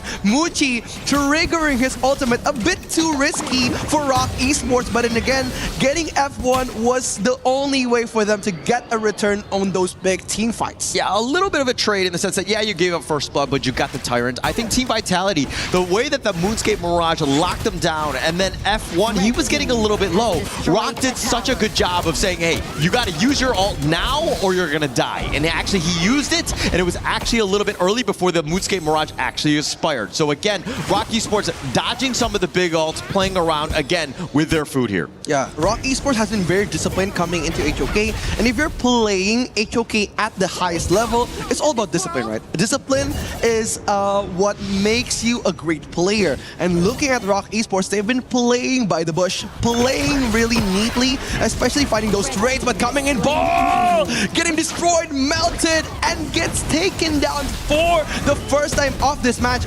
being the man with the target. But look at that ultimate coming in for Waypit. A great knockback coming to Gen Myth, but Swan flashing in. F1 is in danger without that outburst. Muchi having the ultimate to save himself, but the mid lane is going to be the cause of the big team fight. Yeah, Gen Myth there has the abduction under the tower. You think you're safe, but you're without F1. If without your full reinforcements, you're going to be in a bad spot because Rocker's so far up. Ooh, Ball coming in again, trying to eat up those damages, but again, gets taken down 4-0, 5 even, getting in on the 6th minute. It's not looking good for Team Vitality. Not looking good at all. Ball has been completely prioritized. All the targeting has been on top of him. Ball is actually falling into the trap. He's playing not like traditional Ball, but at the same point, he's not in terms of the net worth. He is so far behind where he's not able to play his game. I think Rock Esports is just stating their dominance on this game. Like, we're seeing a lot of those power picks coming in for Rock Esports. Wendy bringing his Angela pick, and also Shran bringing that Byron, controlling so much of the map and suffocating Team Vitality to a point where they are afraid to make another move. And we've said that before, that Team Vitality, they need to start the team fight themselves. They could not react. If they are not reacting to Rock Esports, it's going to be very difficult for them to fight back. Yeah, but the initiations, it looks like they found Swan. Ooh, they're trying to poke Swan back. Just a little bit of test, trying to test Swan if he could handle the heat. Yeah, he can definitely handle the heat. I mean, he's very tanky in that sense. But Rock Esports right now, look at this map control, the full court press, if you will. They're trying to split push to create a little bit of space for them. They're not going to be doing too much here as the mid-2 team goes down. They're dominating the whole game, right? Like, Kongling has been very well positioning himself, like, on the back line of the game, being the last player to be contacted by Team Vitality. So that's why Rock Esports, they have been dominating the whole team fight. The layering of the players has been so good. Like, Swan and also Waypit, they've been guarding their backline with their lives. Yeah, and that's also why Gen Myth has not been able to find the perfect Mirage. He got Waypit, he got, you know, like Swan. Like, those are not targets that you want to take away. F1 getting Tremor Smash, but ZonQ eating up those damage. The Moonscape Mirage just in the nick of time. Wendy waiting like a shark in the waters, but F1 getting poked back again. The outburst connects, and the mid laner, Swan just eating up so much damage here. Rock Esports punishing Vitality for stinging the bird. Yeah, and the combination is about that abduction, that Moonscape Mirage. F1, right when they come back to the Gorge, he's going to use the Umbrella Outburst, but he's forced to use it early every single time. And then again, Gen Myth is all by himself, very squishy at the end of the day. Rock Esports just eating it up. Yeah, it's all about the gold gap right now, right? Like, with the 7,000 gold gap, even though Gen Myth gets a good Moonscape Mirage, like, all of the players from ROC Esports, they're ready to eat up the Haya. So again, again, Vitality, they need to farm first. They need to drag the game until the 15th to 20th minute. That's where their comeback is going to happen. They have a chance. I mean, it's a never say die attitude, right? Especially with Team Vitality. But the T3s, as long as they got them, I think that they're going to be okay. Once those start coming down, then you're talking about like no space to really make any sort of play. Yes, it is a 7K lead in favor of Rocky Sports, but again, it's about finding that pickoff. Genmith has not been able to find one as the 0-2 and 0. Chuan just being the presence alone, aura forming in the clash lane, bringing so much vision to Rock Esports here. Wapit waiting for an opening for those big team fights, but Team Vitality, they want to defend this because Lanfeng getting scaling damage coming in from Muchi's opening the eyes of Team Rock Esports. And the siege is real. I mean, when you've got an Agudo like the Kong Lin, just like slow siege it, it doesn't matter about what they can do here. Yeah, they're just gonna try to punish that mid lane high ground Chuan, opening the vision up, just tanking those tower damage. They're not gonna come in yet, waiting for the perfect moment. It's the perfect range that they're looking for, right? Slow sieging, nobody's at risk. Nobody's coming in. Team Vitality right now, the walls are closing in on it. Muchi getting dueled to the death by Sanq, disengaging a big team fight here. Kongling waiting for the right time to poke in the damage. Wendy trying to get those blazing brilliance. A brilliant play coming in from Rock Esports, but right now they're just trying to kite out those resource skills. Yeah, and now, I mean, they're just trying to salvage what they can in the jungle, but the Vanguard is going to be pushing so that they actually have to just hold back, retreat back into the base here. But Team Vitality right now, I mean, they're on death's doorstep at this point. They're just trying to play the long game here for Team Vitality, making them space, getting them space, but look at the outbursts coming in. Wendy disengaging, surviving that much of a damage to Splendor just in the nick of time. Coming in, look at that knockup from Team Rock Esports, knocking back Team Vitality. 3-man knock, 3-man kill. Rock Esports dominating once again. I mean, it was a trade that I think Rock will be very happy with, as it looks like they're trying to end. They're trying to end the game here. The Crystal is going to be their main target. Mazanq pulling them back to the bottom lane. F1 trying to defend without any race bar on site. Wapit tanking so much of the damage, but Muchi just eating up like this is their game. Rock Esports getting game 2. So clean, surgical, if you will. Rock Esports, this is the way they play. They get a lead, they take advantage of it, they suffocate you, and they make you play their game, which is, again, a very difficult game to have to come back in. No space for Team Vitality to find a way, even with some of the picks that they're very comfortable on. It didn't seem like they were on the same level here.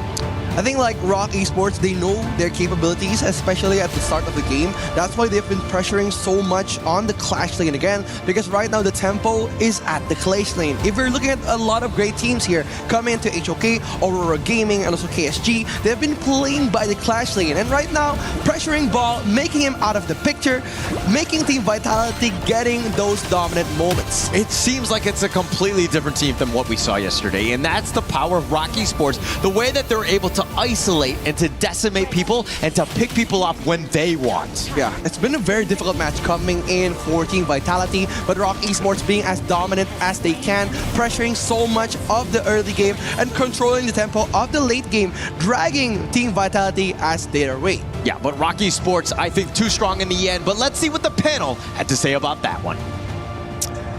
Well, I don't think so. I think Rock Esports have failed. I'm just kidding. I'm joking. There's really not much else to say there. Of course, we agree with you and what everyone's been watching at home. Rock Esports dominant so far. Can they continue? 2 games away from earning at least $200,000 and a ticket to the semifinals. 2 games away for Team Vitality and a ticket back home. Rain Day, Chantel, Ken back on the desk. And guys, I got to say, Rock Esports look insurmountable, but for a different reason than some might think. It's not the aggression, it's not the overwhelming, overpowering force, it's the slow, creeping, steady realization, like a horror film, that something's following, that something's watching, no matter where you go, no matter when you turn the lights on, no matter what alarm you set, no matter who sleeps over, you still feel their presence. And it's like, it's coming for me, there's nothing I can do about it. And then when they initiate for a team fight, then comes the jump scare. Yeah, exactly. Something like that. And I kind of feel like for Rock Esports, it's more of them familiarizing as to how Team Vitality actually plays. I mean, they already know how ball is rotating around the map and they're consistently stopping him on that area. So the biggest question now for Team Vitality is how will they be able to survive the first 10 minutes of the game? Because that has been the story of the series. Right. If you take a look, like some of our audience members are much more experienced in this game, and based on the laning phase, this is supposed to be a Team Vitality win, right? Higher, fast lane clear. Lanfeng is supposed to have a 1v1 advantage against Muji. So everything was supposed to go right for Vitality. But that's the complete opposite because Rock was playing a completely different game. They were waiting for one person and one person only, and it is the Myth himself, Gen Myth. This guy did not come to save his team, unfortunately. I gotta look at something that surprises me here. In a game where they lose, and you have your jungler not die, but be on the losing team in such a fast fashion, what does that tell you, Ken, about how they had to play or how Zhang Q felt he had to approach this game? Because didn't take enough risk, obviously, because he didn't die, but also didn't die because he didn't want to put himself in a position, I would assume, to put his team in even a bigger deficit than they were. Desperation. That's the only word you can put here. There's so much pressure on this team that the last IKL team, and as you can see, the reaction from the players itself, it's very hard to handle this kind of pressures. Rock are one of the best teams coming from the MKL region, and it's looking like that is going to be the case here. It's more like for Team Vitality, it's about time for them to take those risks. Whenever there's going to be an initiation of the other team, because it will be really frustrating for them if they have to wait for the power spikes of the heroes that they have, because it feels as if they're just reacting passively as to how Rock Esports play. There was a point wherein Holler said, not sure if it was Holler or Rookie, that they mentioned that it's as if it's not the Team Vitality that we saw play yesterday, so they're not playing their game.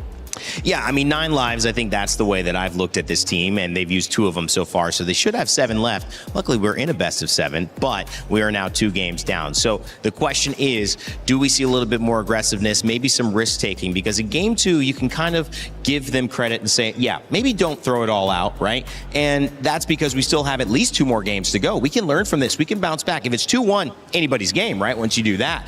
But I think now, going 3-0, I would assume, I'll raise this question to you. You can't have another game where Zhang Q goes 0 kills and 0 deaths. You have to be more aggressive. You have to take more risks because what you're risking going 3-0 down is pretty much almost a guaranteed Rock Esports moving on to the semifinal. You know, for Team Vitality, even though those instances, they need to step up on controlling the map because most of the time it's just Rock Esports on the river side.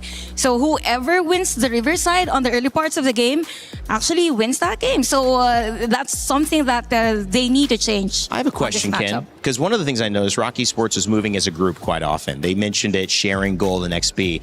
How big of a threat is that? How big of a problem is that? And how do you change that if you're coming into HOK? What do you do about a team who's grouping up like that? You need to win the laning phase, right? Every small matter counts. This is for the small camps, the buffs, the Firehawks, the Space Sprites at the Primal Portal. These little advantages will help you out. And this is why they get to go as a group, right? There's no need to care about the lanes anymore. I'm just going to stay in your house, in your jungle. And this is where I think Vitality needs to set some boundaries. This feels like a therapy session, right?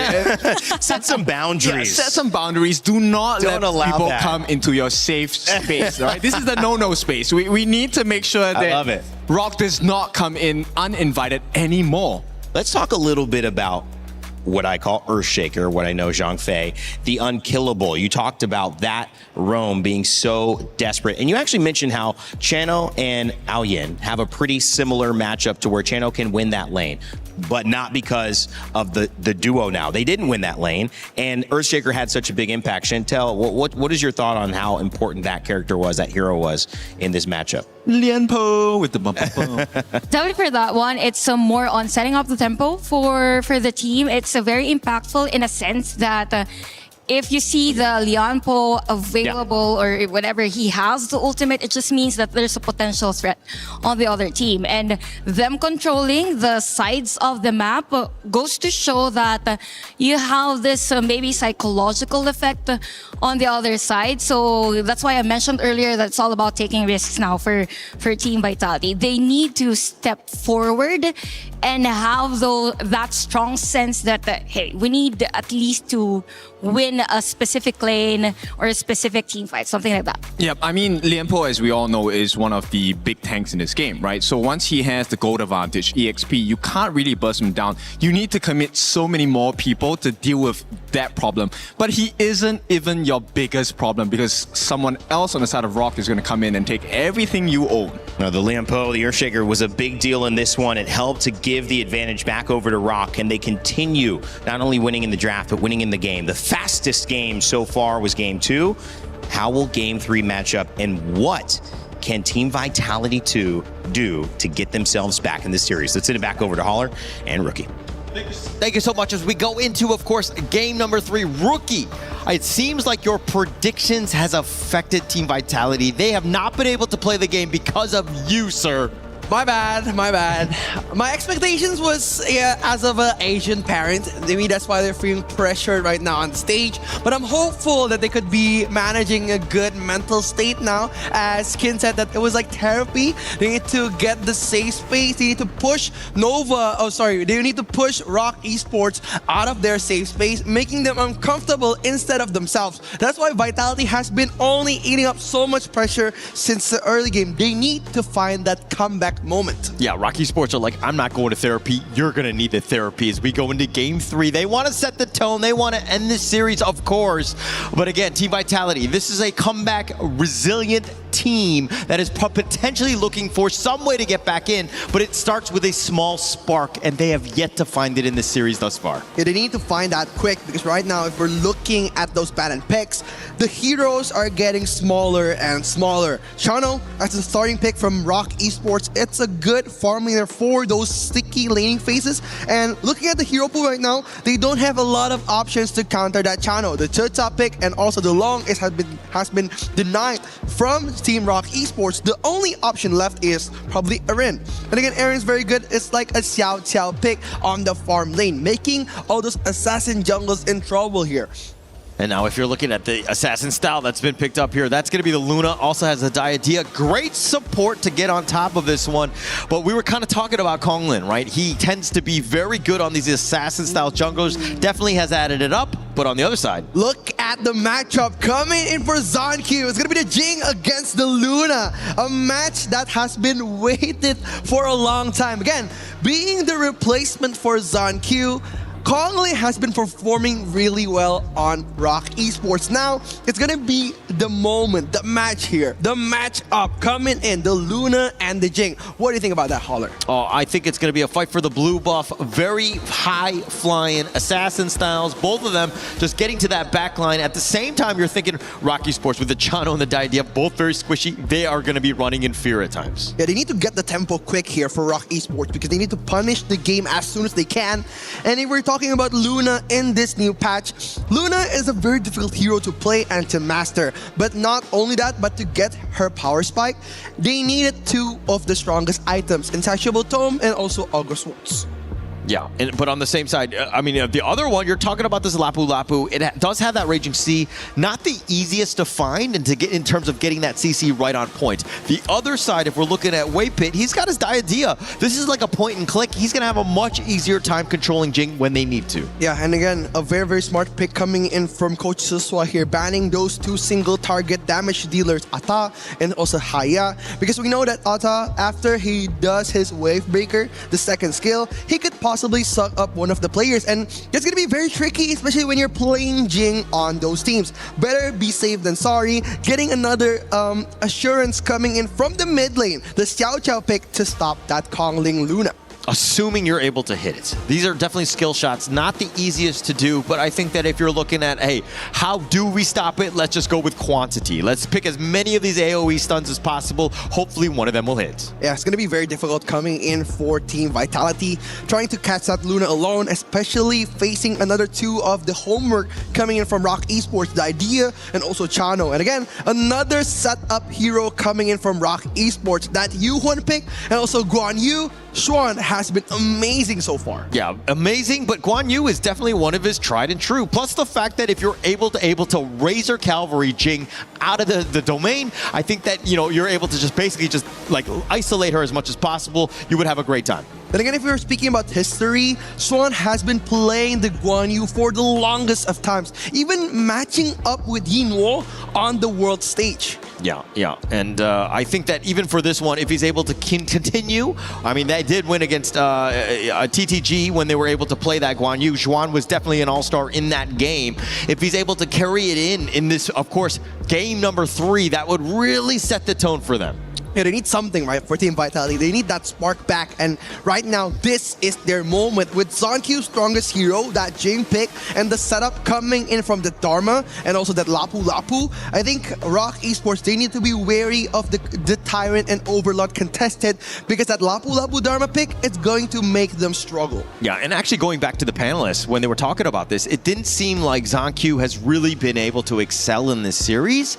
It seemed, I mean, he was 0 kills, 0 deaths. I mean, like, it's one thing to have like a 0 death game, but when you're not really having make much of an impact, I think that, hey, at what point are you going to wake up in this series? I think they're still trying to test the waters in this best of 7. And but how much longer are you going to be testing the waters for? You don't have time, sir. Dude, it's still 2-0. There's a possible comeback coming in from Team Vitality. You know, when everybody didn't expect that Team Vitality was going to the top 8, especially Chantel, but I was the one who held my heart high.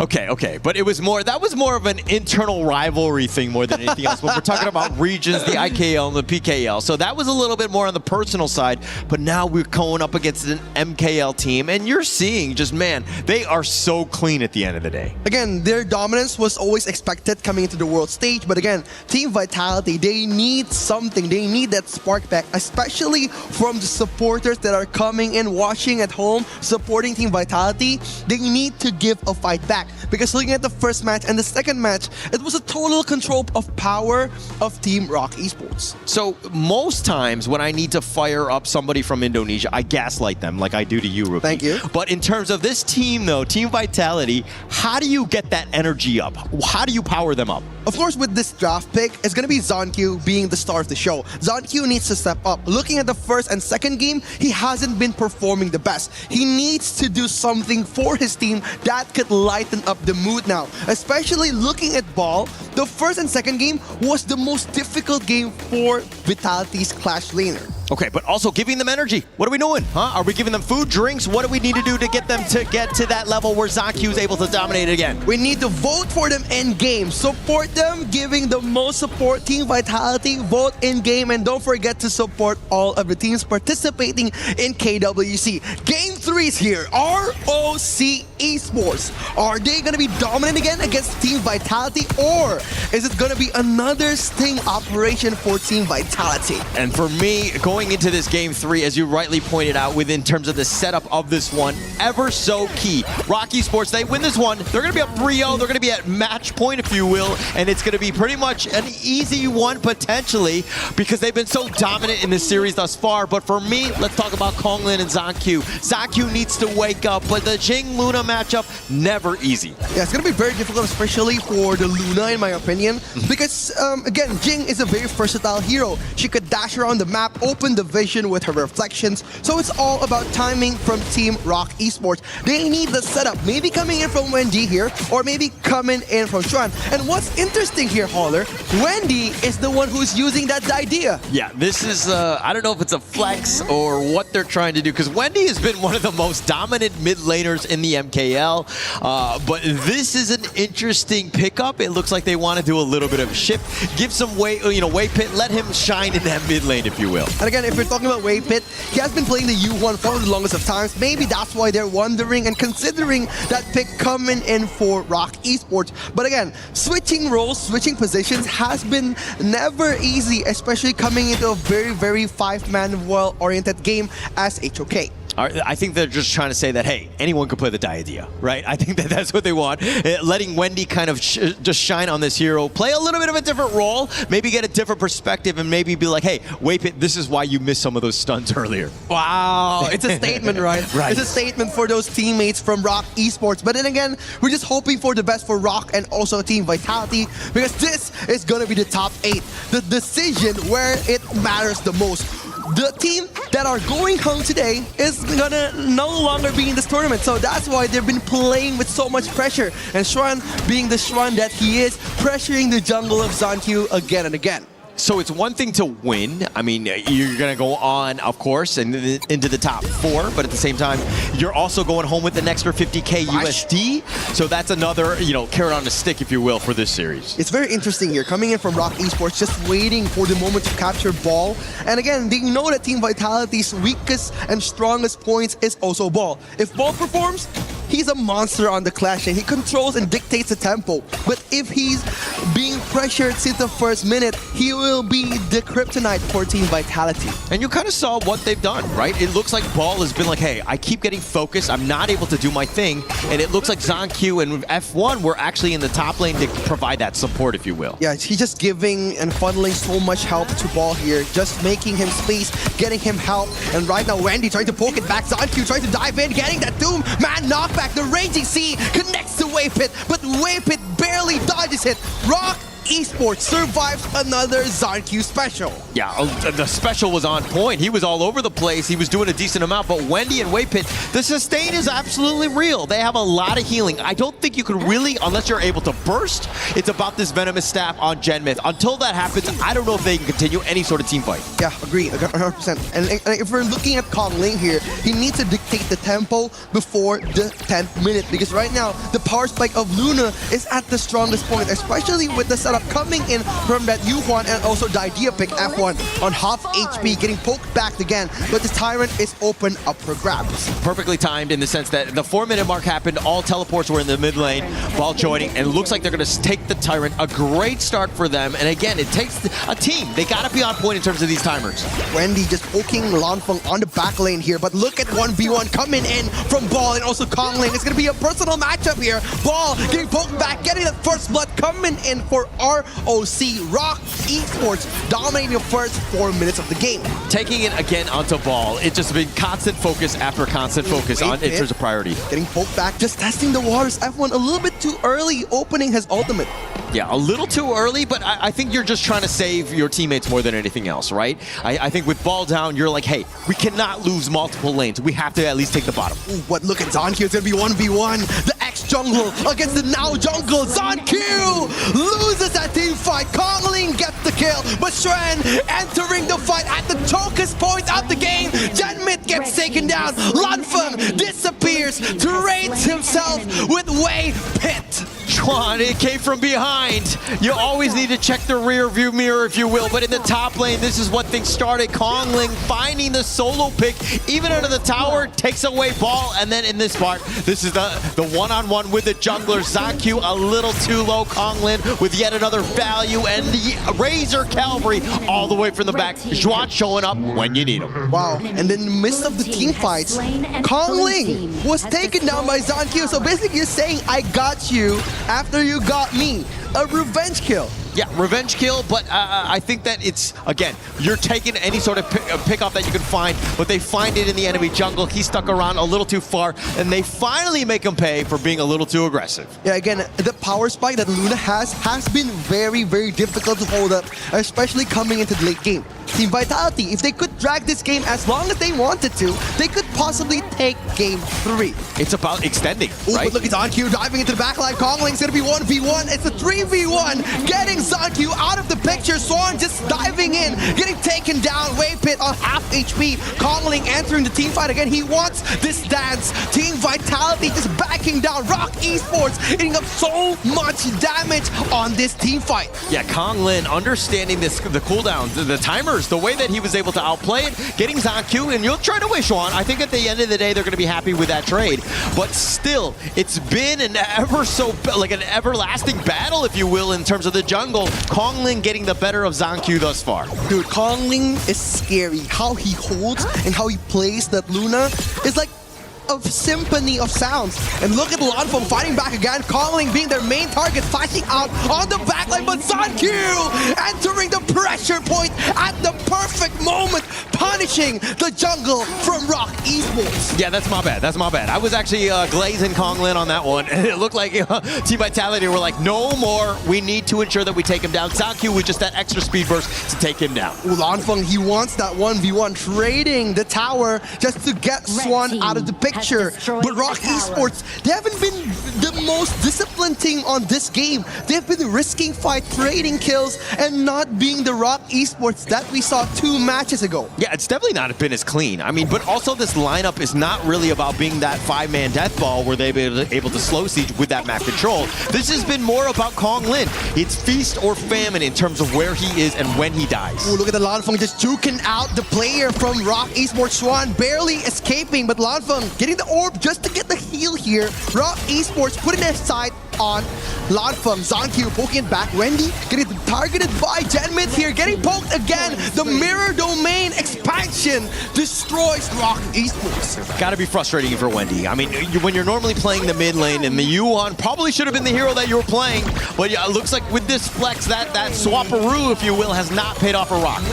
Look at that mid-tier kill coming in, but Kong Ling diving in, just dancing around the players from Team Vitality. Ball trying to get the perfect knockback. The Truth Monster connects to Muchi, but look at the double kill coming in from Rock Esports, taking 2 players down. Zankyu is going to be 1v1 here. Ex-teammates, ex-best friends. Zankyu just watching from the back, but Ball gets that Crimson Golem. Oh, he stole that one away, but it was, we check out this replay, it looks like Lanfeng just a little too far ahead. The damage is actually pretty real, and Muji just barely able to stay alive. Xuan has been a menace as well as being the big brother, of course, just being that bouncer. Nobody comes near my farm laner. It's very dangerous looking at how Kong Ling dives in without any setup coming from Rock Esports, just basically gambling his life. It's going to be very dangerous if he holds this tempo onto the late game. Kong Ling opening the vision for Rock Esports, just finding a pathway here. The Raging Sea, a bit too early coming in from Team Vitality,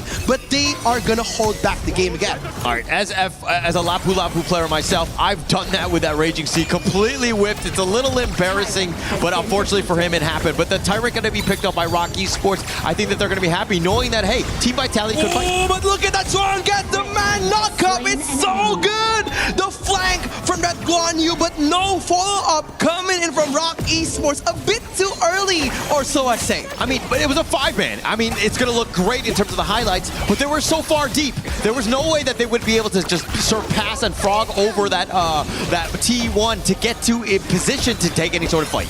They're just going to try to poke the B here. Team Vitality just trying to hold the game as long as possible, but the Overlord is open for them. F1, he has the Raging Sea. He is looking for the opening.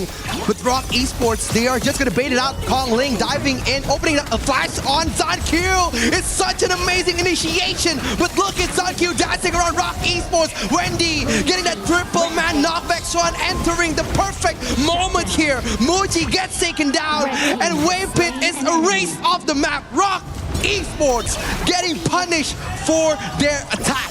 I mean, Team Vitality were on the assault. That was a very good attempt. And Zankyu just staying alive at the very last minute, but it started with this Azure Golem. That Raging Sea was on point with 3, and then the setup. Look at how Zankyu goes in, but he gets stunned. He gets on back to safety. Xuan is again controlling, making sure that nobody jumps on top of Wendy, but they find Muchi, the best target, the greatest target, if you will, in that team fight. Like, we found the spark that we're looking for, right? Team Vitality, they've been trying to race back up after the mistake that they made in Game 1 and Game 2. And now the tempo is going in their favor. 8-9 on the point kill. And also their gold gap is almost at 4,000 gold. Yeah, and I think Team Vitality, not normal, comfortable position for them, because they, throughout the KWC, they've been usually on the losing end and have to dig deep to come back.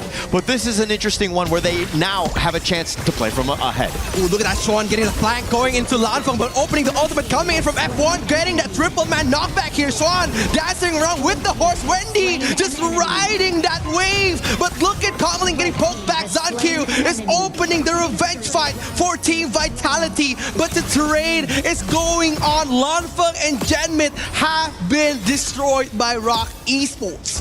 Lanfeng getting caught out a couple too many times here. I mean, he's died 3 times, which is not a great amount, especially since he's been targeted. Once he goes down, the rest of the team really struggles to do enough damage. Genmith has also been very close. If we check out this replay, look at how close they are. When this jump in happens with that Razor Cavalry, yes, they've been shepherded in, but I think that you need to, again, stay so far far back where this doesn't have a problem because Xuan always on the prowl looking for that CC. Dude, those chivalry combos from Wendy and Xuan is an amazing combo coming in for that knockback damage and also power destroyer for Xuan here. So again, those combos have been doing very well on these long-term team fights from Rock Esports. Yeah, and Konglin getting a little bit low. I think they might have given up the Overlord. Oh, Konglin, he wants it now, but look at Konglin get bounced back up, but he gets the Overlord. Konglin, crucial kill theft coming in from Rock Esports. I mean, he stole it, but he kind of started it at the same time. He was kind of backing off. But man,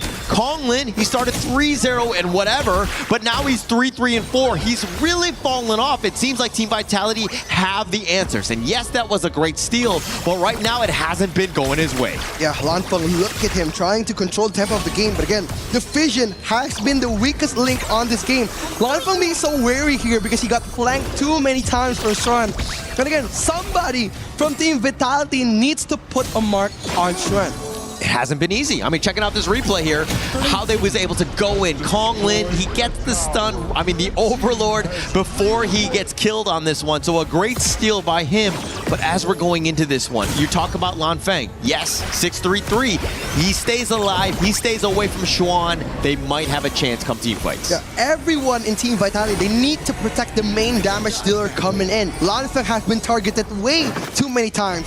And right now, Rock Esports just opening the field of vision here. Wendy and Xuan looking to punish ZhanQ on those risky team fights. Yeah, ZhanQ scouting it out. He understands that they are all within their jungle looking to steal. But this Crimson Golem, up in about 2 seconds, this is going to be a fight for it. Ooh, Konglin opening the map here. ZhanQ getting that Crimson Golem. Xuan getting the vision for Team Rock Esports. But right now, their main objective is to hold the game as long as they can. Team Vitality, they need a breather here because Rock Esports is getting slowly to their power spike.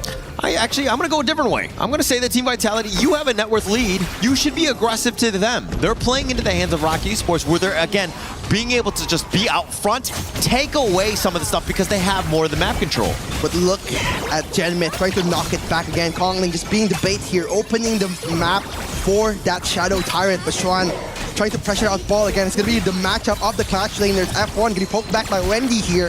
Tyrant is exposed. But right now, Xuan getting the flank up to Lanfeng, but Xuan misses it. Genmith gets the perfect Spender coming in, but Genmith gets knocked back.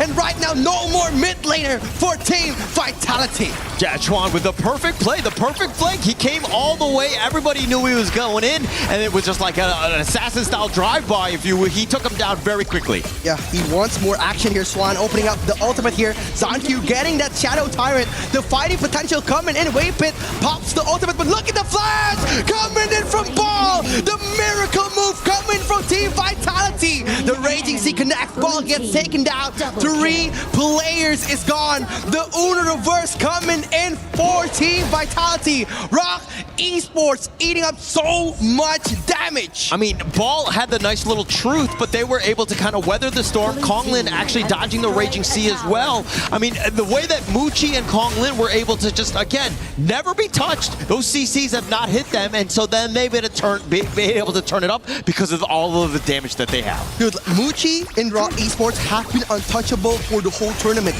All of the players have been doing so well at keeping him at bay, and look at Genmith.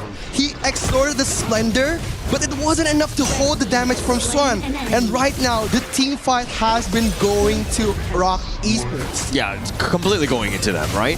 They've had 0 answers. I mean, you went all in for Wave Pit, and yeah, you got that kill, but they're looking to trade that away. I mean, sorry, like no chance in that case, right? You need to get the cores. Muchi and Konglin must die for you to have any sort of chance in these team fights. It's going to be very difficult, especially coming with the idea pick and also the Guan Yu. They're going to be knocking back anyone who's trying to enter their domain here. Rock Esports just testing the waters, but look at ZhanQ trying to gamble out the play, looking for the weakest link. Muchi getting defeated here. Muchi is out of the picture. Konglin gets taken down. 2 players is gone here. Xuan is in danger, getting Truth Monster connecting to him. Genmith being the target on the back, but Xuan just dancing around, getting the killing spree. A battle of fights here, trading after trading, getting that shut down. Team Vitality finally getting their breath of fresh air. That fresher breath there starts with taking down Muchi and Kong Lin. Once they got those two, Juan was all by himself. Juan going all in, focused. It was very personal, went on to Gen Myth, got at least something on the way out. Then again, it's going to be a lucky move coming to Team Vitality, just finding Muchi near the brush. It's going to be very lucky for ZonQ, getting the main damage dealer that we've mentioned before. They need to try to find Muchi. And what did he find by the bush? A stray Muchi just wandering around, man. Yeah, walking in a dark alley, never where you want to be. I mean, Muchi getting caught out, but that's his only second death of the game. But ZonQ now, it looks like he's hit that critical mass. He's willing to fight. He's able to burst. Yeah, he's just wait for the perfect moment to jump in, getting the perfect reflection on the backline of Team Rock Esports. And look at the damage dealt by Lan Feng on the same side. If you're talking about Team Vitality, who needs to die from that squad? Boom, Lan Feng. He has been the guy, again, where they're able to take down some of these squishies from Rock and why they're leading in this game. But look at Conling trying to bridge up again, F1. Trying to become the bridge of Team Vitality here. Conling just waiting for the perfect moment to pounce on Lan Feng.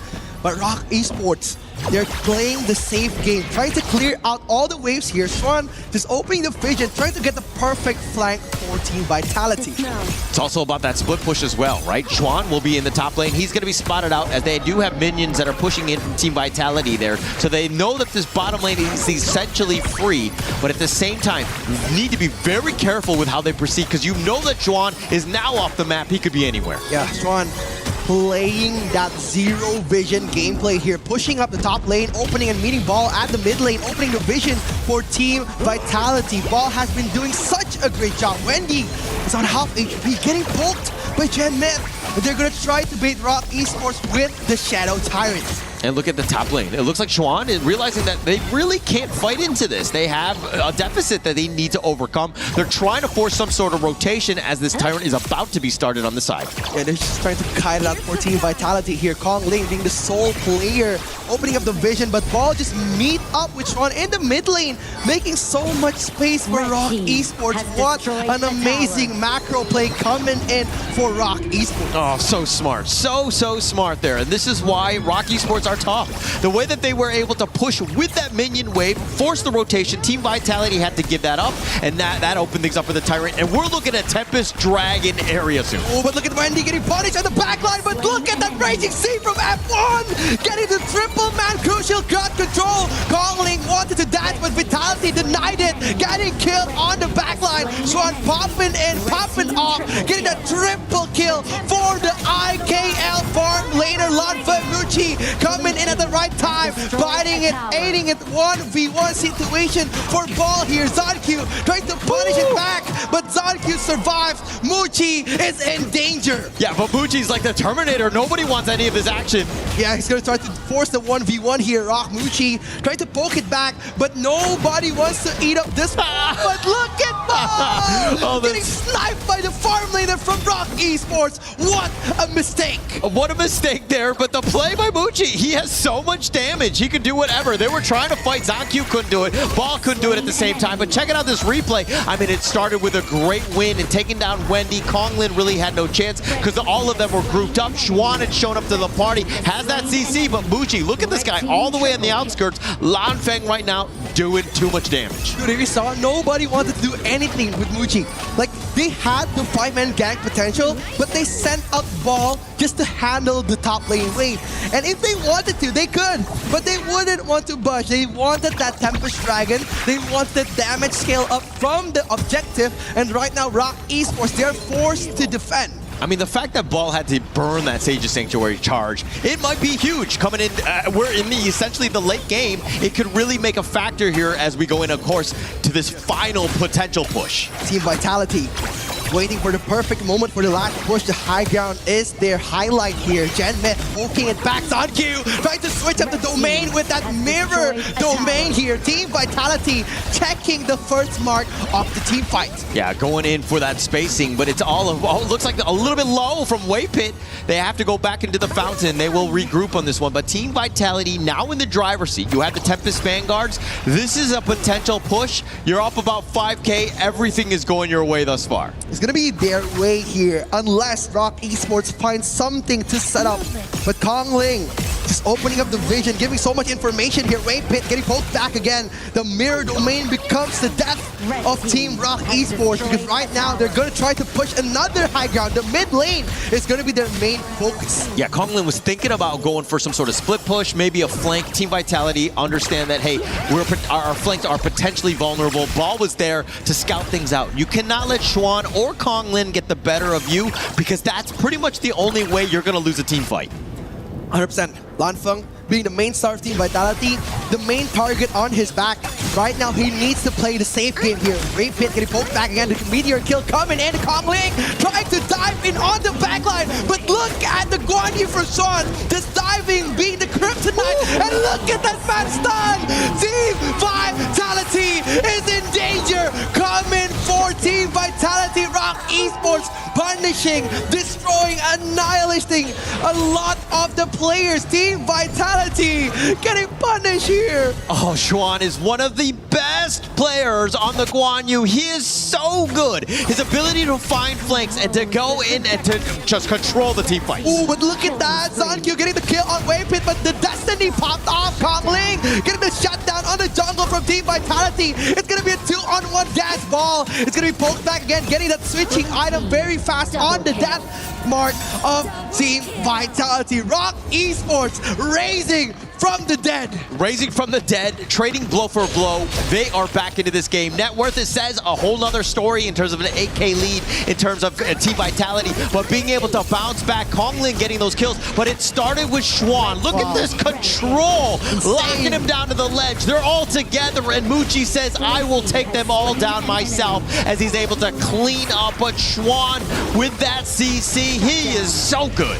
It's crazy, right? He's playing by the bush, just waiting for the right time to pounce on Team Vitality. And when he made it to that quadruple man rigid charge stun, it was an incredible moment for Rock Esports. Yeah, and you can see the fans right now saying, oh my gosh, what a play. Rock Esports now, they have a Tempest Dragon. They're trading Tempest Dragons at this stage of the game. They're just trying to bait out as much as resourceful skills that Team Vitality has now. And with Xuan on the map, they're gonna focus extra on that Guan Yu, making space for Kongling to become the main damage dealer of Rock Esports. Yeah, and Rookie, you were talking about it. They need to mark Xuan as much as possible. They have not done a good job where Xuan has been able to get the better of them with these amazing flanks. Yeah, they're going to try to push it back again. The Tempest Dragon is on their side here, but look at the Destiny counter Kongling, waiting for that entryway. F1, still having the flash, still having the Raging Sea, playing the long game for Team Vitality. Yeah, how many T3s do you want? Yes, they're taking them all down, especially with that Tempest Dragon buff. No chance. They're going in. They are going in indeed. Zankyu getting pulled back again. Look at Swan! Coming in for the backline. Look at the moment! The quadruple knockback. Rock Esports being the Punisher, getting the victory. Patience is key. 3-0 for Team ROC. Rock Esports with yet another amazing play. I mean, Xuan, he actually came from the fountain, and I think that they were like, what is going on? Why did we leave our back door open? And just completely able to come back and take that game. That was a crazy one. What? How? When? And why did that happen?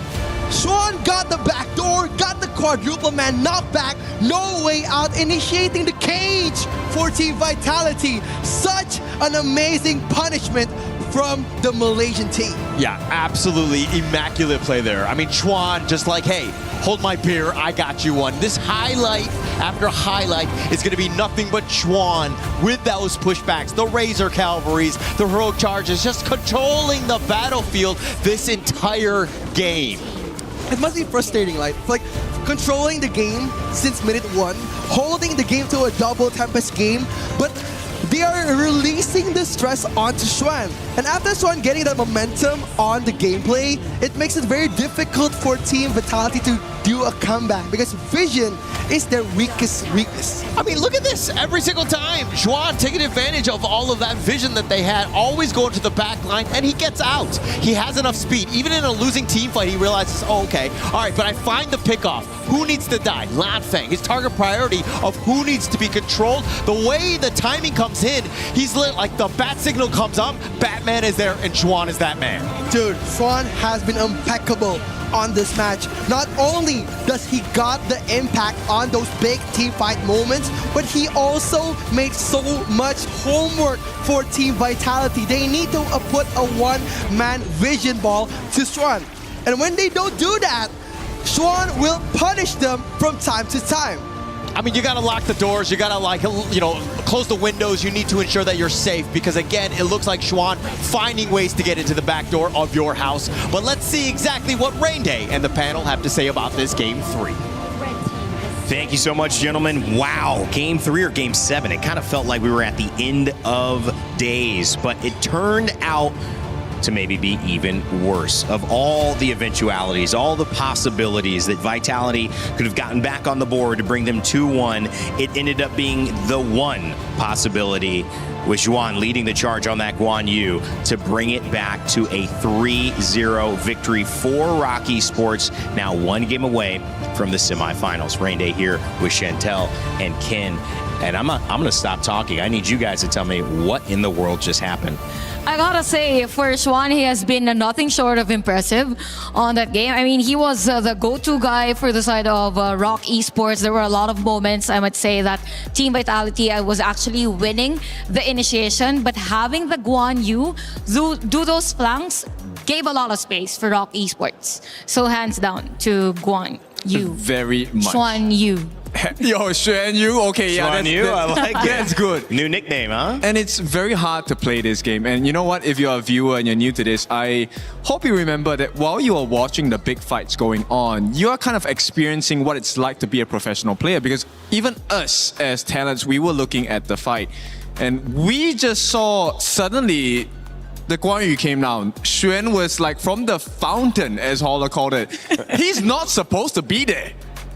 And that's kind of, I mean, I guess the story, like that should have been, for all intents and purposes, the game that Vitality was able to win, and yet ROC Esports do it again. Now, as resilient as Vitality has been this entire series, I do start to feel, Ken, that they're running out of steam. That was the one that, on the side of Blacklist International, you think, well, once they lose that second game, they lose a lot of momentum. They could have closed it out. But now when you look at it on the side of Vitality in the opposite position, that's the game they could have won. And now they got to win 4 in a row to take ROC Esports down. I mean, that's the beauty of it for Team Vitality fans. There is still some hope, a little glimmer, I would say, because ROC Esports looks so strong. The draft, you know, the way that the team fights went, everything was actually about looking for Muchi. Nobody could pay attention to Xuan. And Kong Ling as well, in the early game, this guy was a true menace. You could not keep your eyes off of him because if you did, your jungle is going to be gone. And for a lot of the HOK players who are talking about that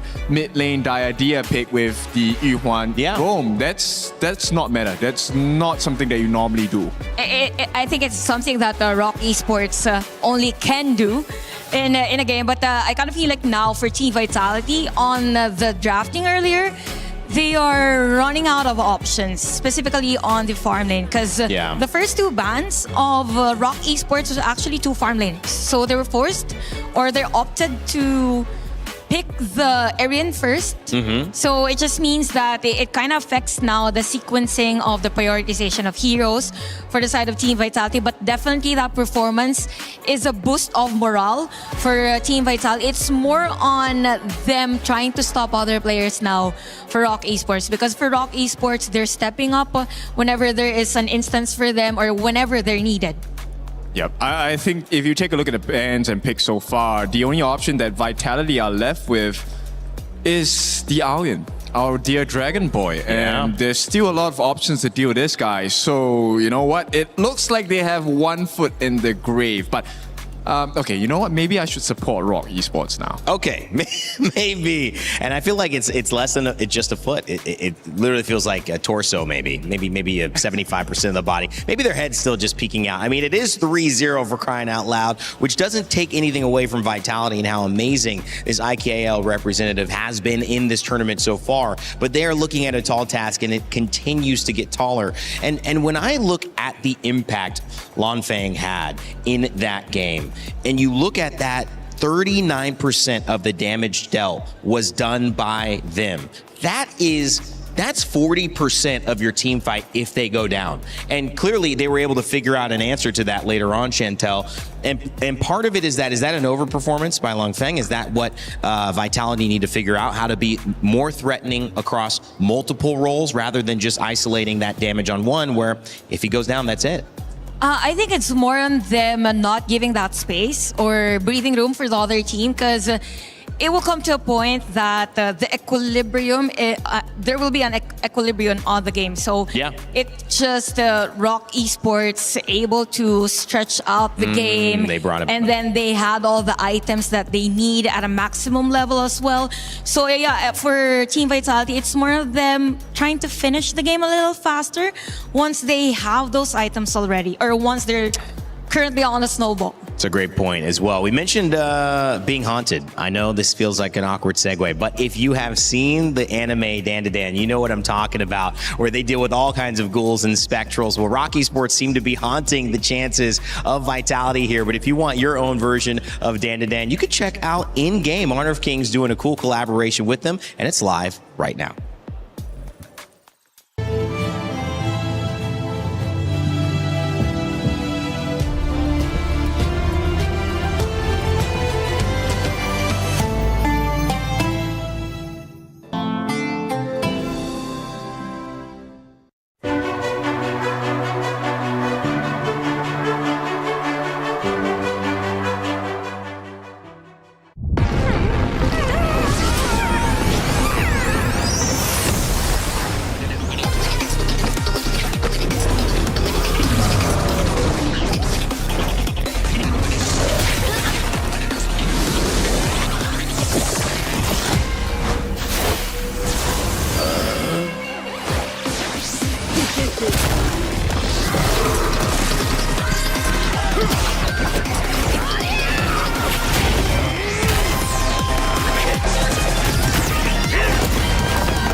Welcome back to the Lenovo Legion Gauntlet here in Paris, France, where KWC at EWC 2026 is well underway. Our quarterfinal matchups are getting, well, now out of hand for some of our competitors as Vitality looks to try to do the unthinkable. 4 games in a row is what would be required to move on into our semis against the team Rocky Esports, who have been battle tested, who have been consistent, who have been dominant, Ken.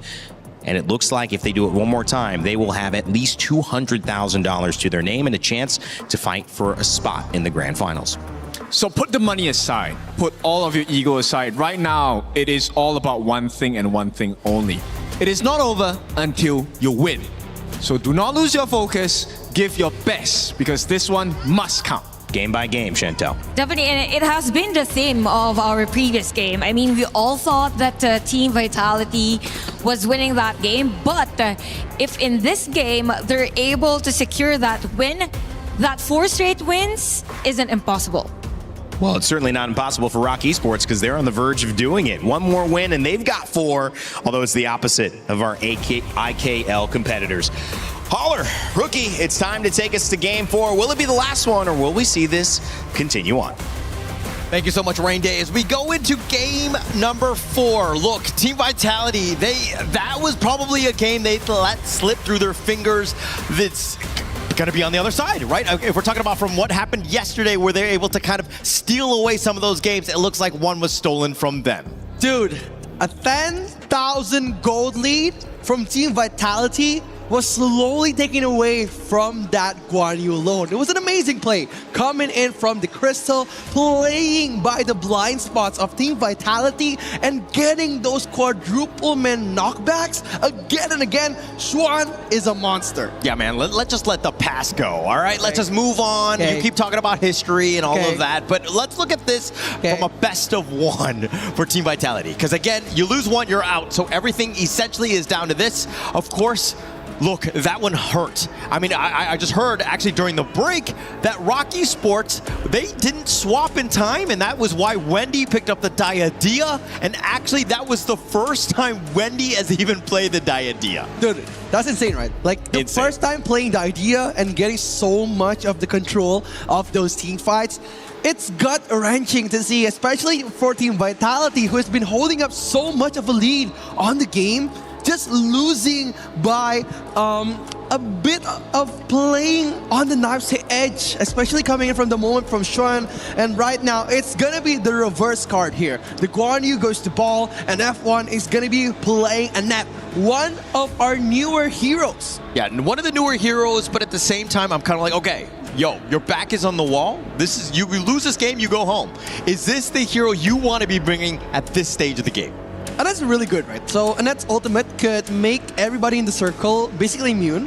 So that's why it's very good for those long-term team fights. And looking at the first 2 picks of Team Rock, he's bringing up so much stun effects like Wendy, it's gonna be Kong Ling playing the full-born tank and also the Mozi for Wei Pit. So it's gonna be a lot of CC coming into Team Vitality's roster. That's why the Annette pick is gonna make them so viable for those long-term team fights. Yeah, and it's about the long-term team fights. At the same time, you're looking at the flow-born tank very much into the extended team fight, if you will. You've got the Aaron also with the damage on the outskirts. Looking more towards that Chicha matchup, potentially being flexed into that farm. Yeah, it's going to be one of the most deciding match of this tournament here. It's going to be the last game point for ROC and Team Vitality. They would need a miracle to come back from this 3-0 deficit. And the Umbrosa pick trying to match it up with Guan Yu. Considering that we don't have a Mayin around here, that's why Umbrosa has been a very, very good matchup against those scary Clash laners as Guan Yu. So he can be pulled away. The Guan Yu can definitely just, pull into the enemy team, if you will. So the control is something that they need to worry about. Yes, you have that secondary life from Umbrosa, but for me, it's about Xuan playing a hero that can pretty much carry as well. Agree. Like, they've been using Umbrosa in this tournament, such as Charlotte.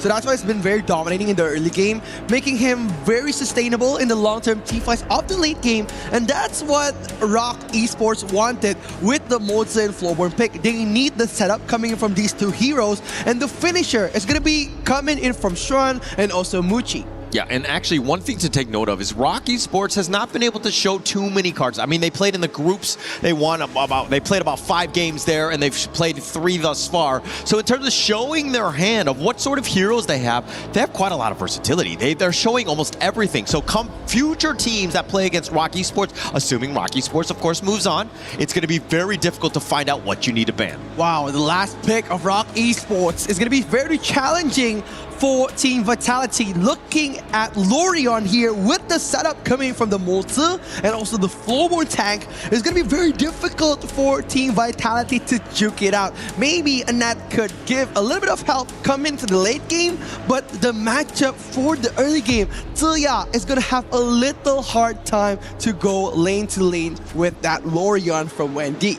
So I'm not a huge fan of the Xia in general, right? I just feel like it's a hero that really, if you're leading and you're winning, it's great. But if you're losing, it's really hard to come back from because the Universal Law just doesn't do enough damage, plus the control, and you're always in the back, right? You will always be there and never kind of dictating, you know, some of the rotations early. Yeah, sometimes the Xia pick is very, very unpredictable for most teams because either they're going to probably funnel the level to one player or they're going to play it safe. And I don't like it when the Indonesian teams play it a bit more passive because right now, Team Vitality is in the danger zone. They need to step up. They need to give Genmith those aggressive heroes. Playing safe hasn't been the answer from game 1 to 3. How will it be changing on game 4? Yeah, Genmith has not been able to play his game. ZonQ is as well because of the fact that if we're looking at Rock Esports, Muchi, even continuing on from that last game, they got a king's moment as he got a pentakill in that last one. So all I can say is cha-ching for Muchi. Thank you. Thank you, Holler, for just rubbing the salt on my wound here, on my heart.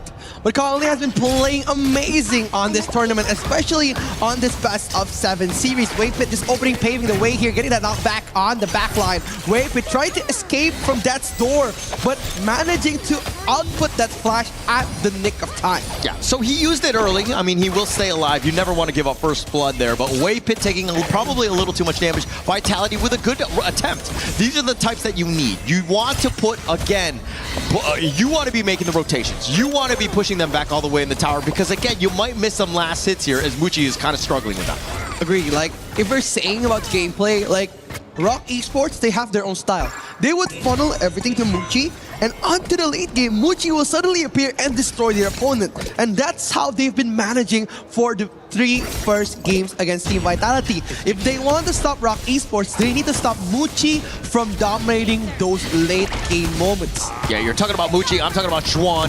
Ooh, looking and coming in with that Starburn on Kongling, but again, not enough damage on the early game. Team Vitality just trying to task their damage onto the players, but Lonfeng getting the ahead advantage coming in. Muchi's just getting cornered from Death's Door. Sven hasn't had the final frenzy is not here yet. Not here yet, but a 300 gold lead in favor of Team Vitality. The flash forward. Ooh, they're still trying to fight that back again. The Umbrosa has been doing very well at controlling the lane here, but I think Team Vitality, they're going to try to reverse the treatment that Rock Esports has been giving to them. They know Swan is their pressure point, and now they're trying to pressure him out of the game. I think that that's smart, right? At the same time, the Vitality side, Ball has been the main guy where he's been pressured. He has not been able to play his game throughout this entire series because Xuan has gotten the better of him. Now you need to equalize. You need to get on top of Xuan so that he doesn't carry this game. Yeah, Xuan has been amazing throughout this tournament, and he's going to be the main focus here. I think ROC and also Team Vitality, they've been performing really well, especially when their Clash Saves was formed. But look at the StarNet connecting to the backline, but the ultimate from the Annette just in the nick of time. F1 trying to survive the damage coming from Wendy, but Team Vitality losing their jungle on the 3rd minute. 3rd minute, but ZonQ did have the level advantage over Konglin, so I guess there's that silver lining where he's not going to be losing or so far behind. Obviously, it's about the net worth here, and if Waypit steals this Crimson, oh my gosh, this would be a disaster for Vitality. I don't think so. ZonQ still has his might here, so there's not going to be possible stealing option. Maybe if Waypit got lucky, but if we're talking about luck has been on Vitality's side. I mean, it's been thus far. I mean, Vitality was all lucky yesterday, but as we check out this replay, ZonQ just a little too low. Konglin, the slowboard tank, is a problem. The way he's able to dive and control you, and ZonQ knows right there he made a mistake. Yeah, it's hard, especially coming back from the last match where they've put up such a big lead. They doesn't only need like a mental reset, but they need to trust each other more. Because again, the mental game is strong coming into the last match of the game. Very frustrating, if you will. Losing the game that like they did, that's incredibly draining. And especially in a best of 7 where we're like in a must-win game to kind of get yourself back into this series, had a chance, and the way that they lost it, not great. Zankyu opening the ultimate onto Wendy. Wendy gets taken down, but Ball pointing in at the perfect time here. Zankyu gets pulled back, but Xuan wants more action. The ultimate from Annette just in the nick of time, but Ball disengages. Not enough damage coming in from Team Vitality. It's gonna be 1v1 coming in from Muchi and Lanfeng, but Rock Esports capitalized on that one. I mean, the only one that was able to survive from Vitality was Gen Myth. On the same side, Wendy was the only one to have fallen. Rock was able to win the one-on-ones, always getting that advantage, and now they're starting to roll. They're up 5-1. This is already a 1K net worth lead, which will get further exacerbated by this Tyrant take. Again, it was a gamble on Vitality's side. They wanted to try to poke on Wendy, but again, after getting the reward that came with Wendy, they don't have a plan B. And after that, Rock Esports punishes them and gets the spike of gold. Now, 2,000 gold lead in the 5th minute, but Wendy getting punished against Zankyu, getting up back by the Starry Knight. The ultimate coming in from Wendy a bit too quick. Rock Esports still survives. I mean, good attempt there. I think that having him recall back is going to be, again, just trying to slow him down as much as possible. But this is where Team Vitality, you're seeing a bit of a desperate play. They're playing to, trying to get some sort of pick off, but Rock are not giving them anything here. It's gonna be very hard considering that they're bringing in a Zia mid that scales very, very long. Like Zia needs a couple of items for him to be viable, and now with the Venomous Staff on the roster of the items, it will take him longer to deal more damage for those risky team fights that Team Vitality likes to take. Yeah, it seems like you have a little bit of hatred towards Zia because of the fact that he's old. Nah, I won't hate you for that, Holler. I just hate Zia. Why are you naming me? It's about Zia and this pick. I was just talking about that. But now, I mean, if we're talking about this mid lane, Zankyu, I think that you need to just stop and farm, right? You need to find a way to get back in. Konglin has gotten the better of you in almost all of the team fights. Yeah, it's going to be very risky if Team Vitality manages to pull one more team fight on Team Rock, because right now they're dominating with 2,000 gold. And if they're going to try to pull a risky move again, I don't think that Team Vitality could rise back from the dead. Because right now, total tempo control coming in from Rock Esports. It all really comes back to Ball. But look at Zankyu getting the 1v1, just barely surviving here. But Chan gets pulled back. Lanfeng wanted that dance here. Coming in, Ball getting that knockback. Come to players from Rock Esports, barely managing to get the return. Rock Esports, they need to defend. Yeah, Ball actually played a bit of a Xuan. I mean, continuing from the last game where he was able to get that perfect flank, made sure that Xuan, yeah, he was flashing away. He thought he was safe, but Ball coming at the right time ensures that he gets that pick off, because again, they don't do that. It looks like Rock starts to roll even harder. Yeah, Rock Esports has been very, very disciplined throughout the tournament, but look at Wendy coming in, trying to poke the ultimate onto Gen Myth and F1. A bit of a risky move coming in from Rock Esports, but with the gold lead here, I think it's still possible for them to pull one through. Yeah, Team Vitality, though, understanding how to play from behind. I think that they're going to stick to their MO. Look at how they're split pushing. They're cutting the creeps on this bottom side. The top lane, you saw that Zankyu was also pushing there. So this is about, again, alleviating, slowing this game down as much as possible. Oh, but Xuan, he wanted that 1v1 here, coming in with the final frenzy, going for that 1v2. But again, the output damage coming from Team Vitality, a bit too large. Wendy, just a bit late coming in to help Xuan here, but again, still a good trade nonetheless. Closing in slowly from the gold gap from Rock Esports. Yeah, the CC was on point, right? In the sense that he had nowhere to go. He was not able to get on out. Xuan was in a bad spot. The Final Frenzy only does so much. It like prolongs the fight more than anything else, but not able to do it. And even without Xuan, they're going to take an Overlord here. Yeah, they're just going to try to take a trade out of those team fights. And again, that's what ROC does best. They got and they could capitalize on every moment. And that's why Team Vitality has been punished for almost every team fight. Yeah, they've almost been able to kind of dictate whenever they want to go in. Oh, but look at Lonfo coming from the backline. Such a good moment here. Ball getting the knockback on Muji. A revenge poke, just to be honest. But look at Ball eating up so much damage. ZonQ getting the choke point on Team ROC. ZonQ getting poked back again, entering the final frenzy from Sean here. Getting the trade on those team fights is what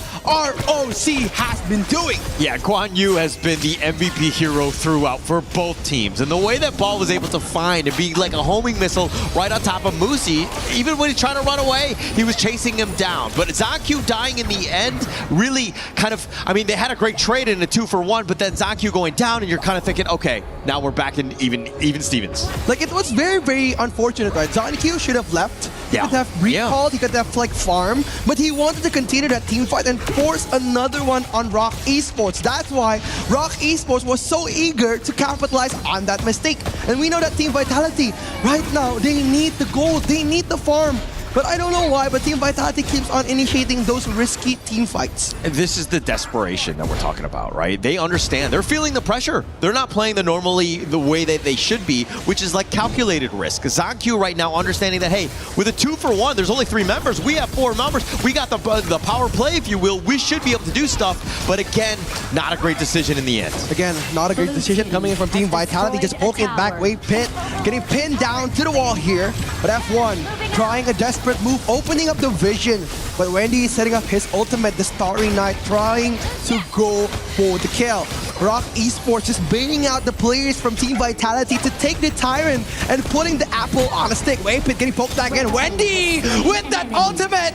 An amazing initiation coming in from Wendy. What a moment from Rock Esports. I mean, F1 just barely just steps a little too close, you know, to the river, if you will, and he was kind of walking out of position. Wendy made sure that he takes that pick. Yeah, he just wanted this now. Just getting the trade over the big objective, the Shadow Overlord, getting that pushing potential. But the Star Knight is targeted from Wendy. Getting it is the reward.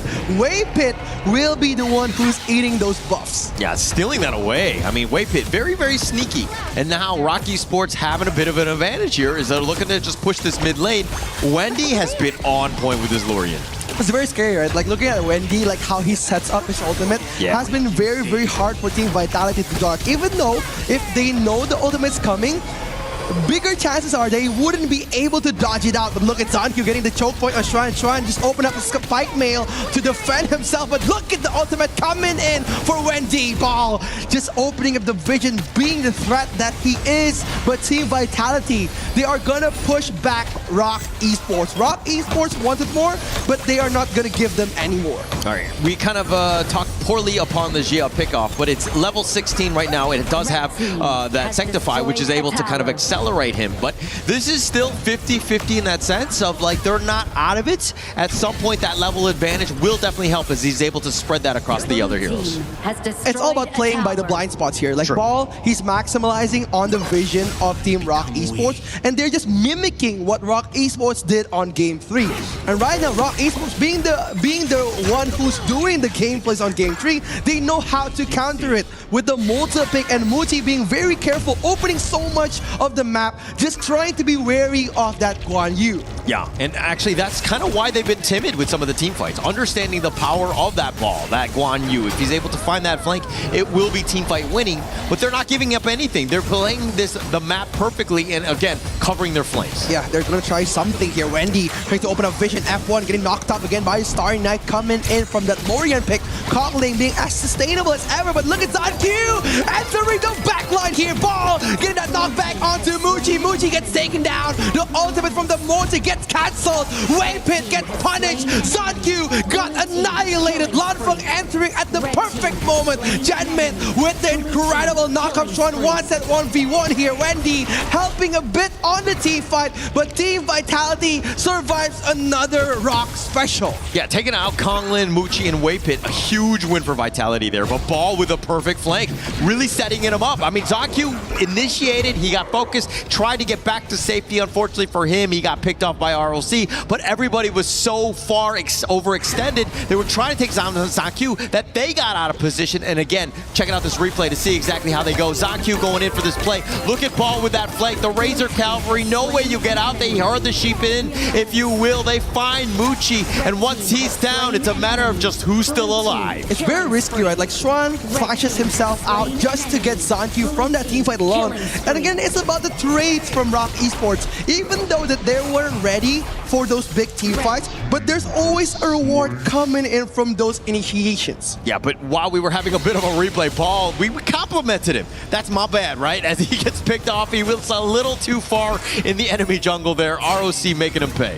I think like Vitality now, they need to tone down because their tempo is so fast to the point that each other of the teammates, they're not ready for those big team fights. I think Ball has the setup, Schwan has the river, but right now what they're focusing on needs to be those big objectives. Yo, you've been cheering for Team Vitality this entire series, and you're just now trying to tell Rock to calm down? Ooh, but Lanfeng getting punished back again. Starnet coming in just to stop Lanfeng. The main damage dealer of Team Vitality has been thrown off the map.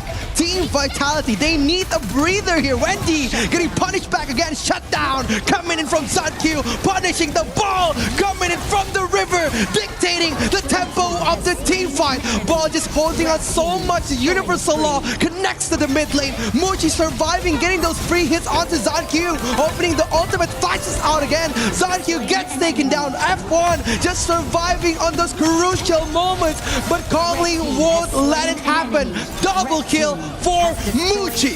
You can take out everybody as long as Muchi is still standing. That's what's gonna happen. All of the towers, all of the cores, everybody will be taken down because he's munching you down. Plus you got Kong Lin as being that buddy, if you will. He's always protecting him and controlling whoever he targets. Muchi, honestly, untouchable. The whole team fight, nobody has been able to go to Muchi. Maybe Wendy or maybe Sean, but Muchi has been perfect this whole game. His positioning, his targeting, and also on those big team fights, he performs really well. That's why ZonQ and Genmit, Lanfeng also, has been having a very difficult time to find the main damage dealer of Rock Esports. This is why this roster from Rock Esports was like the team of 2025. Yes, they didn't win the championship, the KIC 2025, but everything else, they were the top team in terms of the global scene. So show a little respect, I would say, to Rock Esports. They're going to go for the pineapple push here, trying to open up the high ground towers. For Kong Ling is going to go for a 1v1, holding up Ball on the bottom lane here. Wendy getting punished by Wave Pit. The Starburn has been popped by ZonQ. No more ultimate, but Genmit gets targeted. Look at the play coming in from Wendy. What an amazing initiation from the Rock mid laner. Wendy coming in like Superman, finding the pickoff onto Genmit, taking down the old man, if you will. Just a huge win for Rock to start things off. It's going to be a ticking time bomb here. Team Vitality, they need to defend. But look at the pressure coming in. ZonQ trying to dive it out on the backline. The thinking is at the box connecting. But right now, Ball dancing around with the horse on the players of ROC. They're punishing the Punisher. Schwan gets taken and he pops the ult at the perfect time. Rock Esports survives another one. I mean, Vitality right there, able to salvage that one. They got a 3-for-2 trade. I think that they're going to be happy as we check out this draft in. Look at how they dive deep. Ball coming in with that Razor Cavalry. The control is real, but they took down Muchi first. That has to be target number one. But Schwan with that secondary life says, actually, I might be a core now. I'm able to carry from my position as well. Yeah, they're trying to find some ways to come back from Team Vitality. But Rock Esports, they have an answer for every question that Team Vitality gives them. And this makes it very difficult, especially going for like the targeting of each team fight. Muchi gets killed, but there's still Wendy and Schwan. So again, a lot of questions to answer from Team Vitality. Yeah, I think the biggest question though is pick your poison. Like, which one do you want? You know, everyone, like, yeah, you go on to Kongli, yeah, you go on to Schwan, like Wendy, whoever, but somebody else picks up the slack. If they're able to do the damage, and why they're up about 2.5K, this is a team that's, again, just take up one of them down, you got the others popping up. It's scary, right? Like, especially like the setup from Wendy, like when he pops his ult, getting that quad man knockup has been so good, and he plays it so well here. Trying to set it up again to Ball. Ball gets knocked up again. Lanfa coming at the perfect time. The Starbird connects to the backline. Wendy just trying to survive, but look at Kong Ling gets melted in the front lane. Chuan popping up at the perfect time, but Muchi gets initiated and he falls back down. Rock Esports finally getting pushed back by Team Vitality. Yeah, that was not easy to do. Kong Lin is very tanky. That's all he's been trying to build at this stage. But now with a chance to siege the top T3, Team Vitality finding ways to get back. They want this. They want this high ground. They're going to try to push it with that Overlord Vanguard. But again, the high ground defense of Rock Esports, it's going to be another question they need to answer. Yeah, I mean, Kong Lin is going to be up in about 10 seconds. There's not enough time for that to completely push. Maybe they get this top T3 on their way out. I think they'll be happy with that trade thus far. They've taken the mid T2 as well. So again, this is the way Team Vitality want it. We're at the 19-minute mark. We're talking Tempest Dragons right around the corner. They want this Tempest Dragon. It's going to be the second Tempest of this 4-match series.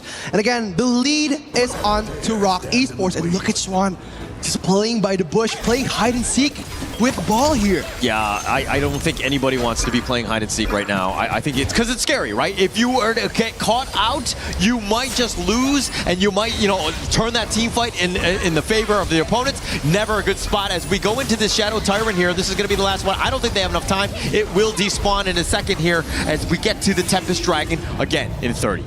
I think it's a very good play coming from Team Vitality, right? Like, they set up the fight beforehand. They already set up the top lane push. That's why Shuan wasn't able to join the fight. He needed to defend, and he dragged the game for so long. But look at ZonQ trying to poke it back again in the mid lane. But again, there's the Tempest Dragon in front of their eyes. A bit of a risky move if they initiated a team fight now. Yeah, so right now it's about where the lane equilibrium hits into the bottom lane. If it's able to push, then you have a bit of an advantage as this Tempest Dragon is about to be started, because somebody needs to clear that bottom lane. It's incredibly far, and they're not able to fight in this team fight. Ooh, he's going to be playing by the bush here. ZonQ opening up the vision for Muchi. Muchi has a target on his back, but look at Wendy getting destroyed by Lanfa coming at the perfect time, but Muchi dances around again. Ball targeting him again and again, getting taken down. Muchi still survived. Look at Lanfa getting the double kill, but Shen at the perfect time getting the double for ROC.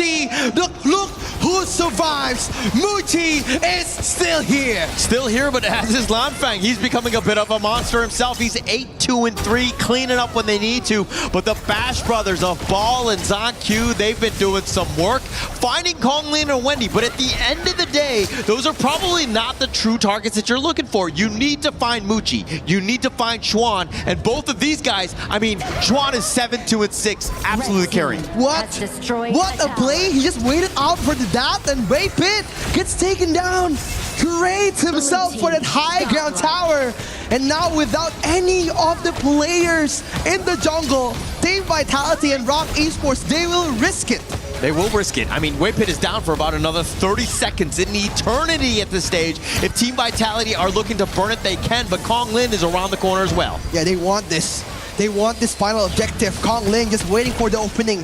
But look at him getting punished bit by bit. Wendy coming in, but Ball just dances around in the backline, coming in at the perfect moment. Look at ZonQ eating up so much damage, but Lanfeng gets deleted in the front line. Ball gets another one. Kong Ling still survives. And who is going to be the damage dealer? Muchi still here. Chuan with an amazing initiation, finding actually, it looks like Lanfang, but he's going to be traded away here. ZonQ gets that pick. That might have been a bit of a disaster. A bit of a risky play coming in from Shan here. But again, no Tempests have been poked around. Team Vitality still has to defend with the waves that are coming. And ZonQ playing with fire here. He's gonna force a single solo Tempest invasion. Yeah, this is incredibly scary for Vitality. I mean, Rock right now, they have the numbers around the Tempest Dragon, but the 50-50 smite, or how is this gonna happen? I mean, it's Kong Lin and ZonQ at the end of the day. Look at Ball though, just conquering the mid lane, trying to get the vision for Team Vitality. 40,000 HP coming in for the Tempest Dragon, but Kong Ling, he wants this more than anyone.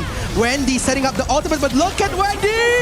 Coming in Zankyu with the spike. Muchi still surviving with Ball, eating up so much damage, but he wants this. Punishing Muchi on the backline. Zankyu coming for help. Team Vitality raising from the dead. Raising from the dead, but starting with that Tempest Dragon, and then Ball finding Muchi with that Tempest Dragon buff, but the bottom lane is pushing. Ball is going to be actually regrouping all the way to the bottom lane to fix that one, but Rock, I mean, they're down 2 members. This will be a very difficult hold. This is going to be the final push coming in from Rock Esports. Team Vitality are gonna push it back again. Wendy pops his ultimate, but look at Sean opening the final frenzy, the final defense. Zankyu gets poked back, but look at Lanfeng dancing in, poking one by one, but Sean is on half HP, defending the tower with his life. Wave Pit coming in 2 seconds on the clock for Kongling, just punishing one by bit, but Kongling is here to save him. Trying to save him here, but this the crystal, it's going to be focused fire, and it looks like Team Vitality will take game number 4. The comeback, the breath of fresh air. Team Vitality has gotten their breath.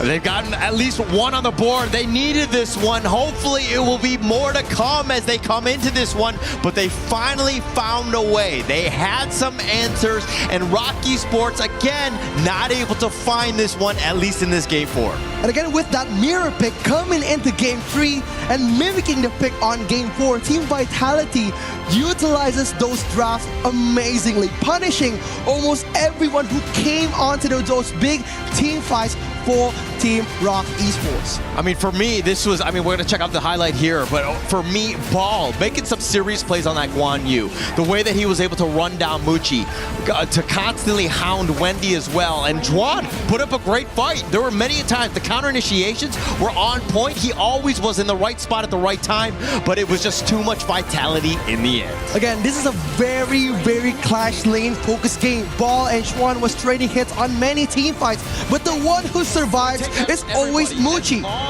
Yeah, and it looks like we're going into this. I mean, look, that was as back and forth as you got, right? Tempest Dragons being taken here. We even saw them in the last game, but it came down to this final team fight here. Yeah, it was very scary, right? Like, we don't know how did Muchi survive this team fight. Zankyu and Ball was going all in, but look at Xuan. He closes the exit from those 2 players, and Zankyu getting that Tempest Dragon was the reward coming from Team Vitality. And look at Ball. Look at them diving 3 members. He doesn't seem to care, but let's find out who does care as we go back to the panel now.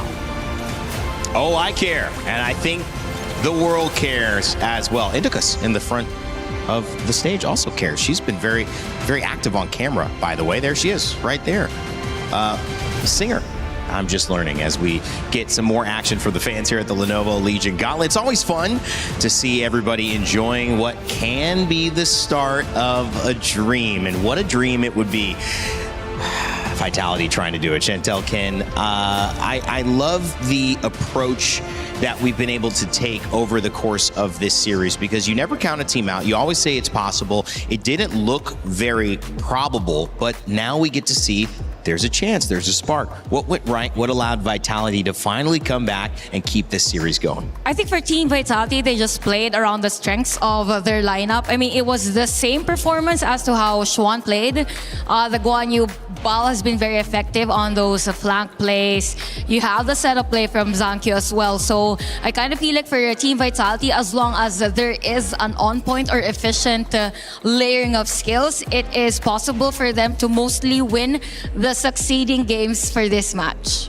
Wow. It is a difficult formula, because if you take a look at what happened, the last part where Bao finally came on, they actually hit all 3 markers, which is to get rid of the Clash, the farm, as well as the jungler, right? So let me show you what it means here.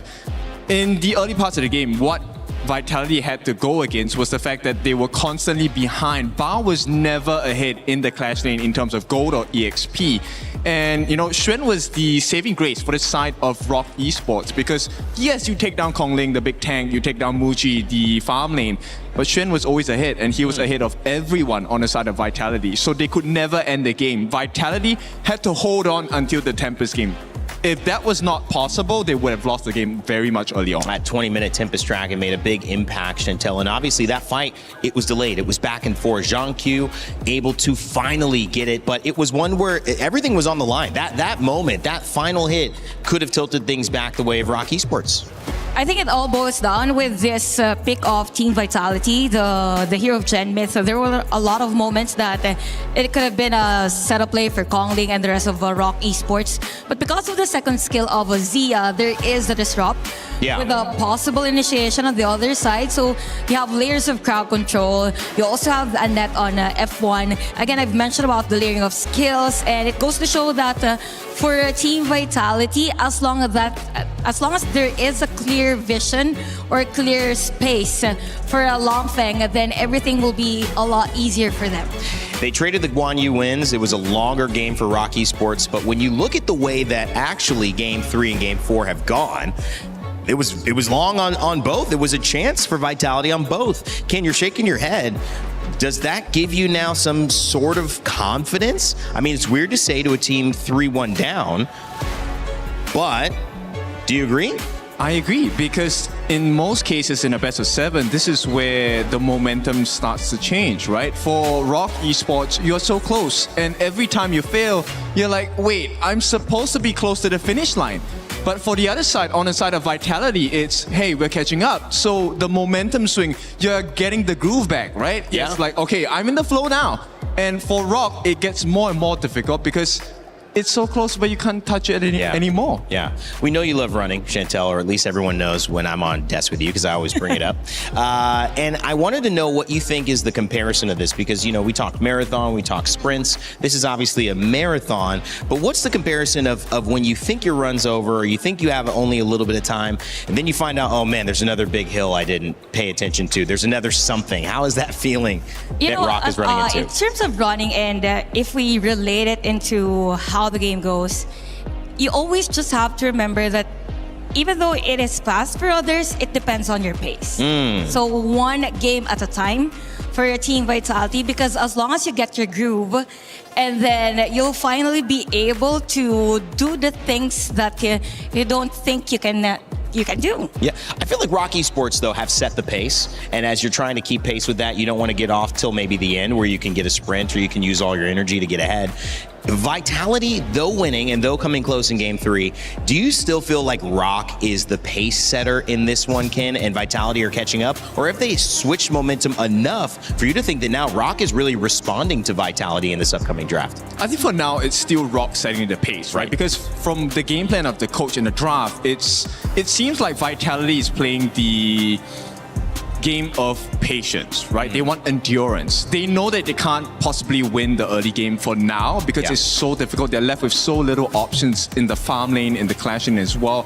So they want to burn the energy of Rock Esports. And once they're low enough, welcome back to the deep end of the pool. Let's see who can swim deeper. Well, Zia has won both games that he's been played for both sides, Rock Esports and on Vitality now. That late game monster is gone. Also, Guan Yu has traded wins as well on both sides, so he's gone as a pick. Chantel, where do you go from here for a team like Vitality who likes to play late? Definitely, since we're already at game number 5, possibly there could be a shift on the tempo, specifically on the early game. So this is the time we're in. We might see heroes like Pei, like the fast. Interesting. Yeah, because it's mostly banned on early game. Yeah, something like that. Our favorite combo. Which one? Princess Frost and? Princess Frost and Liang. Yeah. Oh, so the EWC skin and the Leon. Yeah. What's so good about that combo, Ken? It's full lockdown. You don't get a chance. If you're caught, you're caught. And then it becomes a 4v5. And if you have more gold, more EXP, it's bye-bye, you know. Night po. Okay, yes. Shout out to PK out there. How is that different from the Haya trying to lock down the Earthshaker, as I said, Leon Po, and it didn't really work for Vitality in that early one? How is that different from that lockdown combo that they're trying to go with Leon? Okay, so the difference here is that it's a full suppression. So if you take a stun, right, for example, on Princess Frost with a second skill, you can kind of purify your way out of it. But for the Liang's ultimate, the power of word control, this is one of your favorite skills if you're a roam or a mid laner because it's a suppression skill. You can't get out of it even if you have the cleanse or the purify. So I'm pretty sure Indacus here wants that suppression for the side of Vitality. I know that she is a big Vitality fan. We saw her jumping up when they got the win. Will we continue to see it? I know it's just funny, but the cameraman's ready for the close-up. So we will get her reaction. We'll continue to get the reactions of the players as well as we head it back over. It's another game, another chance for Vitality to extend this series. Holler, rookie, think it's possible? Team Vitality were able to finally find that first win. Is this one of many, rookie? I hope so, because Game 3 was very, very good for Team Vitality. I was hoping for the 2-2 series coming from Game 3, but again, it's better late than never. Wouldn't you rather have a reverse sweep here? How amazing would that be, right? That would be the ultimate insult, to come back from down 0-3 to 4-3. And again, if we're speaking about Vitality, they have been very lucky this whole tournament. Again, but luck has his part.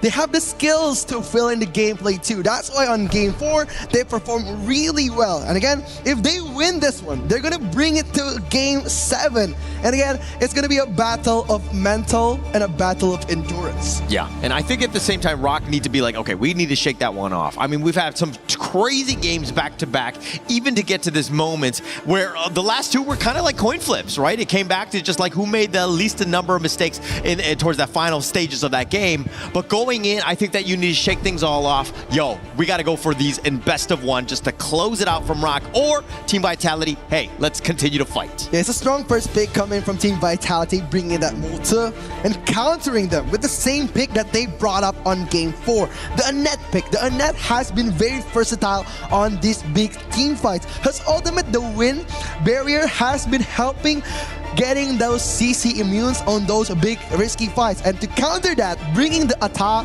and also the Angela pick, punishing those possible tank jungles. Yes, and actually picking, I mean, the Arlie and the Annette to really set things off. There's still quite a number of heroes that are available. I mean, we're talking about Game 5. Not everything has been taken, but if we're looking at the Vitality side, the Ata and the Angela, it looks like people just want to pick heroes with the letter A. It's gonna be very interesting, right? Like the Arlie, the Annette, and the Aya. No, the Haya. The Haya pick is here too. That's probably gonna be going to the Multi or the Ata here. It's gonna be an interesting matchup looking at the possible assassin jungle pick for Team Vitality. Yes, and now, I mean, the Haya with that one to potentially just kind of abduct, but it's the same one where you're like counter-picking into the Angela. We saw this actually in Game 1, where Team Vitality started with the Haya, and they actually countered with the Angela. So this is an interesting turn of events, if you will. Agreed. Like right now, they're banning most of the most important plays of Team Vitality, which is the farm laner. They're closing in on the long pick and also the full-born marksman, making them in a very difficult position. And again, for those who are new in HOK, we are rolling in with a global ban and pick system. Once you use a hero in one match, the next match, the hero is not going to be available for you to pick it again. Yeah, not available, but if we're talking about some of these bans, some of the picks, the ban, like the pay has not been seen throughout. It looks like most of the times they're just like, hey, we're not giving anybody some sort of edge in that one, but now we're talking about very deep into the hero pools in terms of these bans. The Shoyi being banned out here by Rock Esports. I think Shoei is a great ban coming in from Rock Esports. It's going to be playing by the range, which very, very difficult for Arlie to counter. That's why Shoei has been banned, and it's been seen in a lot of like KPL matchup, Arlie against Shoei. The Arlie is having a harder time. That's why closing on Shoei is a great ban coming in from Rock Esports. Plus it has that range advantage. It makes it very difficult to kind of, get on top, especially when your Arlie wants to be kind of free firing, if you will, especially in that lane. But for me, this Vitality one, it's almost like the Princess Frost the Princess Frost Liang pick, but you've got your Motes Angela. This is also a nice little 1-2 combination. You're talking about the Cannon Blast, you got the Chaos Cinder, stun for days, plus the Blazing Brilliance to, again, barbecue whoever you stun. But again, looking at this matchup, it looks like Game 2, where look like Game 1, sorry, where Wendy picked the Angela and Ball got the Charlotte, and Ball gets punished almost every time. So again, preparing for those tanky jungles in advance coming in from Team Vitality is a great choice, and closing it out on the Fatih and also the D-Range pick. It's an interesting matchup coming in from Team Vitality. very much so. I think the fatigue, I mean, you got to let Ball carry, right? I think that it's still, like, you saw in that last game the reason why they won, right? Why they've been able to bounce back is, yes, he's been prioritized. He's had a tough one, but he's stepped up when he needs to, especially in that game 4. Wow, the Algren closing in the last ban and pick phase off this game. It's going to be very interesting. Looking at the counters available from Team Vitality, they have the Mozu, they have the Angela, and the D-Range pick, making Charlotte and Algren a very risky pick from Rock Esports. Yeah, it actually, I mean, they have a decent number of counters. I don't think that they're going to be 100% comfortable, especially in that mid lane with Kong Lin on this Algren. But at the end of the day, I think that if our OC were to just kind of, let's put our head down, let's play our game of just farming, right? As long as we're not kind of forcing the action, initiating, and trying to fight when we don't need to, we stick to our MO of the first 2 games. I feel like Rock Esports has mastered the art of rage baiting. Okay, Like they are very good at baiting team fights to Team Vitality, especially coming in the early game. That's why on game 1, game 2, they are just following the tempo and gameplay of Rock Esports. Okay. Your statement there was rage baiting me, so I was wondering which direction you were going to go in as we go into game 5 here. Team Vitality, hey, they won the last game. That is a lot of momentum. Hopefully it continues on into this one. It's going to be interesting. Coming to see Team Vitality. Will they survive this best of 7 series? Rock Esports, will they be able to maintain their lead to a dominant win against the Indonesian team? And this is where the true test of patience is, right? You were expecting, I mean, these best of 7s are long. They're drawn out. If you were to sprint the first 3 quarters of this race, you would have been completely gassed out at this stage. Hopefully for both of these squads, understanding that stamina is definitely a factor here. Oh, but look at Rock Esports. They know that fatigue in this patch isn't as dominant as he used to be. But Wendy getting punished in the early game by Genmyth, getting poked, losing so much health in this phase of the game. A bit dangerous coming in from Rock Esports. For the record, I was talking about fatigue and not fatigue as we go into this one. But again, let's talk a little bit about Ball versus Juan to kind of get into the top lane. I mean, Charlotte, both of these heroes are definitely a mid to late game hero when they need to, right? And if they're able to get the back line, they could just potentially burst them down. Yeah, agree 100%. Like, they need something on the late game here. They're going to try to drag this game to the latest of late game. Probably going to be another Tempest coming in from these 2 teams. But again, what a surprise coming from Team Vitality, being the dominant team from IKL. Right now, they're struggling against Rock Esports. And Rock Esports is also having a bit of fluctuations coming in from game 1 and game 2. They're not performing as dominant as they used to be. All right, what team doesn't struggle against Rock Esports, right? I think that is something that we need to consider because their level of play is incredibly high. Again, I think that Team Vitality able to steal 1 game away, a huge win for them, giving them more opportunities as, again, this game 5 is underway. Yeah, they want this team fight. Team Vitality, Ball haven't has his ult yet. That's why Team Vitality isn't approaching for that aggressive play. But it's a good decision coming in from Ball to freeze the lanes of the wave, making the farm laner of Team Rock Esports a bit far back. And right now, Team Vitality waiting for the 4th minute. Yeah, waiting for that 4-minute mark. I mean, if we're talking about Lanfeng and Muchi now into the farm lane, D-Ren-J and the Arlie for both of these ones. They had great games in the last one, right? It was really back and forth, and it really came back to which of the farm laners got picked off early in that team fight. Yeah, this is interesting coming in for Rock Esports to be playing such a close game here. Playing a bit close to each other, just trying to get that gold advantage coming in from the gold sharing mechanic of HOK. And right now, Waypit, being the support that he is, there will be no over-aggressive play coming in before the Tyrant or Overlord. Yeah, for me though, if we're talking about Rock Esports, it's like you got to enable Ogren, right? A Kong Lin, if you will.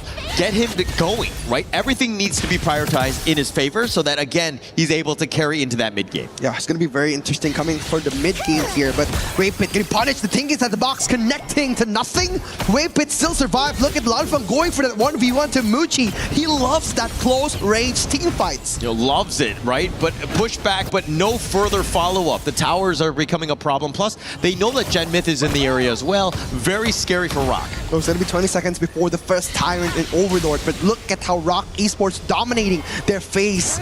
Wendy opening the vision up for F1. F1 getting poked back. Team Vitality, still no answer to the early game pressure from Rock Esports. Yeah, I mean, it's still early enough where the 500 goal lead isn't insurmountable, but this 4-minute tyrant really going to dictate the pace of this game here, as it looks like Rock Esports are funneling their way there. Yeah, they're trying to find their way in right now. Konglin starting the first contact with the Tyrant, looking for an opening, but ZonQ, they're just not gonna release it onto them. Rock getting the free Tyrant on the 4th minute. Yeah, Konglin, you got to make sure that you get that smite. You have to take that, especially when you have almost all of the members there, right? It's a huge commitment, but into the top lane, it looks like Ball and Schwan are kind of dueling a bit, but let's talk a little bit more about this Ata. ZonQ's been largely quiet thus far. Again, ZonQ isn't the best player to be handled on like a tanky utility jungle. That's why he's been struggling on the first 4 minutes of the game. It's very different coming to ROC, because right now ROC has been very dominating, going for that Ogryn pick, getting so much gold just by one rotation. So that's why ZonQ have been avoiding a lot of contact. They're gonna be playing the long game here. Yeah, they need to play the long game, but now, looks like F1 getting punished out by Muchi. Muchi coming in. Wendy, they want this now, but look at Muchi getting punished, deleted by Team Vitality. Oh, Gen Mid, the perfect support play. I mean, yes, he's the mid, but the fact that he was able to hit that Chaos Cinder, Muchi thought he was going to be fine, but the stun lock was for real, plus the Blazing Brilliance, and Muchi is very squishy at this stage of the game. I like how he's very aware of the map. Like, he knows how long is the reach of that Blazing Brilliance Chaos Cinder combo. He killed Muchi just in the perfect time, making Rock Esports disengage on that attack. Yeah, I'm loving the way Team Vitality are playing, right? They, like, the first 3 games, a little bit of shell shock, right? They were not playing their game, and it looks like right now Team Vitality finding their groove and understanding that, hey, Rock Esports, they can bleed. Ooh, Konglin just playing a bit close to fire here.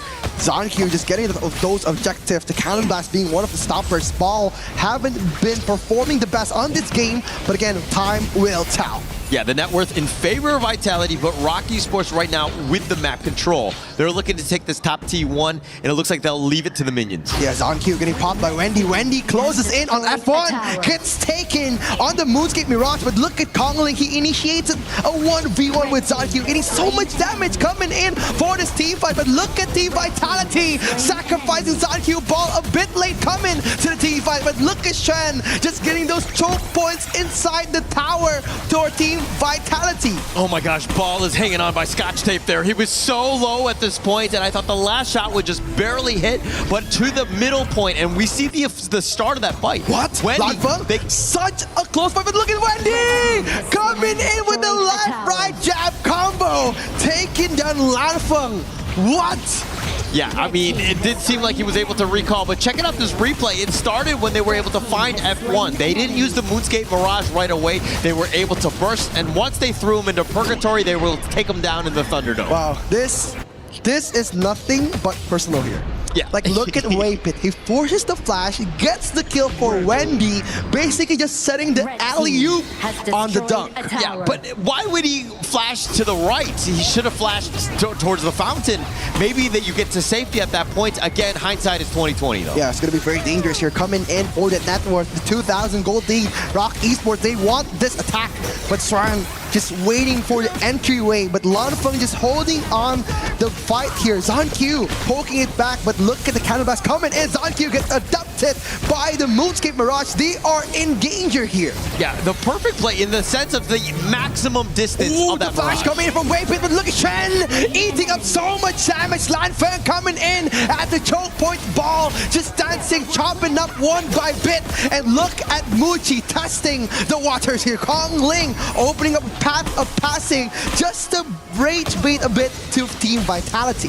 Rock Esports, the way that they're playing around the Haya ult is just the absolute limits of that hero. Understanding that even if it's under the tower, but I've got Konglin. He wants to be hiding there. Plus he has that path of passing to ensure that he gets that safety. They have enough burst. This is an incredibly scary draft if you're Team Vitality. But look at Konglin poking around the bear here, getting the Crimson Golem. ZonQ has to save his breath again. No more red buff for ZonQ. And the turret is exposed. No contest will be made again from Team Vitality. Oh, ZonQ on this Ata, though. I mean, there were questions. This is the problem with the global ban pick. You're not able to pick the most optimal of heroes, and you're seeing just this Ata not having true value. It's not able to play to its limits. There's so many different heroes from Rock Esports that's able to circumvent some of the problems that this hero will bring to the table. So again, ZonQ playing from behind. He's died twice. ZonQ, he doesn't want to be the next target. Coming from Kong Ling, just opening up a pathway, but look at Wave Pit getting annihilated by a bit of damage coming in. ZonQ kiting, a bit dangerous coming from the mid lane, but Kong Ling, he wants this action, putting up the ghost ship, blocking the way of the jungle from Rock Esports. Yeah, Kong Ling actually got kind of caught on that one. He's like, wait, passing is not passing. What's going on? But it looks like he eventually found his way across. The minions had already been clear, so not too much there. But Team Vitality, again, slow the game down, right? Let Lanfeng get his moments where he's able to do some damage. ZonQ still needs more time to come online. Oh, but look at ZonQ. As mentioned, Wave Pit jukes it out.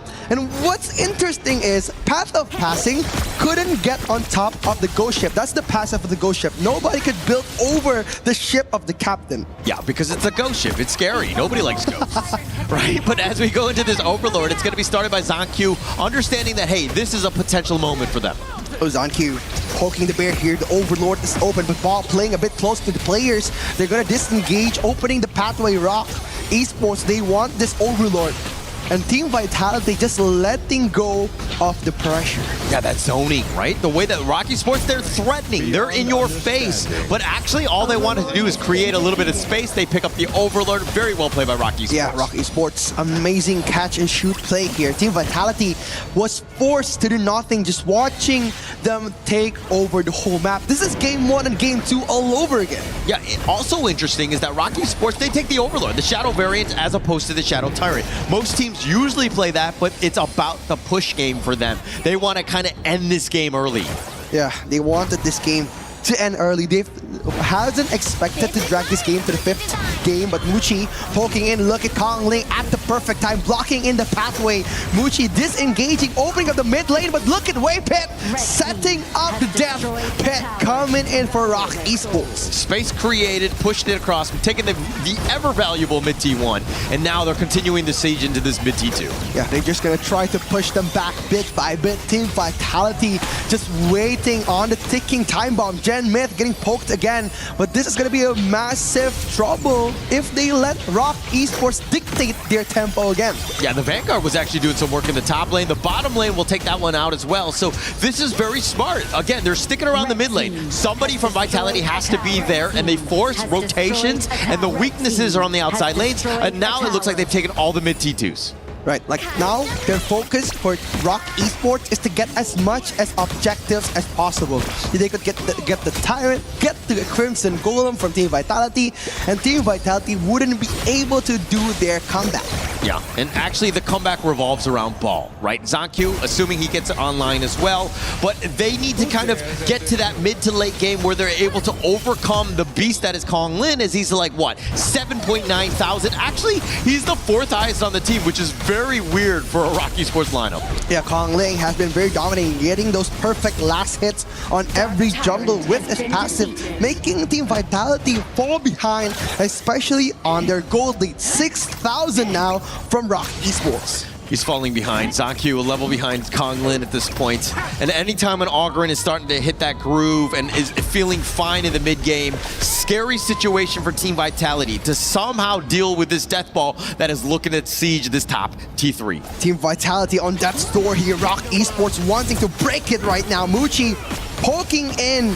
Kong Ling waiting for the perfect time, but Muchi dashes out on the perfect time. Swan just manages a 1v1 on the mid lane. Gen Myth being the sole damage dealer. They need something to turn this table around. Actually, but Vitality's lineup, the thing is that they have pretty decent wave player. You're seeing Rock Esports understanding that actually we don't have a lot of minions. We need to take some tower shots so that we can do some structural damage. But they're going to try to push this around. Look at Kong Ling poking the bear here. Muchi trying to enter with his Lit Step and Autumn Storm here.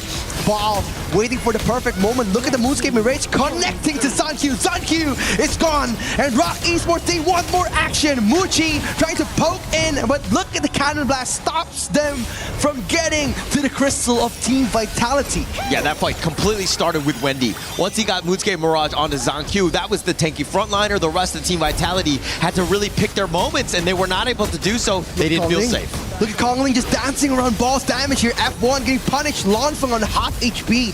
But the Wave Pit trying to play the patient card, trying to wait for the perfect moment, but Team Vitality has a good wave clear. And look at how Rocky Sports have been able to bounce back. They gave up first blood. Ever since that moment, they haven't given up a single kill. Rocky Sports have been able to dominate this game with this map control, and then the way that they're doing it, Team Vitality, this is super frustrating. Now all 5 members, again, just trying to take whatever sort of farm they can get. Yeah, this is the perfect gameplay that we saw on Game 1 and Game 2. Rock Esports have gone back to their roots. They have played a perfect game, and they would want to extend this lead until they get their victory. Assuming that they're able to find a way to shut them down. Team Vitality, again, we talked about this time and time again, their high ground defense is on point, right? It's not, nobody wants to do that, but Team Vitality are a team that are capable of it. Yeah, it's going to be all about Lanfeng here with his Imperial Order.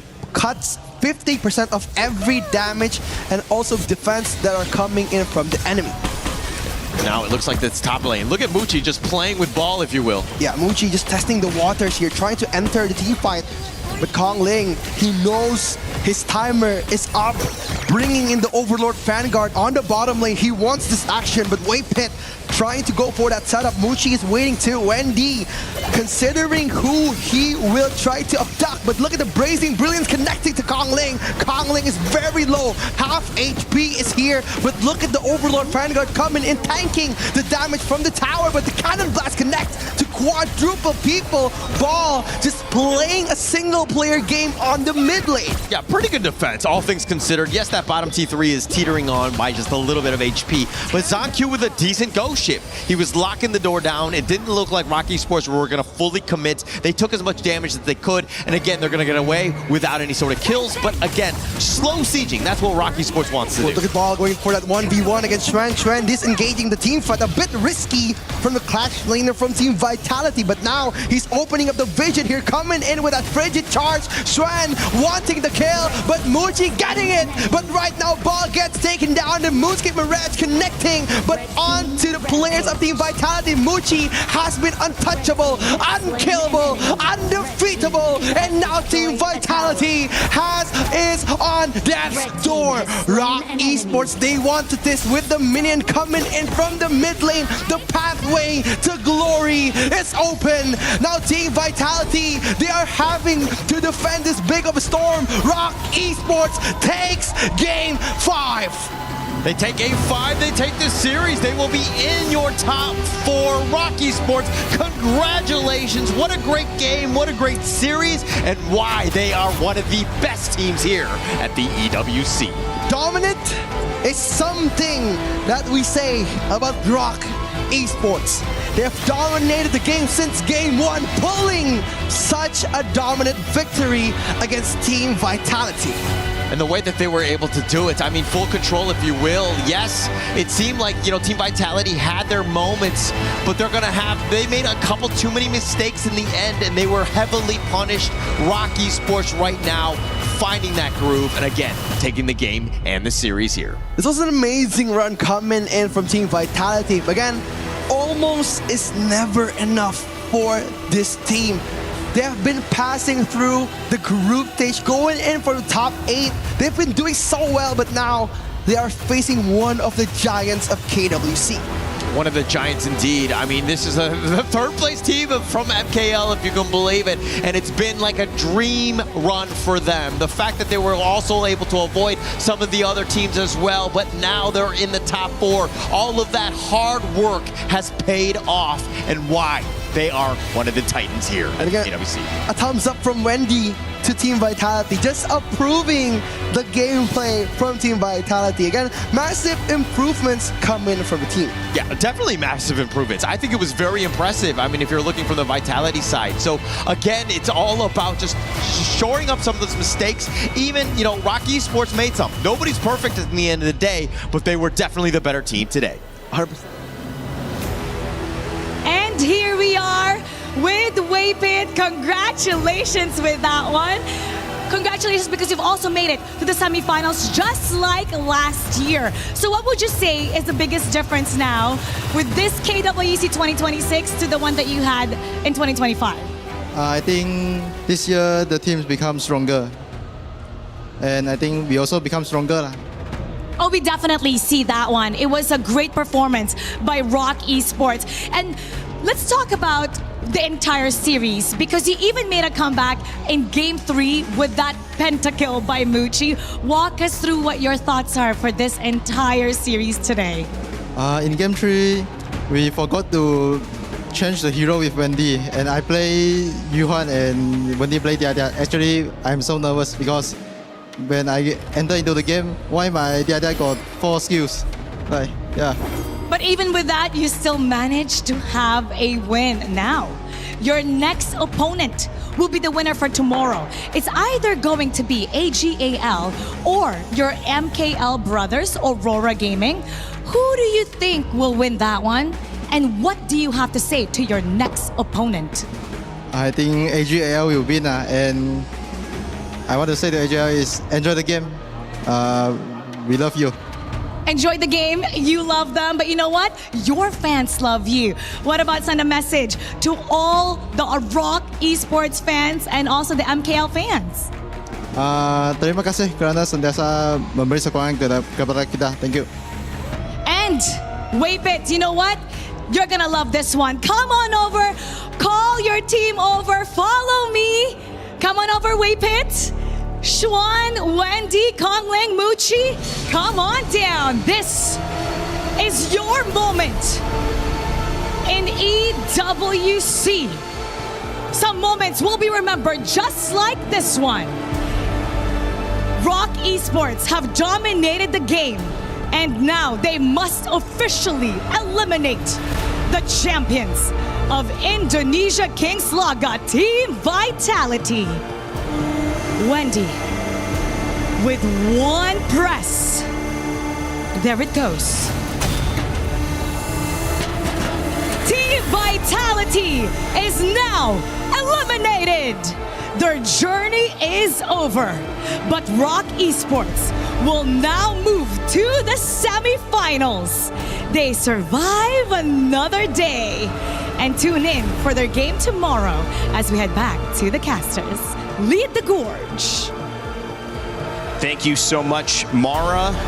Just like the way Rock Esports slowly but surely suffocated the life out of Vitality's hopes and chances, they do the same with the slow, consistent pressure to their key, which represents their hopes, their dreams that have been dashed here on the side of IKL's champion. Team Vitality has gone home. Indonesia no longer is representing in this Final 8. And now we don't have a Final 8, we have a Final 4. Welcome back to the panel. We'll start previewing that and give our thoughts at the end of this day. With Chantel and Ken back again. We knew it was Rock Esports. You could almost assume that this was inevitable, but it took a second to get there. Team Vitality, great bounce back win, but even with Wendy switching characters and stumbling here and there, they found their way sure as they planned to the finish line. I didn't expect that it was actually a mistake with the Heroes because they even played well on that game. But yes, sad though for our IKL team. This is yet another 5th to 8th finish on an international tournament. But then again, there's a huge improvement, fast progress from the teams.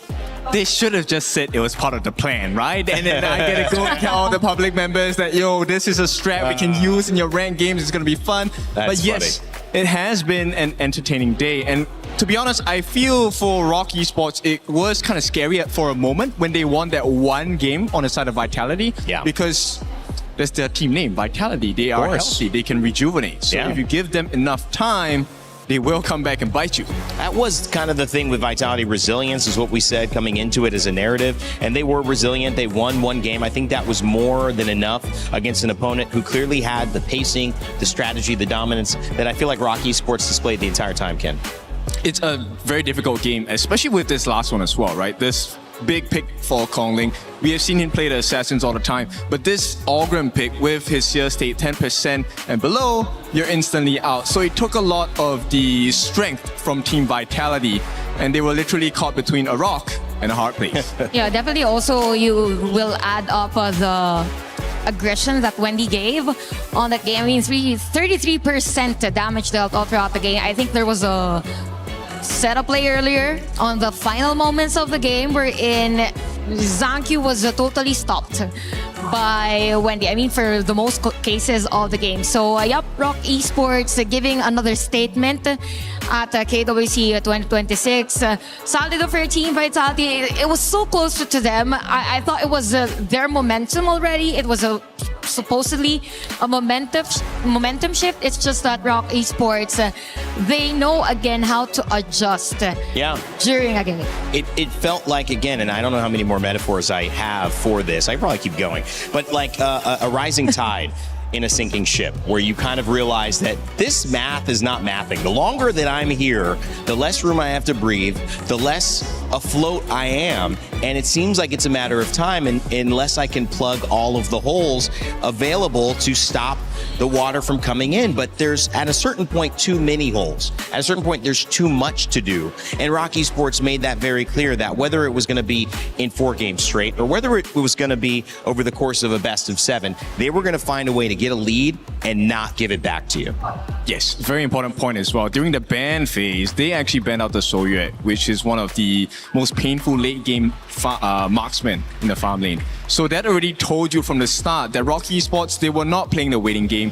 We're not going to allow you to plug the holes. We're going to pour more water in. Yeah, because Vitality kind of did pull that miracle off. Not once, but twice, getting here against Blacklist United, against MIBR Los, and they almost started to do it against Rock Esports, where they were finding these ways and going, wait a second, can they get back? You know, getting the bucket of water out over the side and saying, okay, maybe we can get to shore. But I think it was great from Rock, and now looking ahead to AGAL, who they said they love. By the way, I love you is what the statement was. I think we have a lot of I love yous every interview. I think it was also Zankyu the other day.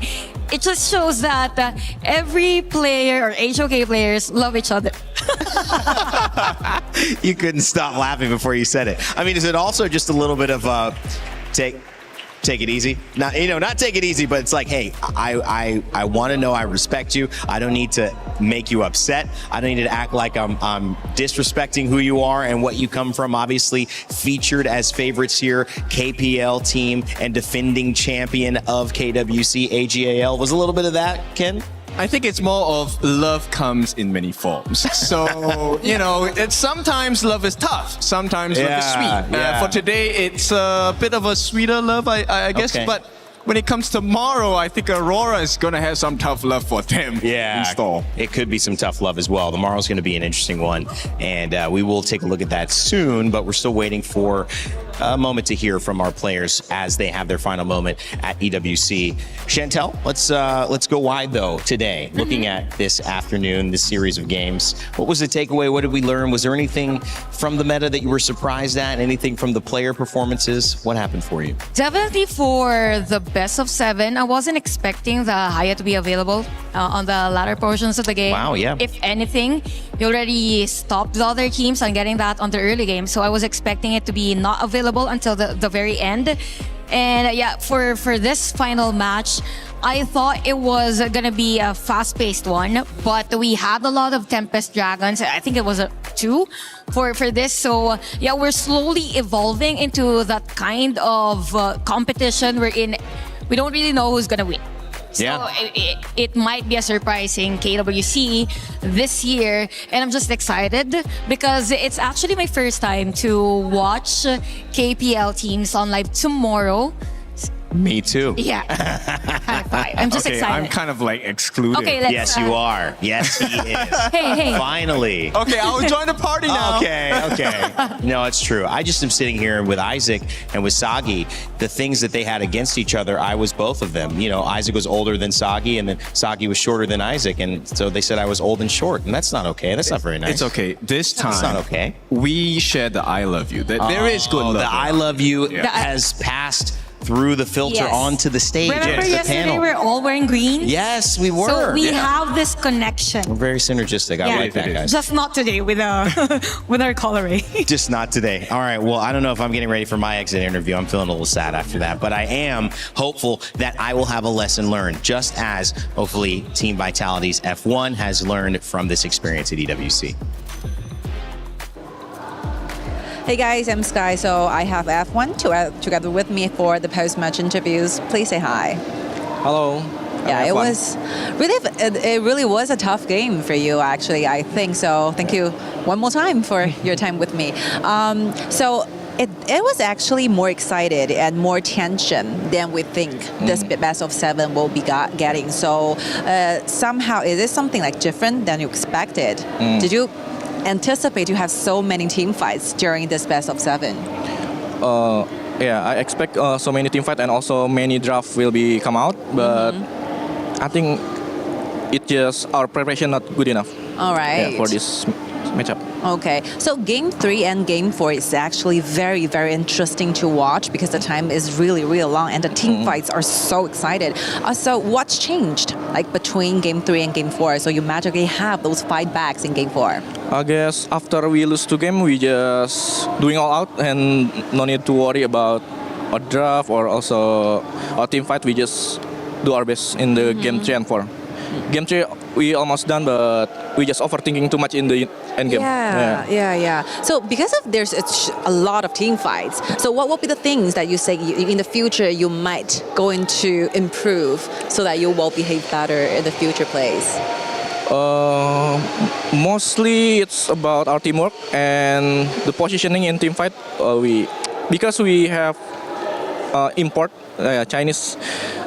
Actually, Lanfang a bit hard to speak English. That's why our communication in team fight we almost struggle. I think you need more time trying to improve those communication into the next level. But after all, you've finished your journey here in KWC in 2026. So you were actually top 8 last year, right? Yeah. You equals your scores. So something has to be changed. Something has to be improved. So what will be the thing you feel that you're still satisfied with your performance this year? What I think because it's different roster from the last year. Yes. I think it's a good run for us, even though we only 6 months for this 5 roster. I think I hope in the future we can improve more and more teamwork for our team. I could see a lot of like brighter future ahead of you. So best wish to all of you. So last but not least, we have a lot of supporters. Of course, your fans and family. What will be the things you want to say to them at this very moment? Look camera? Yes. Okay. For all the Vitality and Hive, thanks for all the support. I hope this is a new beginning for us, so we can move more in the next tournament. Definitely. See you next year. Thank you. Thank you. Thank you for your time. And panel, take it away. Bye.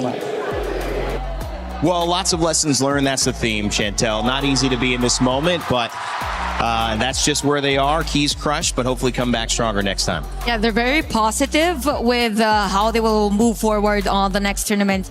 And you know what?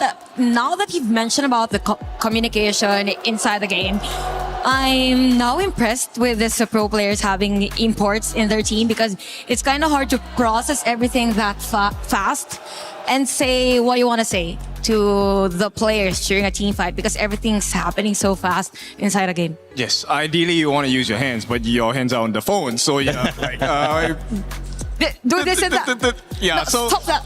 That is a very difficult challenge to overcome. Language obviously is one of the first things that we need to kind of stabilize between teams. Yeah. And then the second one is when you're put in a position where there's so much pressure. It's not just from yourself, it's from your fans, your family. You have used everything to go on this journey and you want to end it with a bang. Now it makes me wonder, maybe that's the reason why they always say, I love you. Because love is universal. It's a universal language, right? Love is a universal language. Maybe that's why. That is good. That is pretty good, Chantel. Did you just come up with that right there? Yeah, just now. Okay, all right. Big brains. Yeah, big brains. I like that idea. I mean, the difficulties in being a great player, there are many, not only maintaining that level, but working with all the circumstances that come from the situations you are put in, having to perform with different languages, different styles, having to work under a cohesive vision, which maybe your coach or your brand manager or the organization put in front of you to say, this is who we are, this is how we play.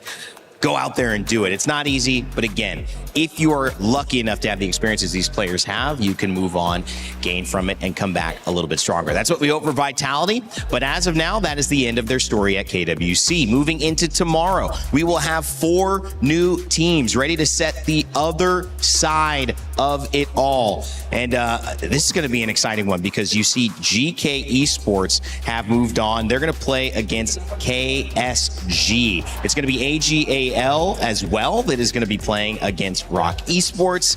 So this is going to be an exciting one. But that's only if, excuse me, I got ahead of myself. They're going to have to play Aurora first, and they're going to have to play Virtus Pro first. So never mind. I'm sorry. I jumped the gun there. So KSG jumping out. It's going to be Virtus Pro that they face on. Kang Kang team and Ping Ping team. You might be wondering who that is. That's our show match. So we're going to have a lot of fun. One best of one. It'll be some familiar faces that you're familiar with. And then AGAL and Aurora Gaming will be facing off tomorrow. Here are the members of Kang Kang team and Ping Ping team live from the Lenovo Legion Gauntlet in Paris, France. That's going to be in between our first match of the day and our last match of the day. So best thing to do, jump in when we start, which should be 11 a.m. CEST, and you can go ahead and catch all of the games. It's going to be a lot of fun, Ken.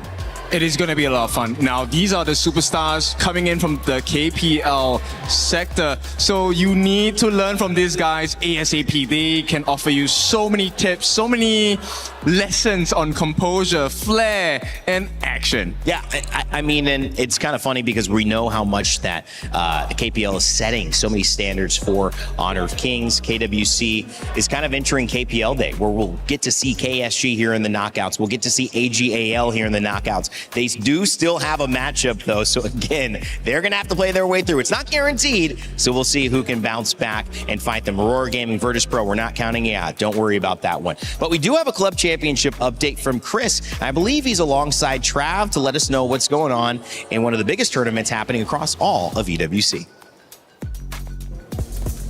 We are very near the Allianz Vault to have a chat with Trav. We actually found the Honor of Kings booth here, which is very, very convenient. Obviously nothing to do with what's going on your stage though, but a big week coming up for you and the Club Championship, of course. Yeah, absolutely. So the Allianz Vault-wise, it's looking like Team Falcons again, no surprise. Obviously they sprung to the top of the leaderboard thanks to their performance at the Allianz Vault last week as well, and they're back again with 4 players. It's an all-Pakistani lineup, which is huge for Tekken, as that seems to be the main demographic that plays this game. And it's the same. Twisted Minds back once more. AGAL have big hopes as well, and I've heard from your stage as well, it's looking pretty good for AGL too, so it's their chance to get some good points on the board. And Team Vitality putting their faith in one player who came from the LCQ, so I'm not sure how I feel about his chances considering he's had to crawl through the LCQ last minute, but Team Vitality obviously needing some big points at the moment. Well, pressure on Falcons, if anything, because there is going to be some other teams. I mean, look, for us, I think we are thinking AGA win. That will propel them to the first place if Falcons don't pick up any points. I'd imagine they will do, but we'll be checking in with Trav and the rest of the gang across the board. Thank you very much, mate. Guys, back to you. All right, thank you very much, Chris and Trav there on the Aramco Club Championship Power Rankings. Had to name Trav. I didn't get him in the last one as well. I was just talking about Lauren, Jeannie, and Chris, but Trav, I got you. Thank you, man. I love the idea of constant change, constant questioning.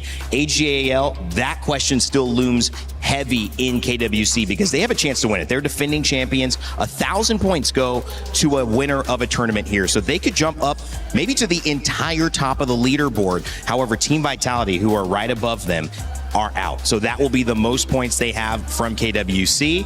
Chantel, that obviously a little disappointing for Vitality, but 4th place overall, that's got to be encouraging. And I think this is by far the closest points that we got for all throughout the EWC even last year, because before there's a huge gap. There was. The club, so things will be interesting moving forward. Okay, we will show some love to VP as well. Maybe there is a miracle of a chance they make it out into the grand finals on our stage here. That's going to be putting them in a nice position in the rankings as well. Yeah, that really would. And Clue getting the French fans going yesterday when you saw him on stage, getting that win. So we're hoping that they can continue on with that run. Again, they know they are facing some extreme competition. Chantel, though, as your final thoughts go from this afternoon towards tomorrow's matchups, are we expecting just excitement seeing KPL teams, the potential upsets? What stories are you most excited about? Definitely, again, I'm excited to see KPL teams play on a stage, and at the same time, I'm just looking forward whether there is or there will be changes for Aurora Gaming on their match against the other team tomorrow. I want to add on that, you know what, I want more Kings moments. We did have one today from Team Vitality as well, a clutch Kings moment. So I think we can expect more of that because the competition is going to be a lot tighter, a lot fiercer. $10,000. That bounty still exists? And 100 if you win. If you win. So not only Virtus Pro fighting for a spot in the semifinals alongside Aurora Gaming, but they would get $100,000 just for doing so. $10K for a win. You don't want to miss the action. KPL takes the stage on what we're naming KPL Day at KWC. So make sure to join us. My name's been Rain Day. That's Chantel and Ken from all of our crew here at the Lenovo Legion Gauntlet at the EWC in Paris, France. Remind you to never give up, never stop gaming, and leave you with the STC recap before tomorrow.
play is in our DNA. Whenever we let it out, it becomes our superpower. Now imagine an entire city being built to supercharge it. Kadir City, powered by play.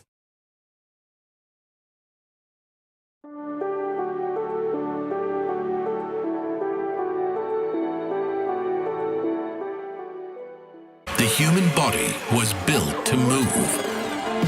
Not trapped at a desk in one singular posture for 12 hours a day. It's time your chair evolved. This is Secret Lab Titan Evo. Ergonomically engineered for you, gamers, hybrid workers, artists, backing your every move.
We book Esports World Cup up.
わしのじゃ。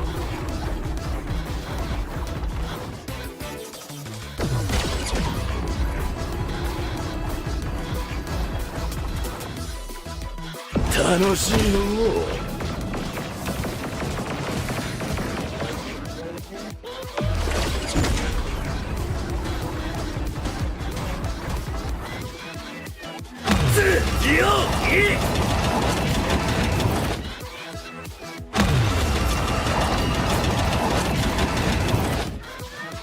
呪いの家。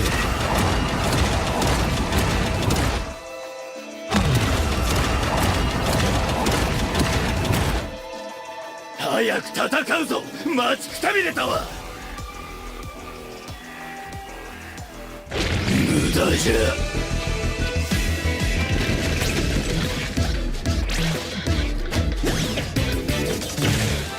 これから人間にとっての地獄を見せてやるからの。早くしろ。我は待たされるのが嫌いじゃ。なんじゃ貴様、ぶち殺されたいのか。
てめえは怒らせたぜ。どうなっても知らねえぞ。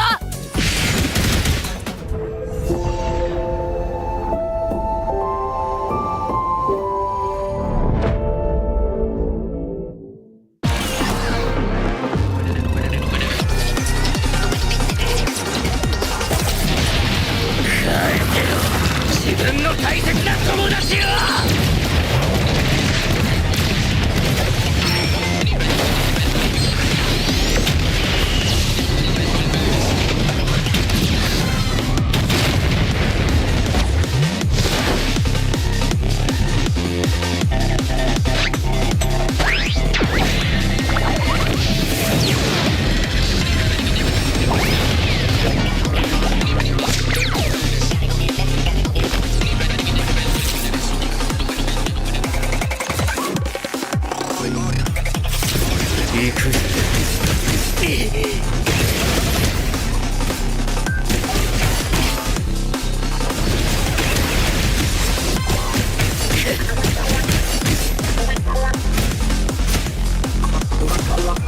めんどくせえ。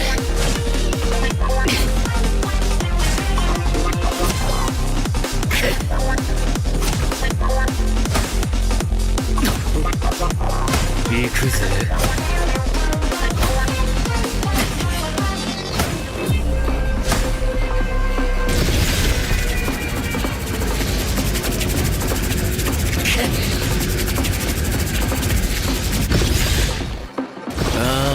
やだやだ。これがターボババアの力かよ。なえるぜ。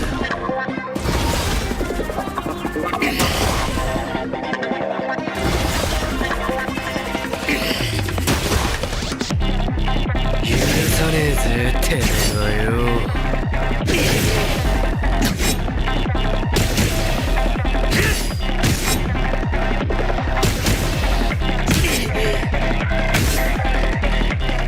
やれやれ本気出すぜ。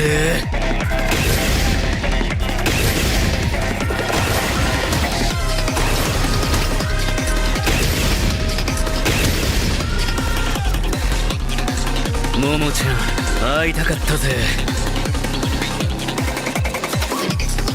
強くならなきゃ。もっと強く。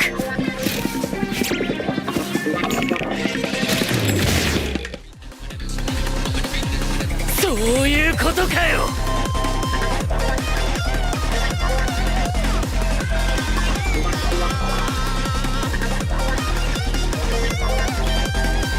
おっと悪い。